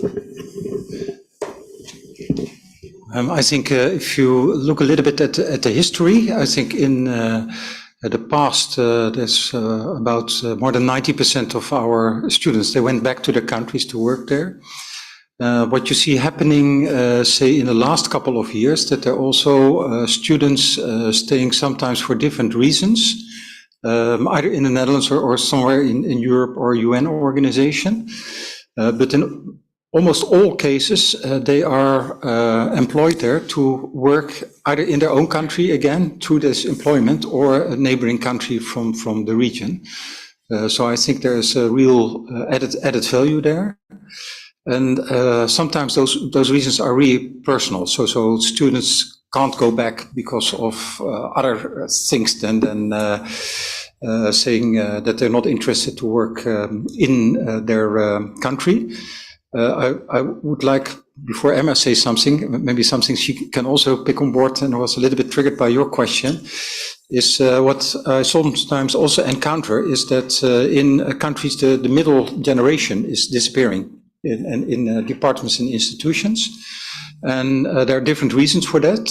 One is that sometimes I think the capacity development plan is not looking at a continuous, say, adding people to the knowledge base.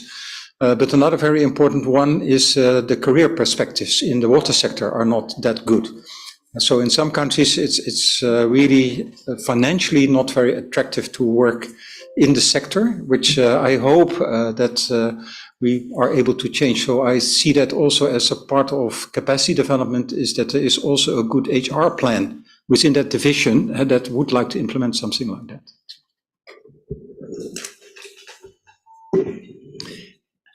Thank you, Eddie. Do we have any other questions at the moment? Because what I might do now, actually, I have sorry, yes, there's a question at the end there. Hello, I am Dhaval from India. In 2010, one of the organizations in India analyzed all the hydrogeology master's programs across the country offered by different universities and came to a conclusion that 80% of the syllabus still focuses around groundwater exploration, groundwater development, while the paradigm of groundwater development has long left the shores of India, and we are now in a stage of overexploitation.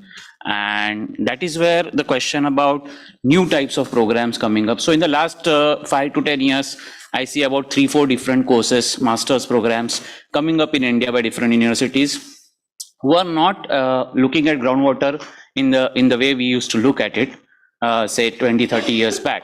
So basically the question is like open to the entire panel, but maybe more to Eddie, given the educational background, is do we need to ask ourselves about how we look at capacity development now? I mean, moving beyond technology or moving beyond, say, transfer of skills or things like that. I mean, do we ask questions differently, or do we ask different questions? Is the question.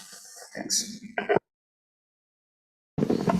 I also think it's a good point. I've been teaching in India also for myself for some time. And I think that what you see and where there is a clear need, although not everybody is convinced about that yet, I think this interdisciplinarity and this holistic approach that Jody was pointing out to, I think that's a very important part to bring into the educational training. I still think we need technicians. I still think we need to develop techniques, but I also think we should have people that are well capable of understanding the complexity of the system. And I do think that that has been lacking in the past too much. So I hope that is changing. I also see that changing. If it's going fast enough, I'm not sure, but I think we can push for that.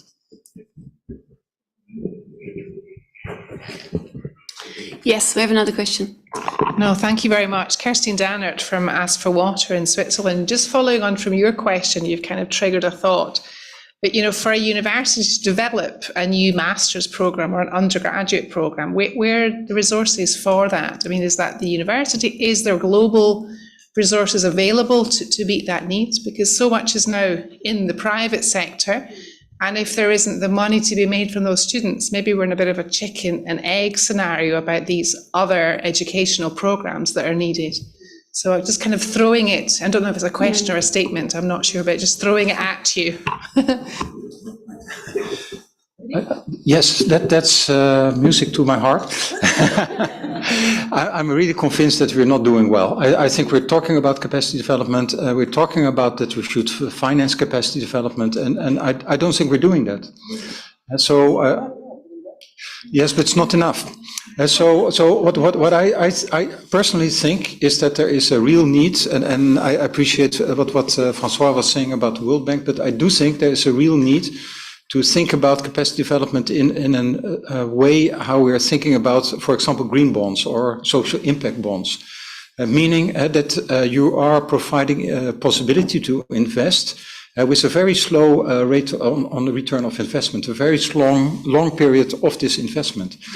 I know that there is an educational fund that's for primary schooling and secondary schooling where countries can apply to, but it is not there for water. And I do think that it's not only about schooling. I really think that it's also about this institutional strengthening. So also where the assets that the World Bank is providing, they also should be financed there. But I think you should do both. I don't think you should do one there and the other one there. So maybe I disagree a little bit with Francois that there is enough other ways of financing this capacity development that you were talking about, because I don't see that. And I think it should be stronger. And I would plea for actually a combined investment. I have been in discussions there because what sometimes the answer that you get, okay, I'm investing in a training and then somebody's working there 5 years and they move somewhere else. And you lose money. I don't believe that. I think every country that invests in capacity development always wins money. It's the best investment that you can do, but you have to be willing enough as maybe a water ministry to invest in the capacity in your ministry and also be happy if that person starts working at the Ministry of Financial Affairs or at the Ministry of Health. And I think if that approach would be there, then I think we can make this step forward. And otherwise, we're a little bit stuck on what you were saying. Yeah, sorry, Francois, yeah. Thank you, Jody. Yeah, if I can add one word on that, because it's the most important thing. It's, okay, knowing the groundwater resource or exploring the groundwater resource, not exploring, developing the groundwater resource is something, as I said before, we can do it. We can find the finance for that. The main difficulty is groundwater expertise, high level, and as you say, Eddie, about someone who has a level that allows a global view of the things. So we are talking about very high level expertise. With the Thailand universities, we had a very interesting roundtable on this topic. And the thing is, they are ready to put their resources together and to set up a global, a regional master degree level and so on. What is missing is the funding. And for us, a standard funding agency, we cannot bring that because it's project-based. And what we want is long-term. So the solution we identify up to now is to set up a trust fund. And this is probably the only solution for long-term training. It's to set up trust funds that are dedicated to training, high-level training in groundwater expertise, which is certainly needed. So listen to this discussion. I have a diagram that I want to show. It's the map. Can you show that map? It's at the end. Yeah. This map, this diagram. So when I listen to what you were speaking about, there's the sustainability of actions, there's the employment opportunities, there's the targeted direction. And this is something that we've been working on as a concept to put forward. We have been investing in some equipment in this lab, another piece of equipment in that lab.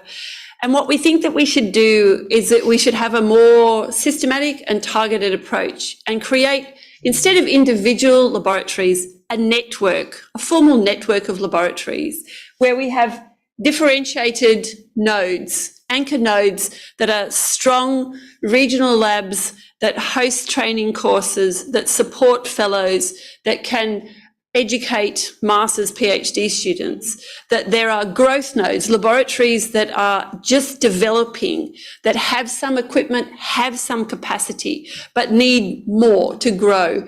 And then there are development nodes, laboratories that are just starting out on this journey.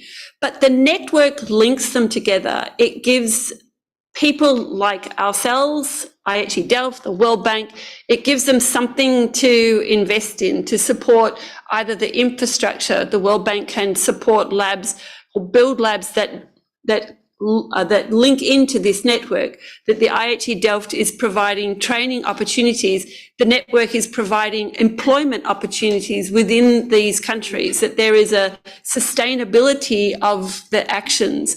And this is a concept that we're working on, that I have been discussing and working with the DDG. And I think because the time is getting late, I do want to hear from Emma, who is the youth of today. She is going to be the manager of one of the anchor nodes 20 years from now, and she's going to be training up a new cohort. This is my idealized world, of course. But Emma, let's get your perspective. I want to give DDG an opportunity to have a closing remark, but I would like to hear from you as the youth. What do you see? How does this gel with you? What have you taken away? What are your key messages that you want to address?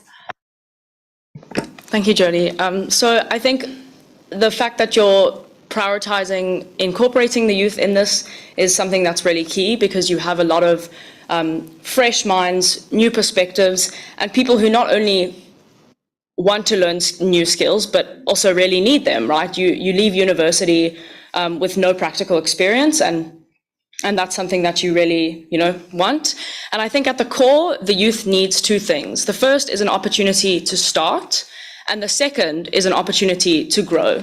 So I think it's in human nature, when you first learn something, you have a desire, okay, what's next? And that's where I think this IEA's concept of these nodes is really the perfect solution to this, because you can start somewhere and you can think, oh, okay, I think I want to experience something different. You can move somewhere else within the node, and you're still contributing to the greater capacity development.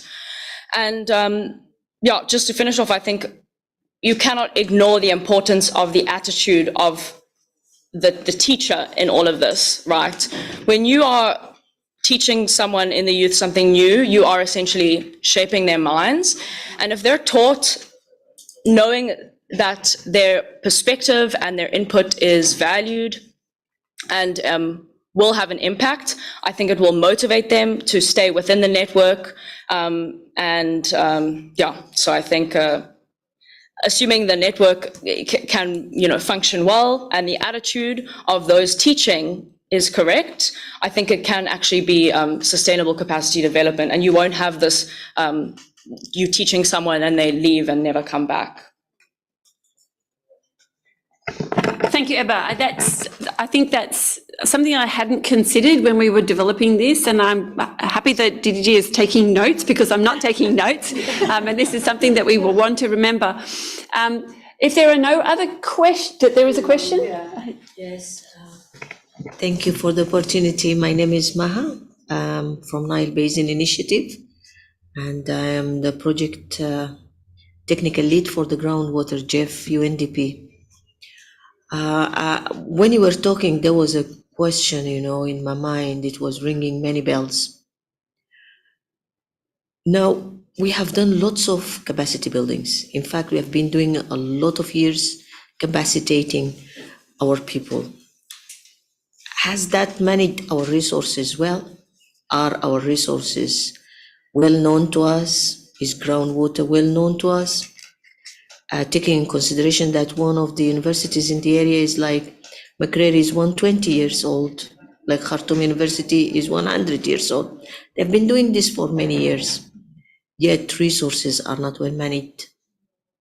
So what's the problem? Where is the gap? Is capacity building driven by the need? Because we need something, then we capacitate ourselves towards it so we can explore our resources and manage it in that way? Or it is just something we do it routinely and then we don't implement?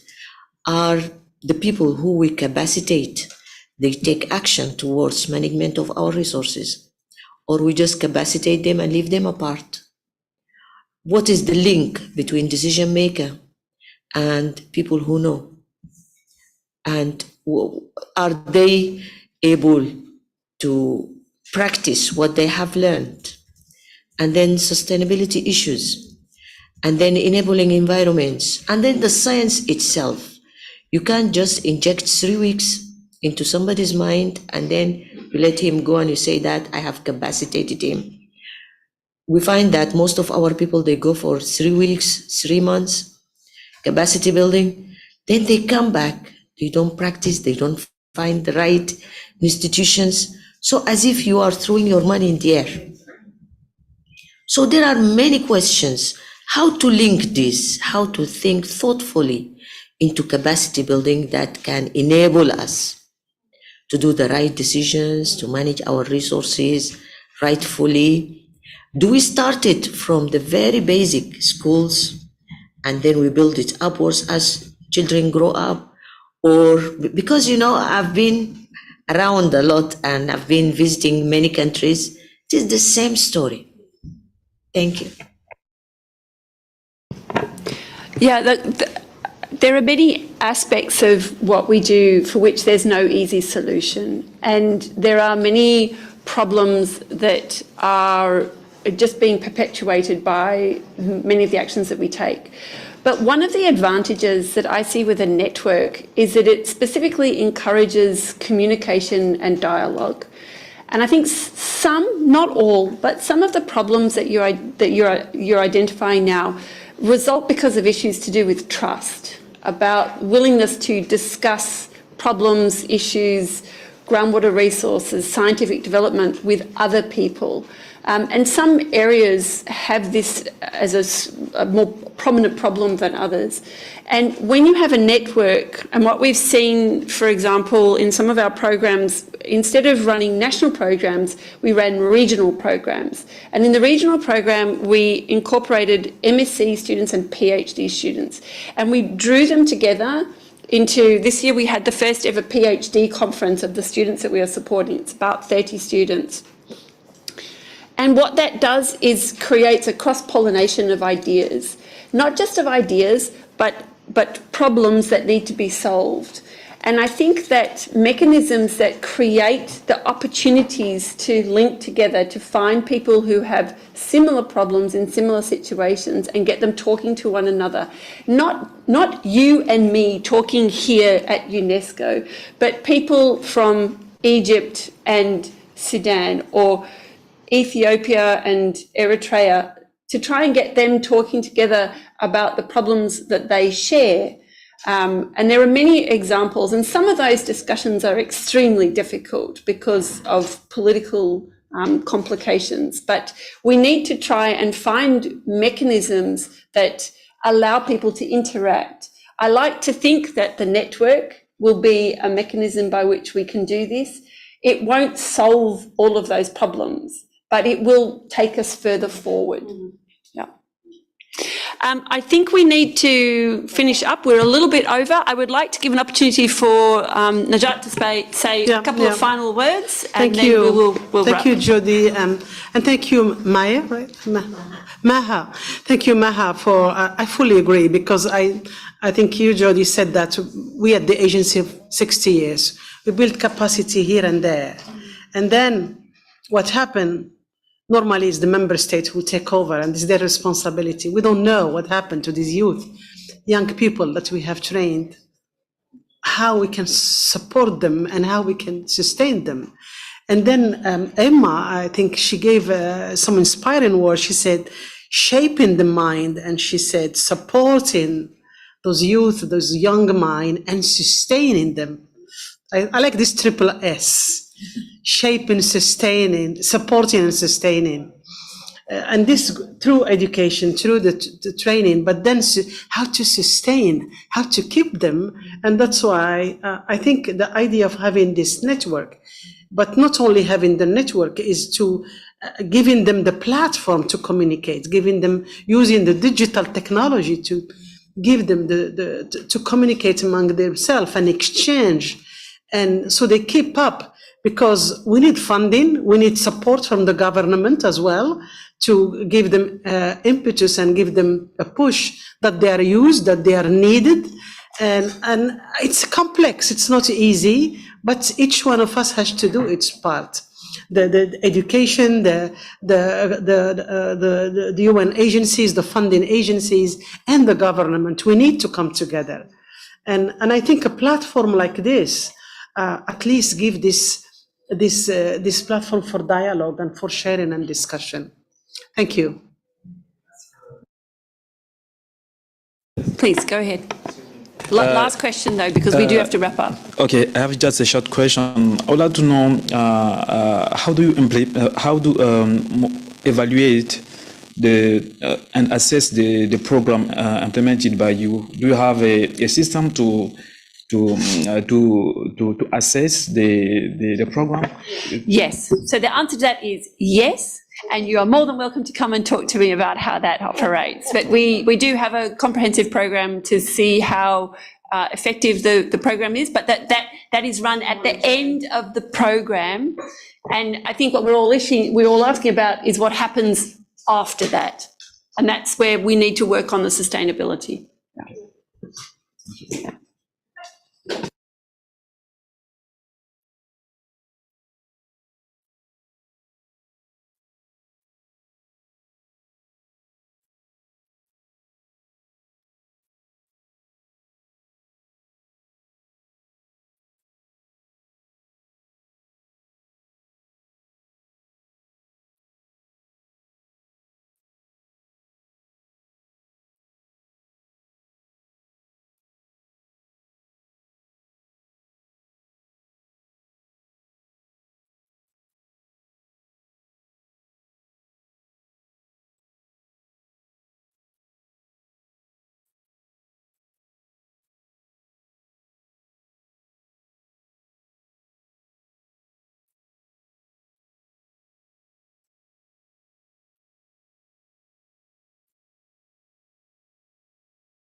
Hello, Barbara.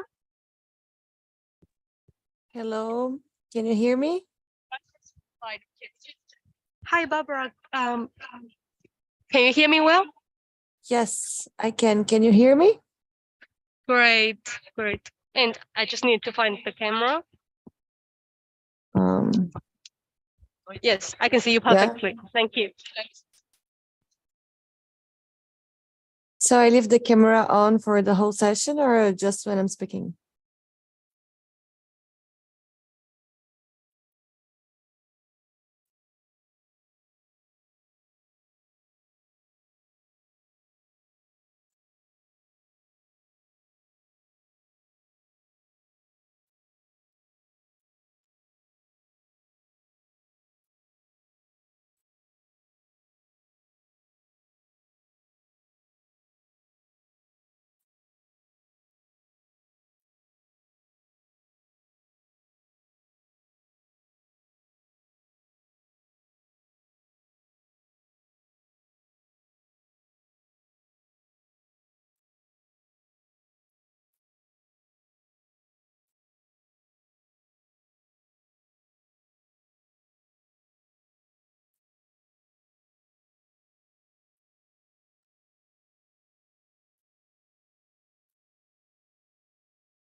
Is there a room change?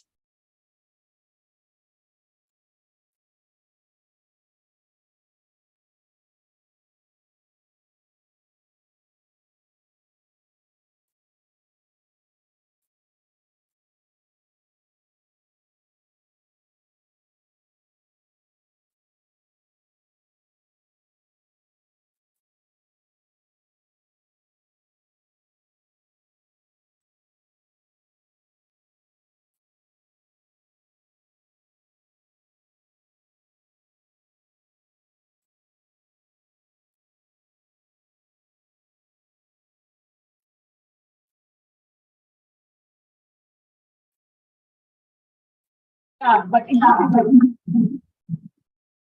Barbara. Hey. We have to okay?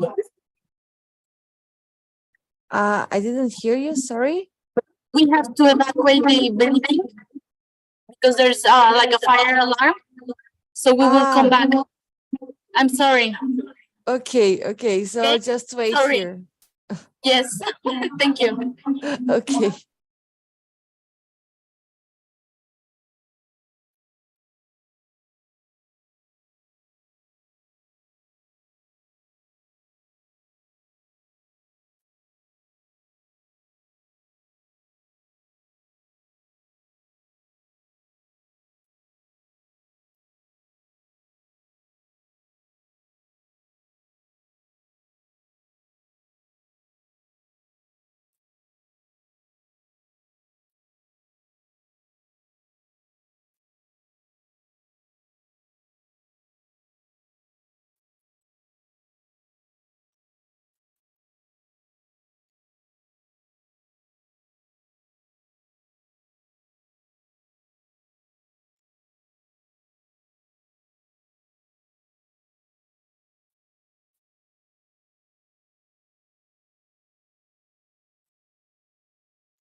Thank you for this exciting start to our session.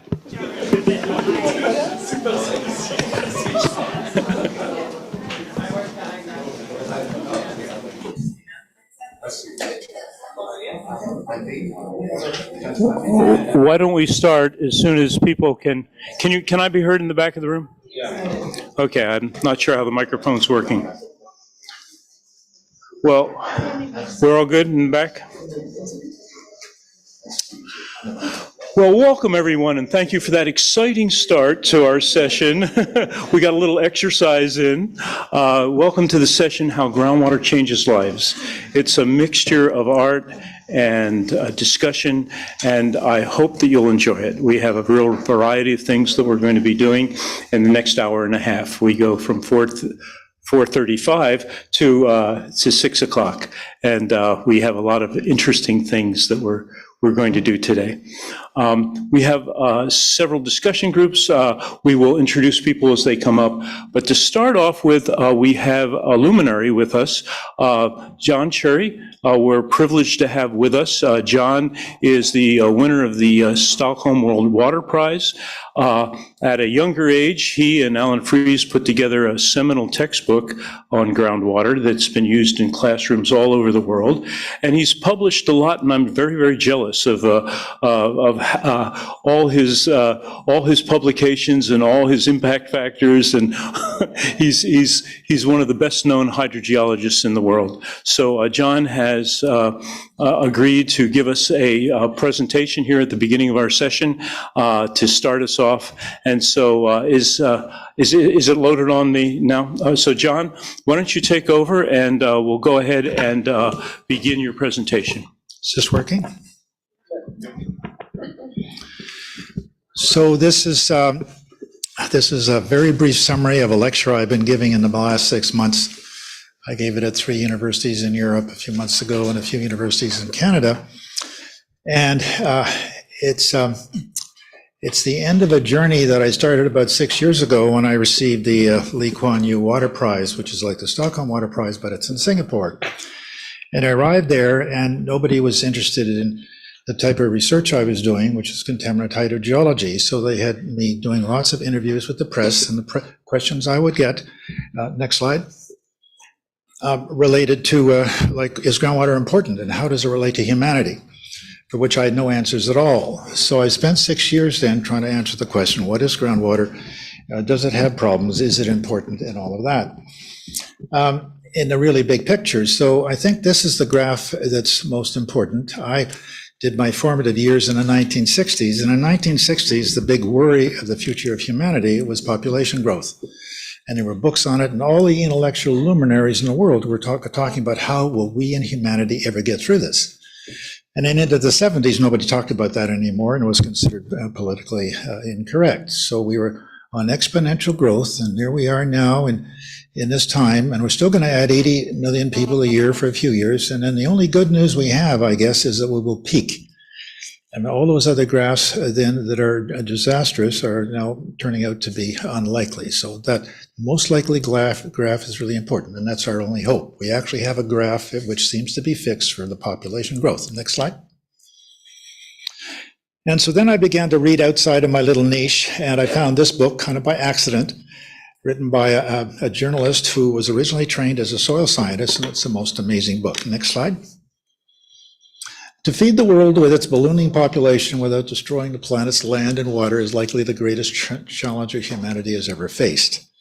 And this is a great read. So when I saw that, I figured, wow, you know, food is the issue. And how does water relate to it? Next slide. And another important book that I picked up on my travels, How Societies Choose to Fail or Survive, okay, Collapse, and this by Jared Diamond, who's written many other books, and he's an esteemed intellectual. Next slide. Factors that precipitate societal collapse and environmental damage like deforestation, pollution, soil depletion, erosion, et cetera, and conflict. Next slide. So if we look at humanity, basically the slide says that humanity is wrongly distributed across the planet, water deficiency and dry climates, etc. So we've got a lot of people, billions then, living where if you were to choose on this earth, you wouldn't live there in the first place. And we're headed into drought, and so we're headed into huge crises for those people and others. Next slide. And so we got 4 people who live in areas of severe physical water scarcity for at least 1 month a year. And this was done several years ago. Now we're up to 2 months a year. And the big mega droughts that seem to be happening then are going to take this up to 3 months a year and 4 months a year, etc. Now we have projections, projected groundwater use increase by UNESCO then was 30% by 2050. And one of the important points is that can't happen. There's no water to allow that to happen. So all these projected increases don't make any sense at all. Next slide. And if we look at, say, India, for example, 1.4 billion people, 0.3 billion to come. India has 1/5 of the global people, but only 4% of the global water. India is the world's largest groundwater extracted, 92% for agriculture. And 2/3 of the population depend on agriculture for the living. Tens of millions of Indian farmers then are in total insecurity at the present time. Next slide.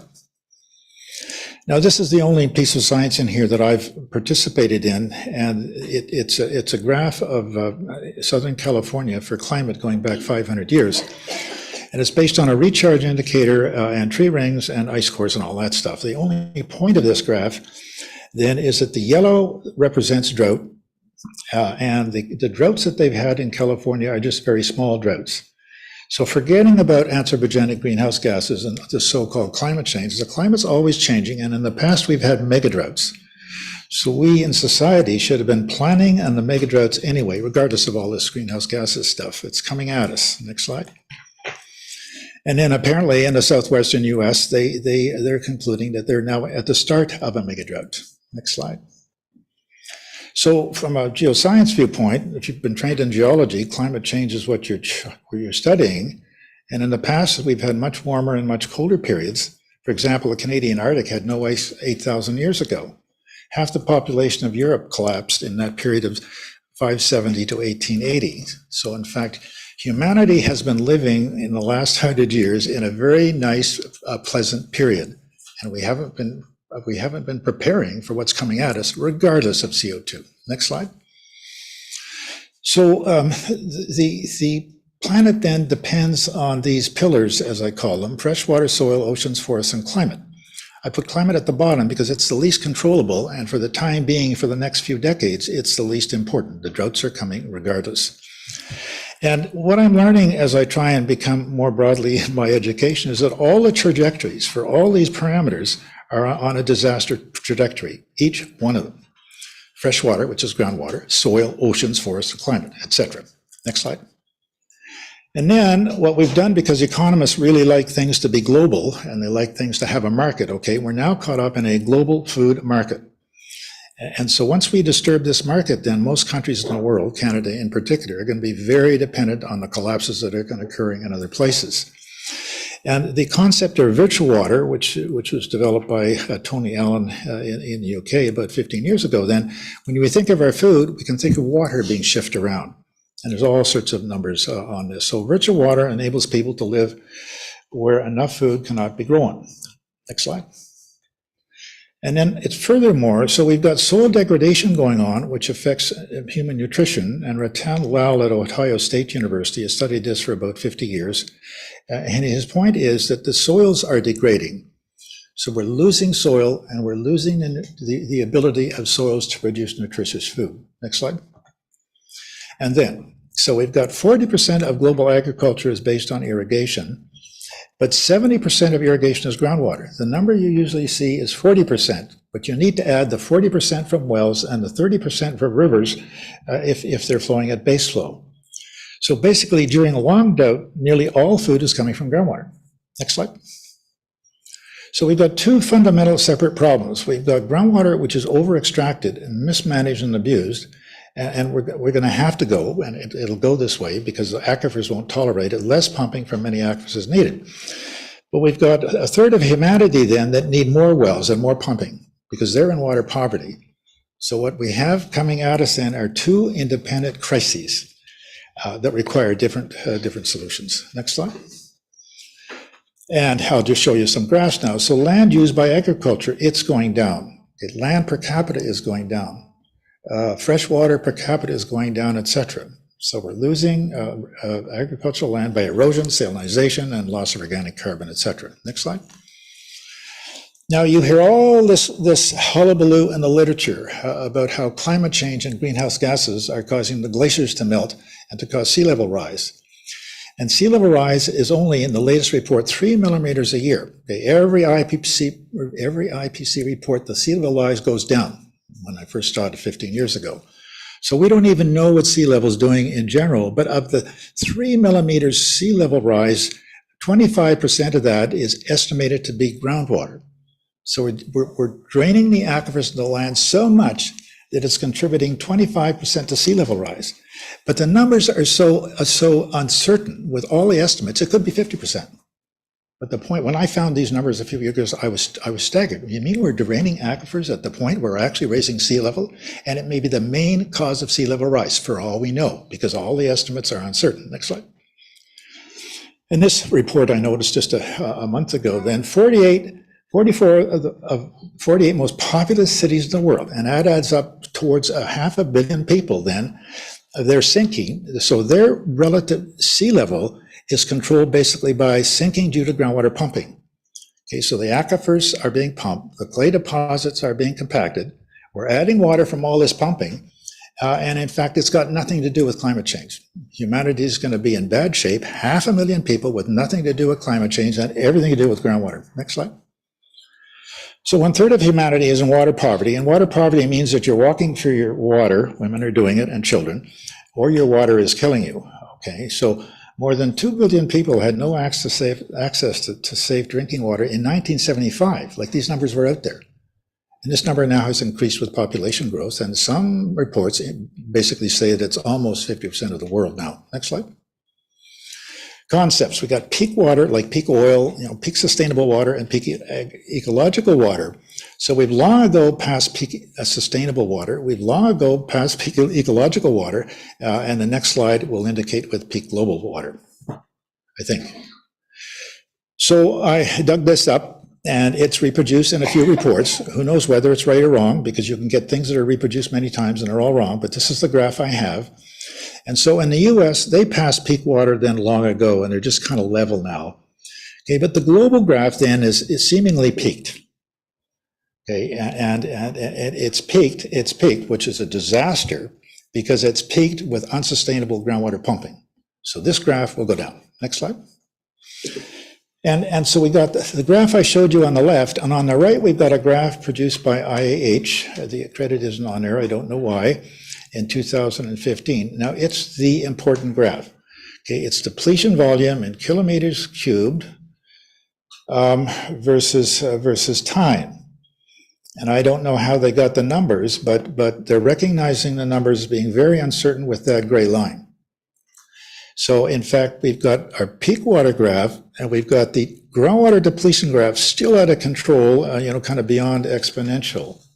So in fact, there is no prognosis we can make for this, other than we're facing a huge water crisis, which means that we're facing a huge food crisis.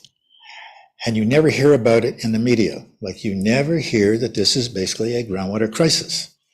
Next slide. So my conclusion then is that the collapse of our civilization is underway. I tried making this the title of my talk a few months ago, but I didn't get away with it, so it always comes at the end. Okay, those living in affluence will shrink while the rest of humanity expands until the remaining affluent are in enclaves surrounded by a vast majority in extreme poverty, famine, ravaged landscapes of migrations and social conflict, unless we make major changes. And when I give this talk, nobody's telling me I'm wrong. Nobody's telling me that the numbers are wrong, and I wish they would. Next slide. So, the problem is not that we can't fix it. We can fix agriculture. We're going to have to change our diet a little bit, and we're going to have to do a lot of things more sensibly. We can grow food with minimal water. And the point of that book, which basically says the end of plenty, was that in fact, if we change our agriculture and we change our hydrology and all of that, in fact, we can fix it. Okay, that's the good news. But are we going to fix it? So policymakers claim that anthropogenic greenhouse gas emissions are the key factor for human survival, to which all invention efforts must be directed. Okay, this is a wrong policy. It's insanity, because the climate is going to change regardless. Greenhouse gases may have a little bit to do with it. The experts are arguing about how much the greenhouse gases to do with it. But even if we were able to correct the greenhouse gases, we've got these other problems to fix, or we're doomed. So this wrong policy will be the last mistake our civilization will make as we pass the point of no return. Next slide. I think that's the end. In my longer talk, I had facts and figures and graphs and whatnot. But anyway, there it is. That's what I've learned in the last few years as a hydrogeologist trying to figure out if we're important. Well, thank you very much, John. I think that was a great presentation. Perhaps I should have introduced myself at the beginning of this. I'm David Kramer. I'm president of the International Association of Hydrogeologists. We're a scientific, educational, and charitable organization since 1956, thousands of members in 130 plus countries. And we have national chapters around the globe. I know a lot of you are members and a lot of you are involved. Introducing our next speaker will be Theodora Sachs, who's from Hungary. She is our vice president for finances and membership. And so, Theodora, if you would introduce our next speaker. Good afternoon, everyone. It's my pleasure to introduce our next speaker, Professor Alan MacDonald. He is head of groundwater at the British Geological Survey and at the same time honorary professor at Dundee University. Alan's main areas of work are water security, mainly in Africa and South Asia, focusing on climate change. We heard about climate change, but yeah, and the impact what the climate change can cause on groundwater, how the resilience of groundwater system is seen and in the environmental changes.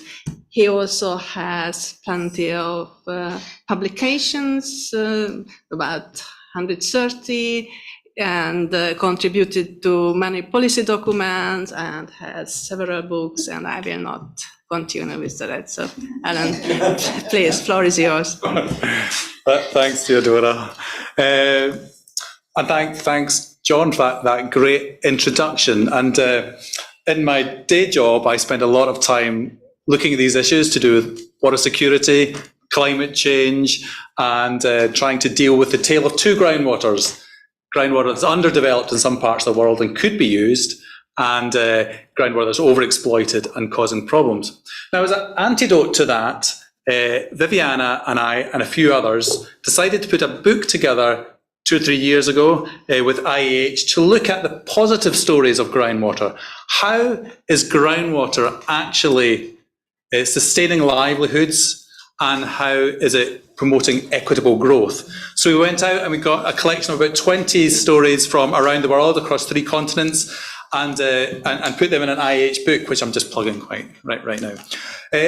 So when this session came up, we thought, well, let's try and bring some of these voices into this session. And we thought we could go about it by doing a photo competition. So what I'm presenting to you now is the results of a photo competition, which will probably come onto the screen now, where we asked people from around the world an open invitation to submit photographs and about 100-word summary to say how groundwater is impacting their lives. So we got a great number of photographs, and I had a lot of fun going through them last week. And I was meant to get 12, but there's 17. Apologies, but I will go through them quite quickly. So what I'm going to do is just we'll go through. There'll be about 45 seconds for each photograph, and I'll read the description of what it's about and who the photographer was. Now, audience participation would be great, but probably not during it, because I don't know how I'd manage that. If you've got a top 3 favourite, mark them down, okay? So if you're looking at me and think, that's my top 3, and then if at the end you can come and tell me, and I'll award the prizes on that basis to the top 3, okay? Great. Okay, so this, without further ado, I'll get on with it. So this is the first one here from Habibul Hoque. He works for WaterAid, and this is in Jatrabari, Bangladesh. And this girl, Abida, and other community children are really pleased to have a new, safe drinking water supply. Previously, the water supply was unreliable and unclean, and they didn't like to drink it. This new supply was put in December 2021 and comprises several groundwater sources which are treated and distributed to community wash facilities. For Abida, it has made her life much easier. Next slide. So this photograph is from Samuel Kouako, and this is in Côte d'Ivoire. So he says, the women in the village of Tahini in northeastern Cote d'Ivoire were very happy to have their picture taken.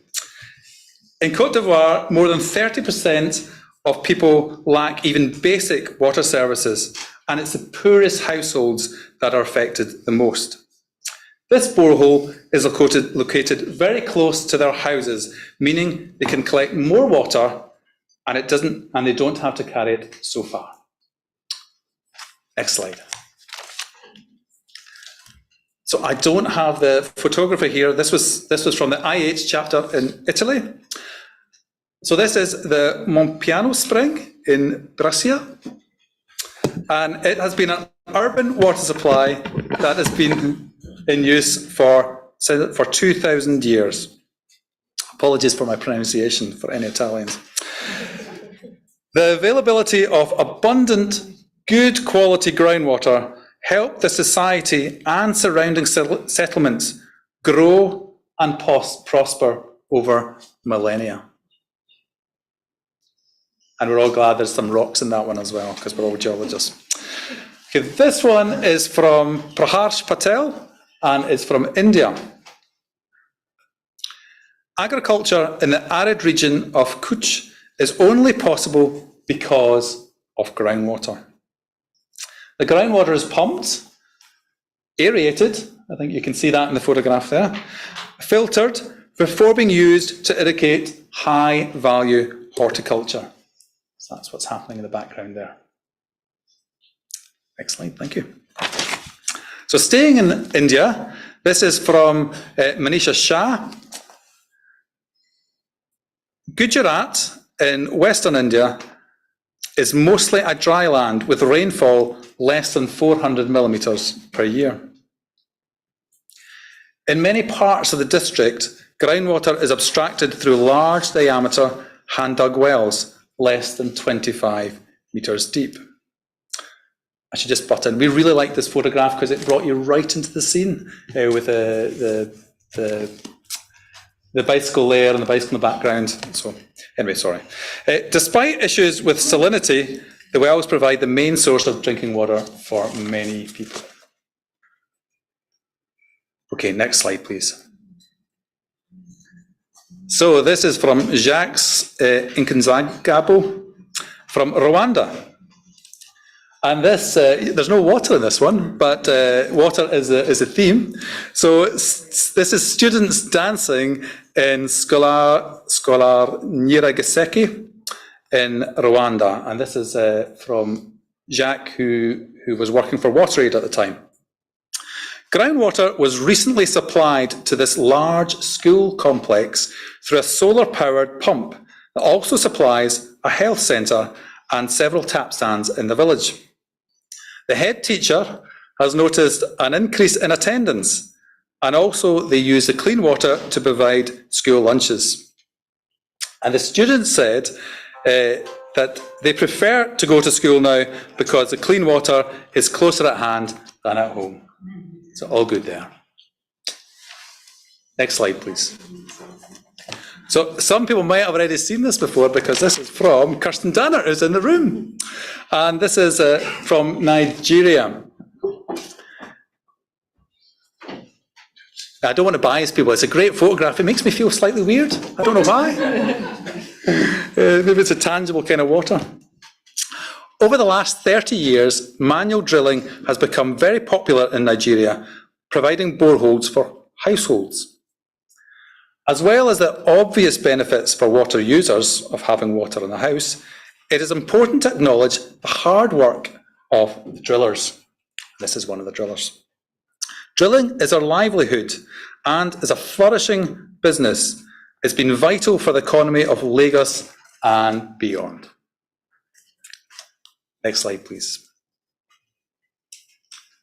So this photograph is from Joseph Kinjarawaya from Malawi. So this is the drilling of a new borehole in Mangochi, Malawi. The children are playing in the water from the flushing of a newly drilled borehole. We did have a discussion about this one. No hard hats. Drilling's going in the background, so safety not particularly good in this, but it's a lovely photograph. So for a long time, people in this village have had to walk to unsafe sources outside the village because it's been hard to find groundwater. But they did find groundwater, and this new successful borehole, it will reduce collection times and improve the quality of the water that people drink. Next slide, please. Deep breath, we're halfway through. So this is from Briege O'Doherty, and this is from China. So this photograph shows a harvest of sunflower seeds and maize from the Alishan province in Inner Mongolia. The area is entirely dependent on groundwater for irrigation around 2 oases, with the groundwater recharged from episodic high rainfall events every decade or so. People have a thriving livelihood from small farms supplying local and national markets, with the farming community growing after the settlement of pastoralists in the area. Nice and colourful one, that one. Photo 10. This is from Manisha Shah, again, from India. And this is called Watering Cattle in the Drylands of Western India, and of course shows the importance of groundwater, not just for crops, but also for agricultural drinking. For many herdsmen, groundwater is the only reliable source of water for cattle. Animals and herdsmen walk long distances to take advantage of the reliability of a groundwater supply. Okay, you still keeping score, everybody? Next slide, please. Now, some people might recognise him. This is another McDonald, actually, well, not in the picture. This is from David McDonald, who's at BGS, and it's a photograph of Malta. Malta relies heavily on groundwater from the island limestone aquifers for drinking, agriculture, and industry. Freshwater sits as a lens above the more dense saltwater. Pumping at a high rate from a borehole can draw in the saline water. So to get round this problem, in the mid-20th century, they constructed many kilometres of tunnels to skim off the fresh water without disturbing the saline water beneath. The tunnels are still a vital source of water for the people in Malta today. Thank you. People afterwards can tell me if they know who that hydrogeologist is. It's not me. Next slide, please. So this photo is from Ernest Randriaramalia. Sorry, I can't read my own writing here. Randriaramalia. And it's from Madagascar. Aurelie Tivitasso is a water kiosk manager serving her community with clean water. Although the small town is less than 50 kilometres away from the Madagascan capital, it is very rural, and the kiosk is located in the centre of the market.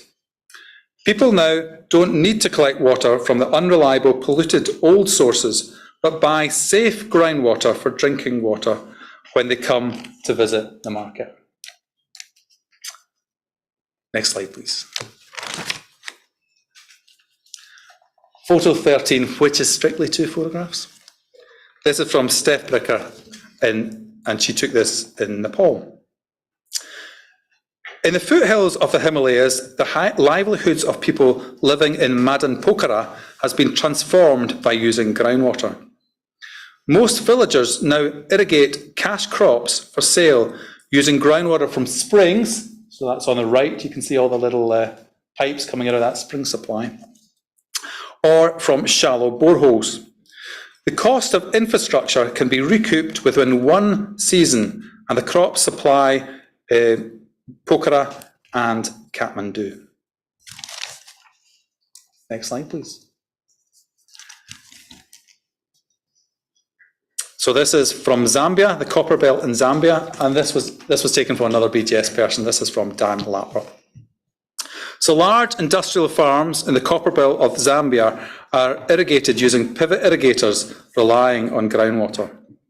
The large industrial scale irrigation provides good quality jobs for many people and external revenue.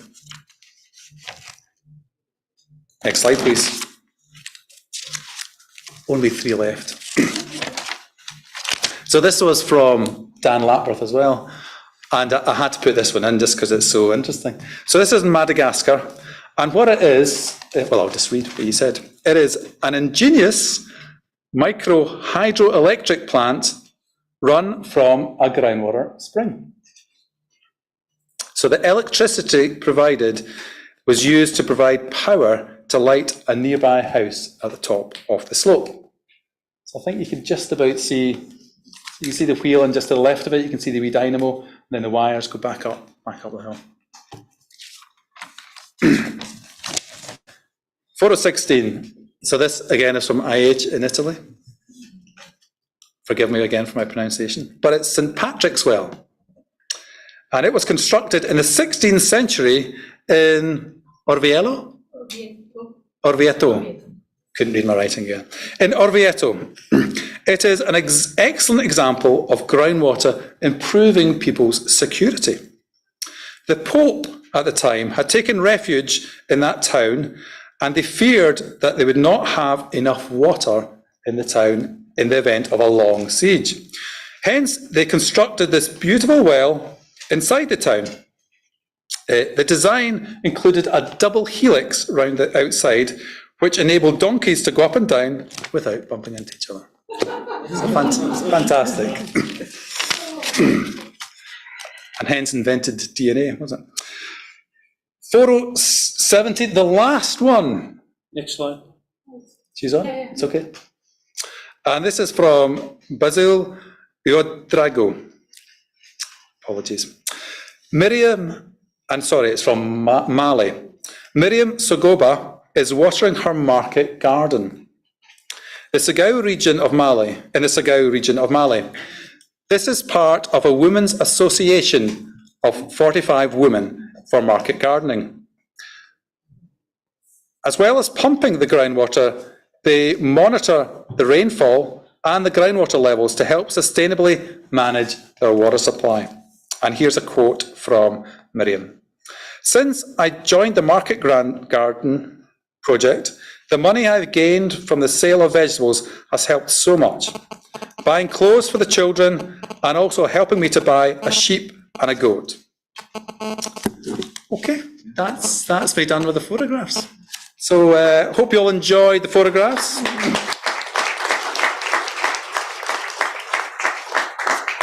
Many thanks to all those people who entered, and we'll be coming up with a short list of 3 to hand out amazing prizes. Was that me? Something buzzing on me somewhere. We also had asked people to put forward some videos. I think this was something that Dave had asked people to do, and we got 2 videos back to show a little bit about groundwater. So if we can get the first video up, they're less than a minute long. In fact, this one's only 30 seconds. So hopefully the technology will work, and we'll have the first video, maybe even with sound. Maybe even with sound. We'll give it a little while.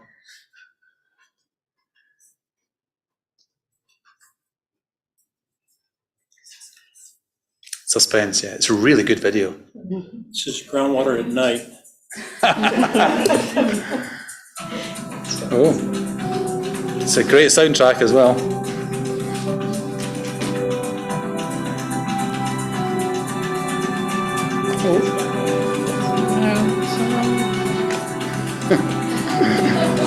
She's suddenly seen herself.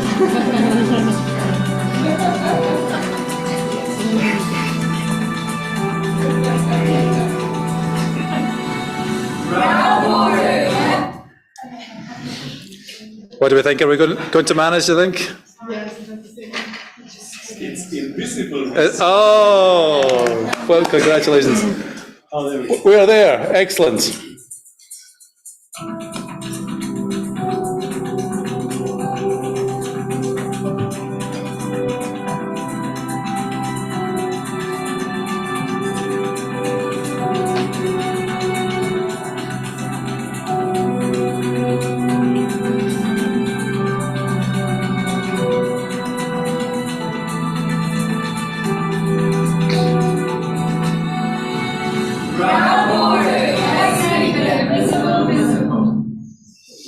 give him a round of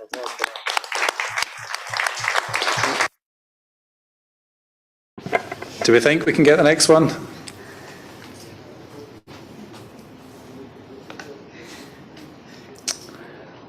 This next one you're going to see has been produced by WaterAid. So they've taken quite a lot of photographs of how groundwater's transformed people's lives and lots of videos about it. So I chose one of theirs, which was quite a nice one.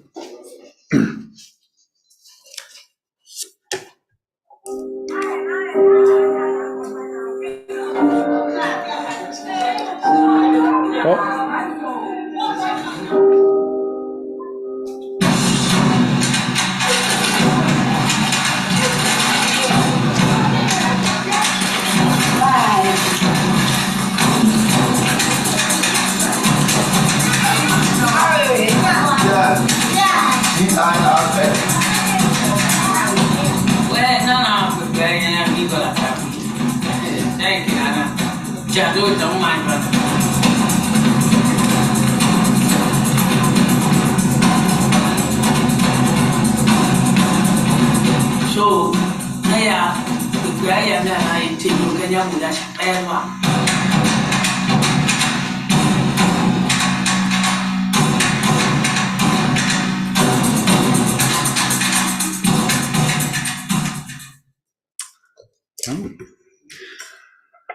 Well, we can. So, well, I hope you've enjoyed that kind of interlude of photographs and videos. And the idea about it is to try and bring people's voices into this discussion and remind us why it's so important that we keep developing groundwater sustainably because of the so many users around the world that depend on it for making their life better. Thank you. Thank you very much, Alan. A lot of times groundwater is abstract, and I think pictures like this really bring it home from all over the world and what it really means. In the Sorbonne in May, we had a conference on water and the SDGs. And at the IH booth, we actually had some water that people could put on their head. If you haven't carried water around on your head, perhaps you don't really realize physically what it's like for some of these people to carry water long distances. And next time you buy a big jug of water, you might just put it on your head and carry it a little ways to really get the real experience. Thank you very much, Alan. That was great. Introducing our next moderator of a discussion will be Marco Pitita. He is our Vice President at IH for Science and Program. And then following this discussion session, we'll have a symbolic mixing of groundwaters. So go ahead, Marco, take it away. Thank you. It's a pleasure for me to introduce the next speaker, who will be Viviane Auré. Viviane is Associate Professor in Geochemistry and Groundwater Water Resources Sustainability at the Earth Science Department of Pisa University in Italy. And she is also chair of the Social Hydrogeology Network of the International Association of Hydrogeologists. Let me add personally that she is a brilliant researcher with a sharp vision of the future, which is exactly what we need, taking into account John's advice. Viviane, the floor is yours. Well, thank you, Marco, and greetings, everyone. So we'll continue our journey in seeing different ways in which groundwater can change our life. A common thing in all the pictures that we have seen so far is the strong link that groundwater have with people. So we're going to continue this work, this journey, with some presentation that address some, let's say, different way of thinking that is not so new, but sometimes it's something that is taking space and interest more and more. Because when we think at the traditional way we approach groundwater from a scientific perspective, we, of course, from the hydrogeological lenses, we look at how people pollute groundwater, how people deplete groundwater. And this is a very important thing that we need to address if we want to tackle groundwater scarcity and ensure long-term groundwater sustainability. So this side of the coin is really important, but we need it to be effective, to take into account the other side of the picture, so the relationship that people have with groundwater. And if you can show the picture Thank you so much.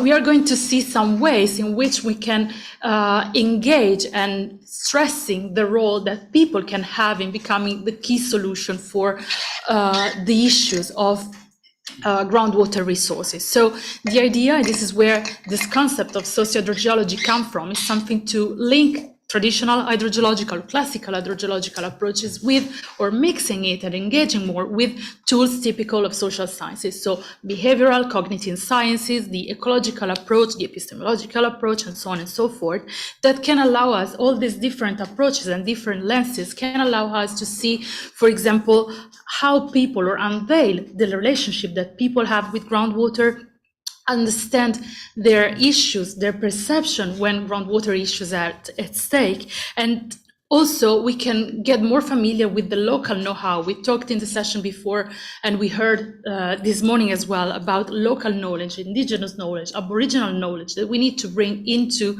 the debate and to bring into the classical, or let's say, sorry, classical may not be the correct word, I would say better Western approach. So all this way from transdisciplinarity and interdisciplinarity is really key for solving or paving the way for solving groundwater issues. So in this journey, I will be joined by some colleagues here in person with us, and one colleague that you saw before, that is Barbara.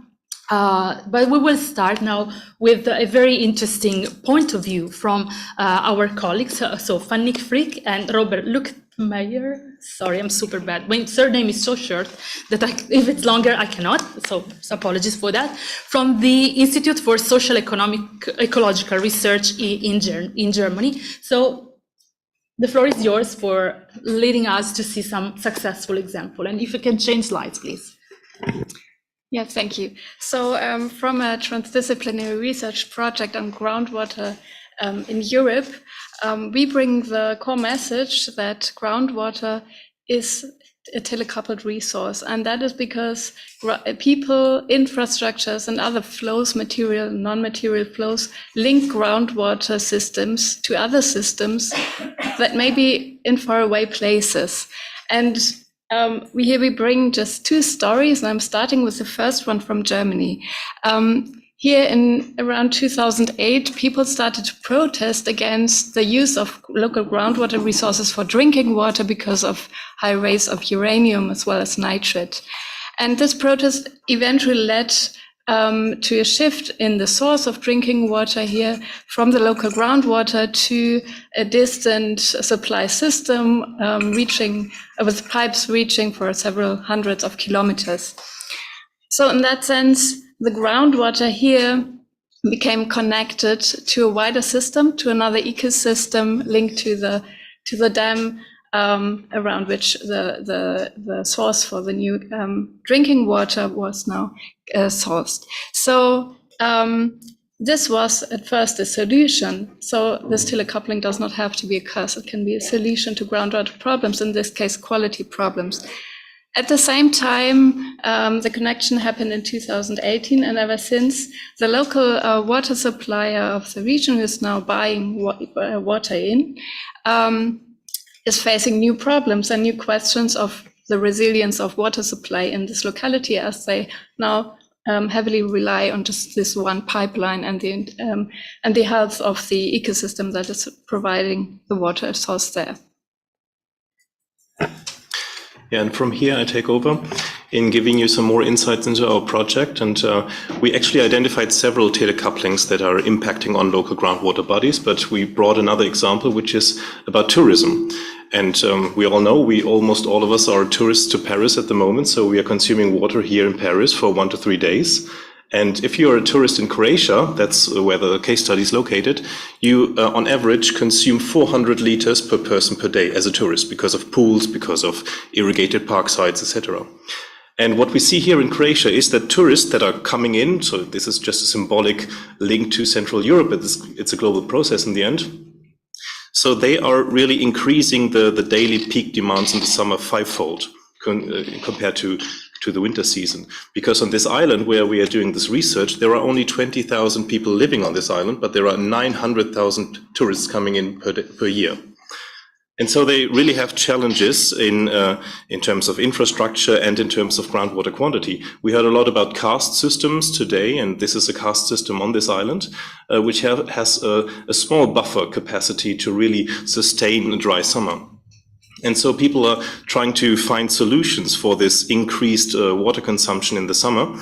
And this telecoupling lens allows us to ask the question not in terms of like supply side management solutions on the ground, but also to take a look at the demand side and consider the entire line of telecouplings. Where do those tourists come from? How can we change their behavior? How can we raise awareness for water scarcity problems in their destinations? And of course, some technological solutions on the ground. If you think about grey water use or rainwater harvesting in those hotel complexes to have a substitution of drinking water, of potable water for toilet flushing, for example.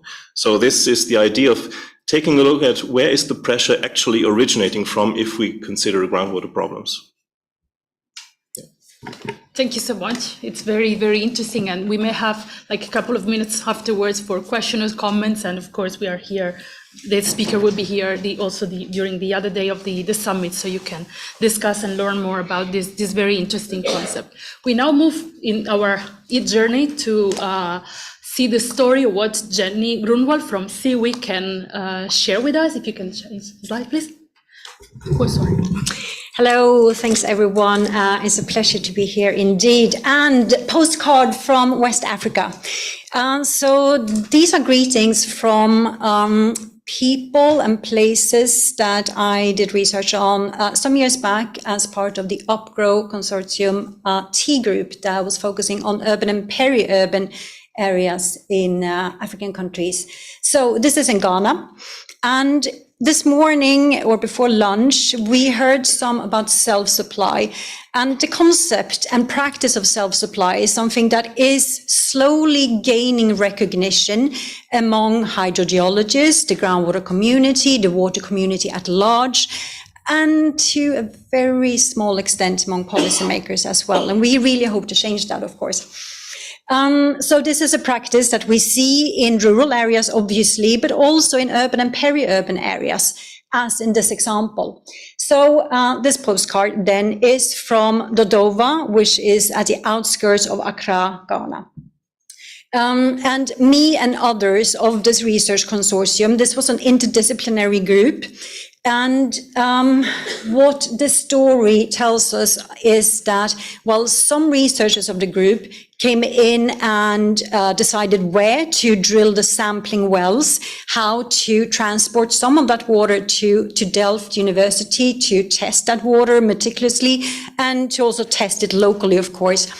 That is not enough for us to understand why is groundwater used, by whom, for what purposes, when, etc., etc. So that is why the socio-hydrogeology and the interdisciplinary aspects and approaches and methods come in, which are so important to really do the understanding, to forecast and model the use, etc., etc. So yes, it was found that groundwater availability in this place was indeed very good, but the groundwater quality much less so. So indeed, yes, there was E. coli found, there was virus found.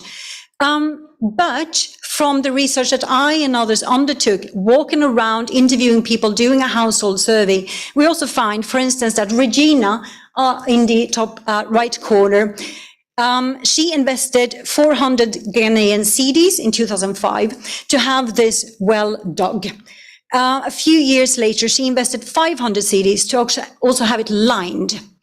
And this investment of hers has brought her safety of water, not for drinking, because she does find the water from this well salty, and that can be for different reasons, including untreated sewage finding its way down into the aquifers. But she uses this water for hygiene and washing and for producing food, which she sells. And that is her livelihood income. So the investment she made has provided her a means of a living.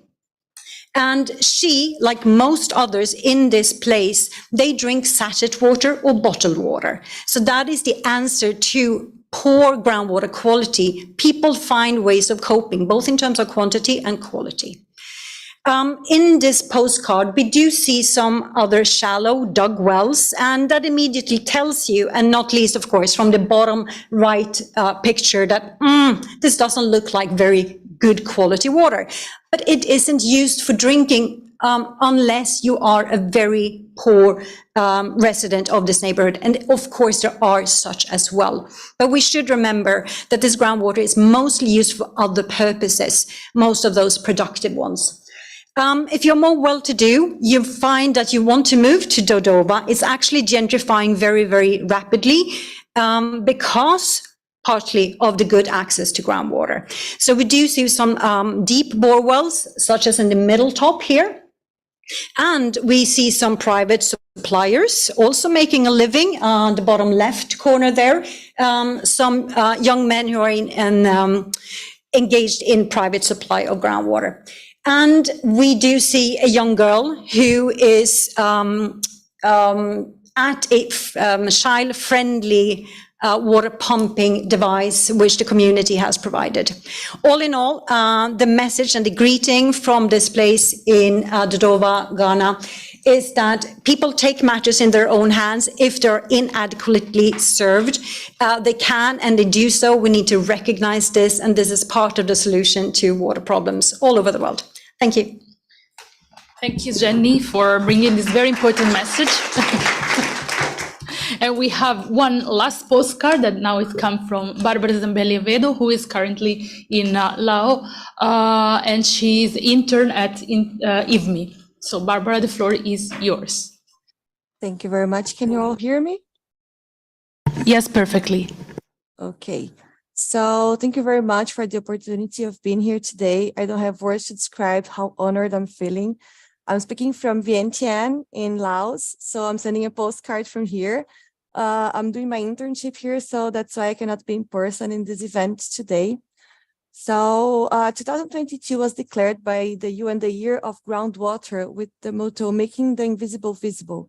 And as you all know, groundwater is an important part of the water cycle, representing 97% of the world's liquid freshwater resource.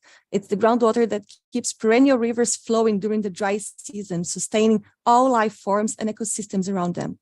So when we think about a water secure world and how to achieve the SDG 6, groundwater plays a central role. As mentioned before in the beginning of the session, currently 3.6 billion people face inadequate access to water at least 1 month per year, and this figure is expected to increase to more than 5 billion by 2050. So if we look closely, is it possible to unravel who are the people most affected by water scarcity, either physical or economic? Breaking it down, if we look at from a gender perspective, it's possible to say that women are more affected than men by water scarcity. Culturally, we are the ones responsible for household work that depends heavily on water. If there are no taps available, we have to look for the nearest water source. It's estimated that women and girls spend 200 million hours hauling water every day. In addition, there's the care work. In general, women are responsible for taking care of the children, the elderly, and the youth. So it's worth noting that hundreds of million people around the world are affected by waterborne diseases. Diarrhea alone is the second leading death cause for children under the age of 5. And the combination of these factors, also called the reproduction work that it's unpaid, result in girls spending less time than boys in school, and women have less time to dedicate themselves to a paid job. And this reflects in their lives and careers, deepening gender inequalities. And here I want to bring two different contexts.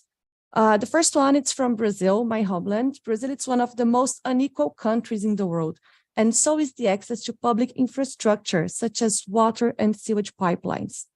We are well known for being water rich, holding up to 12% of the world's freshwater reserves. But still, 35 million people lack access to drinking water.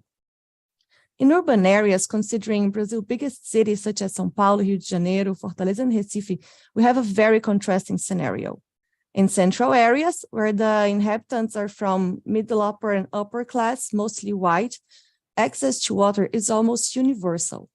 However, in peripheral areas, at the fringes of urbanization, where most of the population is Black and medium to low income, public water supply is seldom, and for them, the main water source is groundwater, often from contaminated shallow aquifers.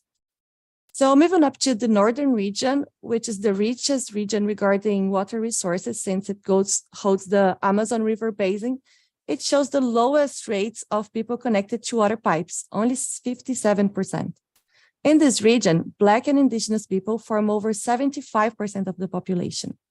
So it's possible to see that water insecurity strikes mostly impoverished Black Indigenous people living outside of the big economic centers.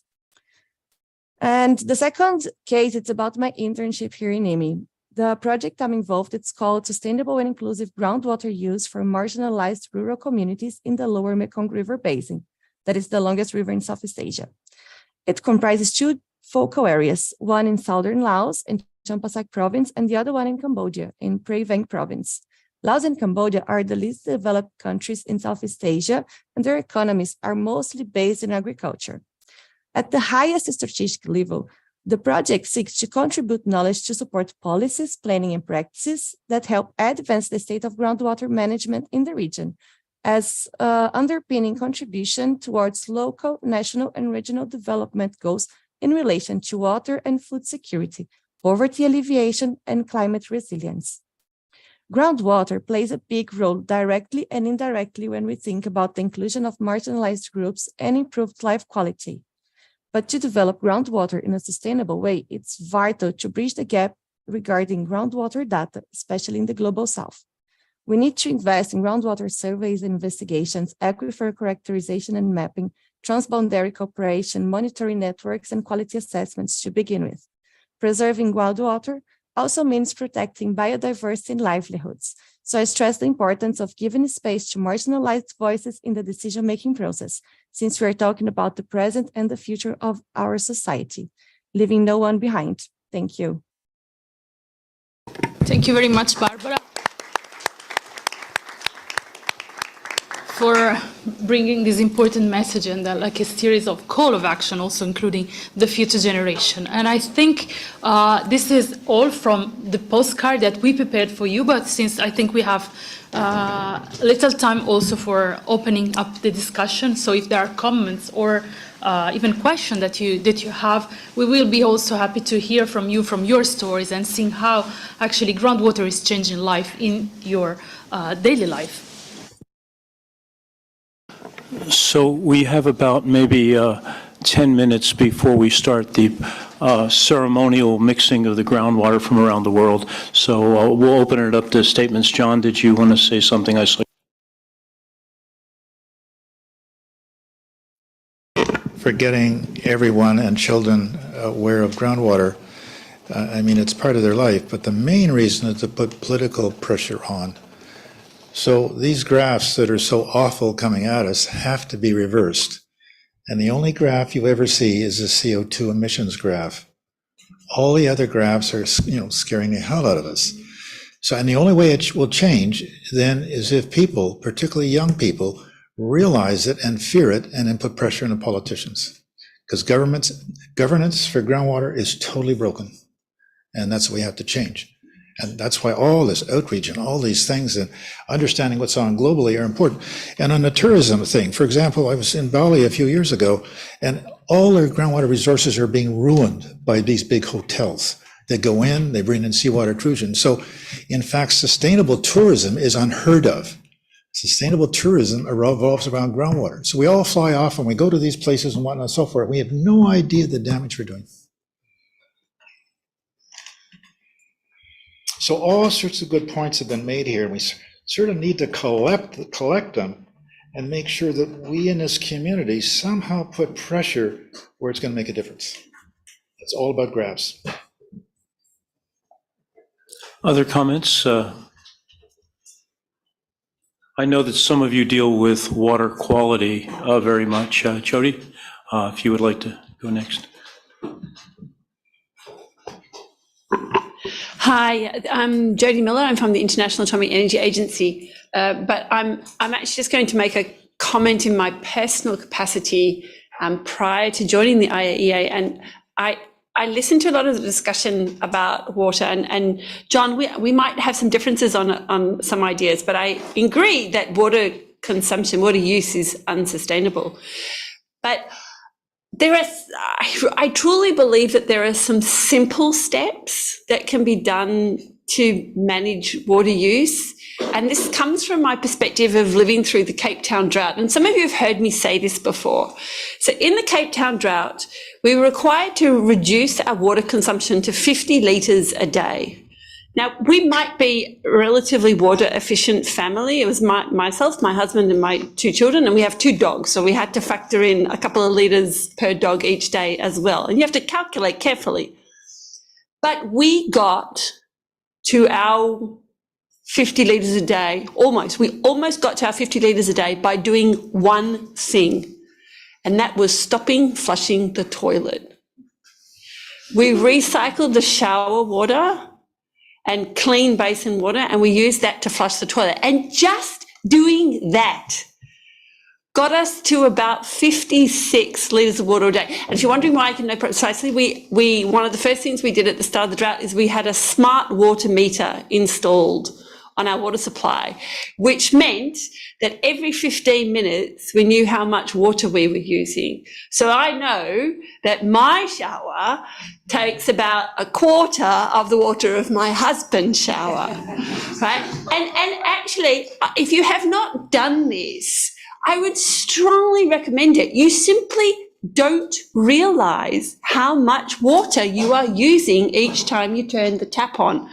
Now, this is not specifically a groundwater issue. In my context, we put in tanks, we were using rainwater. But if you're somewhere where you're using groundwater, think about how much you're using, because I really believe most people don't realize how much you are using all the time. And there are simple steps that we can take to be far more efficient with our use. And my final comment about toilets, which I think Viviane has also heard this, and I know that Jared's heard this. Why do we spend so much money, so much effort in making water super clean, and then we flush it down the toilet? Why do we do that? That's just simply not a sustainable activity. We need to think differently about how we manage waste. Thank you. It's a pet hate, yeah, as you can see. Thank you, Jody. I'd also, there may be 1 or 2 open seats rather than stand. If you can find an open seat, please sit down. Other perspectives, other comments from different parts of the world. Could I just comment on the Cape Town drought? I happened to be there at that time. In fact, it was a political drought. It only lasted for 2 years, and the only reason it was a crisis was the way the politics of South Africa works. But you're absolutely right in terms of the urban people doing consumption, because that water needs to be used by the farmers. So the purpose of saving it is for the farmers, because they can make an income. It's interesting, lots was learned from the Cape Town drought. Of course, you know more than myself. But the lessons there, in fact, don't get into the media. Hardly anyone realizes it was a political drought and certain things got changed, and then groundwater was looked for, and the whole water economy. This whole water economy is so linked, and in almost all cases linked to groundwater. So if you save that money in your home, then it can be used for agriculture, for the farmers that need it. I'm going to ask one more comment from someone from any part of the world. If there's nobody else, maybe I'll make a comment. Can I make 2 comments? No, 3. No, 2. First comment, agriculture. That's the big water user. And I think that the moves towards putting water footprinting on products is a great first step. Once people know a little bit more about what the amount of water it is to produce something, then it allows people to make informed choices. So I think that is a big step forward. The second one's a personal one. I've got 3 sons. And it's partly about the whole challenge thing, John. I think we need to be a little bit careful about, I think there's so much stress on young folk at the moment about there being a disaster. So I think it's accompanying that with solutions. So my first two sons decided to do engineering because they said, right, Dad, you just talk about water all the time and produce maps. We're going to fix it. I'm going to be an engineer. So we got two sons being engineers. My third son has said, well, actually what we need is economists. So he wants to go and study economics. So I think it's quite interesting in seeing where the solutions to some of these issues are, and being able to take people beyond the kind of narrative of disaster towards solutions. So I think everybody's depressed over the CO2 graph. So when you come at them with another global problem, my God, is it over? And I have grandchildren suffering depression from this. The point is, if we stop worrying about the CO2 graph, because in fact, we're not going to affect it very much. Canada's not going to cut back and the US won't and so forth. So that's the political graph, and it's down the road. The graphs we can work on are the food graphs. And Ellen, I'm glad you mentioned it. Until we get water footprinting in the food, we're not going to have a solution. People want to vote with, what they're buying. And organic is almost irrelevant. It's basically environmental sustainability. And I hear there's the odd group in the world working on that, and I haven't run across them, but they're the important people right now. Well, thank you for your comments. One more. Go ahead, Jared. Hi, David. Sorry, this will be a very short comment. And John, we've had many conversations about this. I think a lot of the issues, and maybe this is an opportunity for the youth to have a bit of a voice in this debate. Jody, we've had this conversation too. I think a lot of it it's a branding issue, right? We're here as a group of scientists, a lot of us, practitioners, policymakers, water leaders, and a lot of it it's a branding issue, right? And we live in a society now where it's very doomsday. We do have these issues and these problems, and it's a global problem. But I like to sometimes hear people rephrase it, right? Climate change opportunities, maybe, climate change growth opportunities, things that we can do in these crises that will promote good things, great things, success stories. This is something we'll be discussing in the youth forum on the final day of this summit. But yeah, we're getting sick and tired of hearing horror stories, right? But the problems are there, and it's our responsibility to come together to fix them. But I think it's a good chance for us to highlight what we can do to move forward that is going to promote great things, not another problem, right? So I think just from our side, I'm very excited to see how this progresses over the next couple of days, and maybe a chance for us to rephrase these problems as opportunities. Thank you, Jared. I think that we've had some really good comments. I particularly like the one about agriculture. As John pointed out, the irrigation statistics are 40% of irrigation is from groundwater. But if you count surface water being half base flow from groundwater, it goes up to 70%. And a lot of places in the world we're using water greedy crops. In where I'm come from, where there's a mega drought in the southwest of the US, a lot of the agriculture is for alfalfa, which is not a water conservative crop, and it's mostly to feed animals and meat and things like that. If we all became vegetarians, we wouldn't have a water problem, actually, in many parts of the world. So I think there's been some important points here made, and thank you all for your contributions. Now we're going to have a little fun with water from around the world. When we were putting this session together, we decided it would be kind of fun to have people bring groundwater from where they're at, from their home, mix it together sort of symbolically to show that groundwater from around the world can unite people from around the world. And so, I have this bucket. And this bucket, I think it says groundwater unites people on one side, and on the other side, one world, one groundwater. And what we're going to do is one by one, people have brought groundwater from around the world. And we're going to mix it here symbolically. And then after we do that, people are going to come up and they're going to say a little bit about where their water's from. Now, if you have a microphone before you come up and would like to say something about where your water is from before you come up with a microphone, or you can use my microphone here. But tell us a little bit about the groundwater and then add it to this glorious, expensive bucket. And then what we're going to do at the very end is I have little 10 milliliter plastic vials here. And we can then all take this mixture of groundwater back home with us. Now you can do with this what you want. If you're brave, you might want to drink it. Another thing you might want to do is just put it on your desk in your office as a memento. Some people are going to go back and they're going to get some media from it. They're going to take it to a local news anchor or something and water a plant to show that groundwater is very important to ecology and to agriculture. Some people might take it and they, for example, they might dump it in the river. We could put it in the Seine here to show that most rivers are mostly groundwater from baseflow. Another thing you could do with it, there's some people who have artificial recharge, managed aquifer recharge. Where I live, for over 30 years, we've been taking surface water and pumping it underground, sort of like water in the bank. And then when we need it, we pump it back out. So that's another thing that can be done with it. Some suggestions are for like World Toilet Day, you can flush it down the toilet. You could do with your little sample what you want. But if you want to take a sample home with you, when we do this mixture here, we'll be happy to give you a sample to take home with you, even two if you want.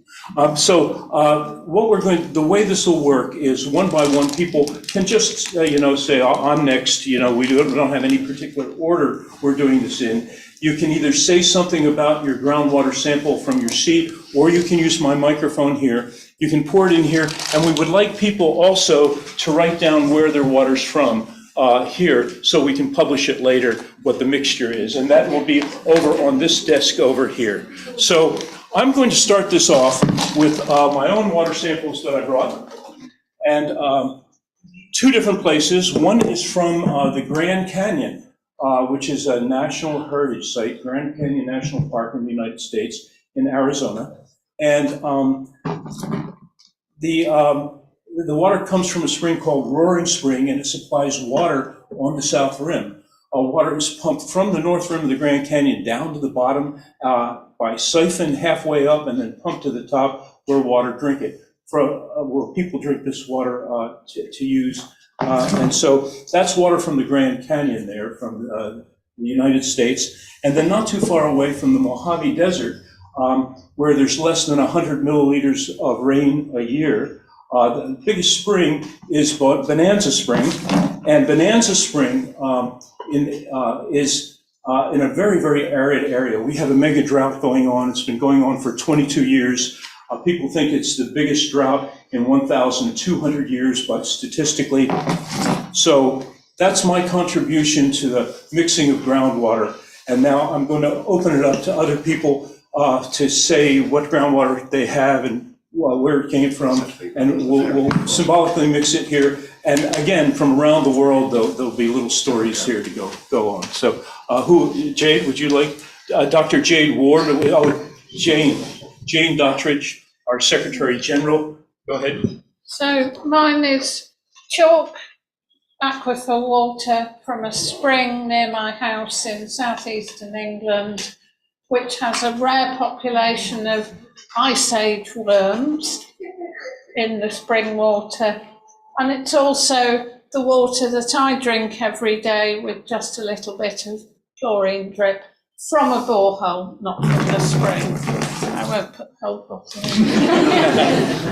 in. Watch your electrical equipment down here if there's a little splash. Jade, would you like to go next, Dr. Jade Ward? There was a paper published recently on the mean chemical composition of groundwater, and it'll be very interesting to do a chemical analysis on this. We were thinking of doing chemical analysis, but we decided that people will bring slightly different volumes, and it wouldn't be as academic as we would like. But on this end result, it'll be very interesting to see what this global mixed water sample, how it compares with this calculated artificial intelligence produced number. So my groundwater is from Harrogate, which is my hometown in the UK. This is actually drinkable out of this bottle because it is, they do bottle it these days. Harrogate is a spa town. It was very, very famous in the Victorian era, and the whole town's history and wealth has grown from it. And I also know. all of that. We may need it later if we Yeah, we don't can have a enough. top up. We can have a top up. Who would like to go next? Sifu, Dr. Sifu Kibeki?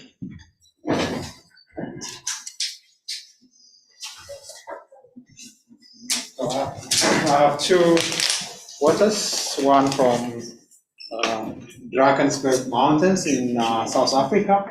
And this water can be directly drunk. It is from a well-conserved area, protected area. And this shows the role of ecological infrastructure in maintaining good water quality in Drakensberg Mountains, South Africa. And this one is from my birthplace in Ethiopia, Ambo. And it is a naturally fizzling water and special water like aquifers of Ethiopia. So this carbon dioxide is natural. From the deeper earth. I think, yeah, that's all. Yeah. Thank you so much. Okay. Yeah, if you could please say where the water's from here and write it down so we have a record of where it's from. Marco, you're next? Yeah.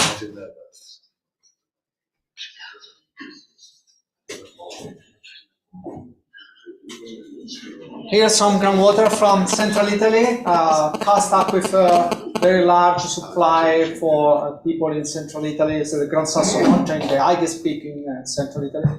And it's a classical case of overlapping of pressure and needs and so on, like agricultural is a national park with high ecological value, drinking water supply, of course, and there's also a tunneling related to the neutrine experiment from physics people, and also, in this case, there are some problems with the pollution created by the experiment and the highway tunnel in the but this springs coming from the both side, northern side and southern side of the mist of the aquifer, and they are very clean. It's supposed to be very clean. So, Dave, we also need an 018 deuterium analysis to see if it compares to mean elevation. We consider doing all sorts of analyses. I know. Actually, our African colleagues might be doing a separate thing where they're doing a taste test with different waters from Africa, sort of a sommelier sort of thing. Joanna, do you want to go next? Dr. Joanna Dumar. So actually, the video before helped me a lot because this comes from the cave that you just saw before. So it's a very important cave. It's about 5,200 meters long. It's a national pride, and it's also a pillar for groundwater supply for Beirut, the capital of Lebanon. So.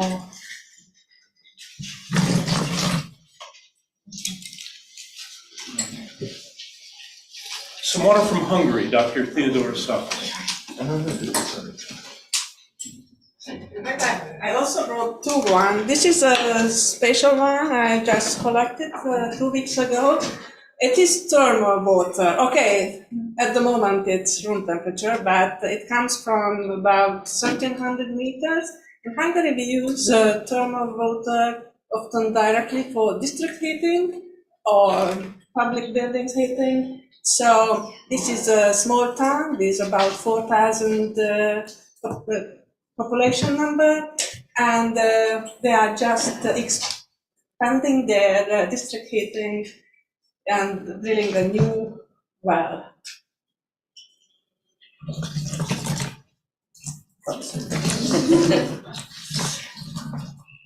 And my original plan, in fact, was, because I wasn't sure that I can go to the field, to bring some drinking water. So Budapest, the capital city of Hungary, is provided from riverbank filtration, 100%. So this is riverbank filtrated water from Budapest. Thank you. We have some water from Switzerland. Yeah, hello, I'm Michael from Switzerland. So this is water also from a Karst system, and it's taken within the system, so from a river stream, so really where the groundwater is visible. I took it there. And despite the bad reputation of Karst groundwater, which is so vulnerable, this is clean water because it's from the mountains where we have less pressure. So we always have to consider these two components. The only insight is some microbiological pollution, of course, because there are many cows, but it's stored quite a while, so it should be drinkable. All the pathogens should be dead, so that it should be drinkable. I give 100 milliliters and take only a small one of your bottles of 10 milliliter bag. So because we are considered the water tower of Europe, so this is our contribution to this. So if you are curious about Swiss groundwater, then come to Switzerland in 2024 when we have the honor to host the IEH annual congress in Switzerland, Davos. This is actually magic going on here. We're turning 100 milliliters of water into 10 milliliters of water. You can take them. I think there are other water samples. Yes, please. I believe this one's from Korea. Hello. So I brought the coastal groundwater spring sample from Jeju Island in South Korea, and this spring has been a very important water resource for local people. So because of that, this water is just more than just water. It's also a place for gathering local people, creating many unique and precious cultural heritage there. So I studied this groundwater as a researcher, and it personally gives me very important lessons. So groundwater is more than just water. It also could be a bonding agent, unifying people, shaping cultural diversity, and also giving lessons from generation into generation how groundwater resource, how precious groundwater would be. So I love groundwater. If you haven't signed here where the water's from, if you didn't get a chance, please do it afterwards. Okay. Belgium, we have some groundwater from Belgium.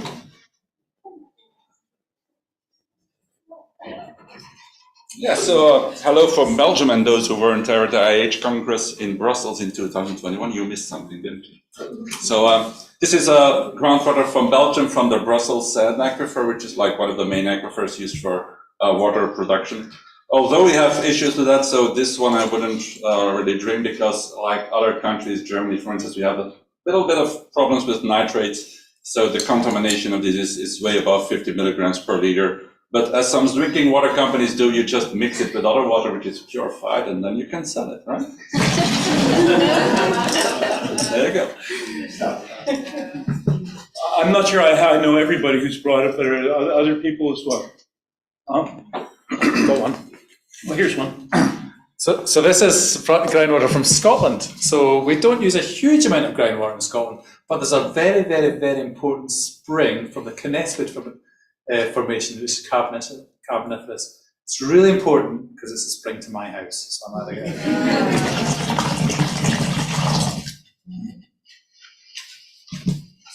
Other samples? Well, in case we don't have some water, I have in my backpack a little bit of the water from the canteen up above, which is spring water, so we can do, we do have more? No, but from friends, actually, we may have we have Ivan water, we have others. So if we don't have enough as we get near the end, what we'll do is we'll add a little bit from France. Okay, this is from the canteen. Pardon? This is from the canteen. This is from where? From the canteen upstairs. This is from the canteen upstairs, okay. So this is spring water from the canteen upstairs. And we also have some from England, from Ian, from the, okay. This one here. Would you like to present this, Jay? I'll read it out. She'll read it out. Go ahead. I've been briefed on behalf of Ian Davey. This groundwater is from a gravel aquifer adjacent to the Thames River in the south of England. The groundwater supports cultural activities, including an inland beach and swimming area, and a rowing course used to train our GB Olympic rowers. And I believe someone left this groundwater sample but had to leave. Does anybody know where this is from? Greenland. Tunisia, it says on that. Tunisia. So whoever left this from Tunisia, thank you. They're probably long gone, but we'll add the Tunisian groundwater to the system here. Okay, I believe that might be all. Does anybody else have groundwater? So what we'll do now, we started 5 minutes late, but we have, we're going to have a summary from IAH's Secretary General. Before that, we mentioned the 2024 IAH Congress that will be in Davos, Switzerland. In 2023 in September, we will have a Congress in South Africa in Cape Town, and perhaps in 2025 in Melbourne, Australia. You are all invited to do that. I want to say that the Belgian Congress, I want to point out that they had their own beer. They made a beer just for the Congress, which I think was... We still have some in stock. We still have some. We should add that to the water here. So our last activity is we're going to have a summary here by the IAH Secretary General, Jane Dottridge. Jane has worked in about 20 countries in Africa. She is Secretary General of IAH, and she has a very, very long history of doing work overseas and hydrological work around the world. I'm not going to cut into her time by giving her a long introduction, but she is our rapporteur for this, and she's going to sum up some of the things we've done. Before she does that, though, I want to thank everyone for your participation in sort of this multimedia approach to a side session. I think it's been kind of fun, hopefully, for everybody. And so, Jane, why don't you take it away? Well, I wasn't quite prepared for the world to end, but in summing up the session, I'd like to point out that the examples shown and the samples of water are just a small snapshot of the benefits that groundwater brings to people all over the world in different environments. It's also illustrated nicely how groundwater is central to the SDGs, not just 6, but also 1, 2, 3, 4, 13, 15, 17, lots of different ones. We already know, but it's been emphasised here, that groundwater is essential for people, and one of the take-home points from this session is 2 groundwaters. On the one hand, over-abstraction and lack of sustainable management, and on the other hand, not enough access to water to solve the global water crisis. 2 important points to ensure future availability of good quality groundwater for people are protection of groundwater to maintain the natural good quality, and secondly, consideration of groundwater as part of the overall hydrological system in integrated water resources management. These concepts are enshrined in IAH's Sao Paulo, Brussels Declaration, developed in 2021 and now signed by several thousand people globally.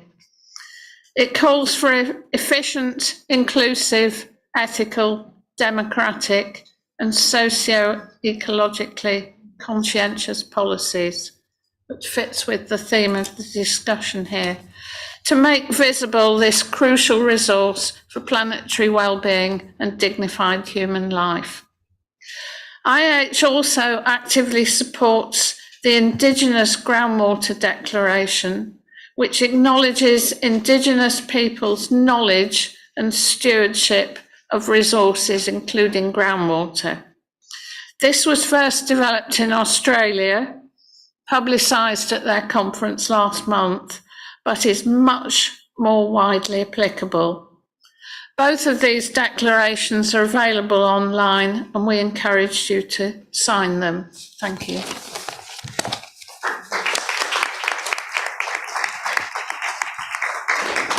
So if I don't electrocute myself with a splash from the event here, You don't have to be a hydrogeologist to sign the Sao Paulo, Brussels Groundwater Declaration. Elementary school children have done it. You can encourage other people. But what it does is it gives more force. And the indigenous people with groundwater knowledge is just come out. And I think that'll be available for signature for your support as well. I would like to thank you all for your participation. And if you would like to, at the end of the session, to come up and grab a little groundwater with one of these sample bottles, I would encourage you to do so and take it home and feed it to your cat or or whatever you would like to do with it. If you do publicity with it, you can take several bottles. But again, we want to spread the word about the importance of groundwater. Thank you very much for attending.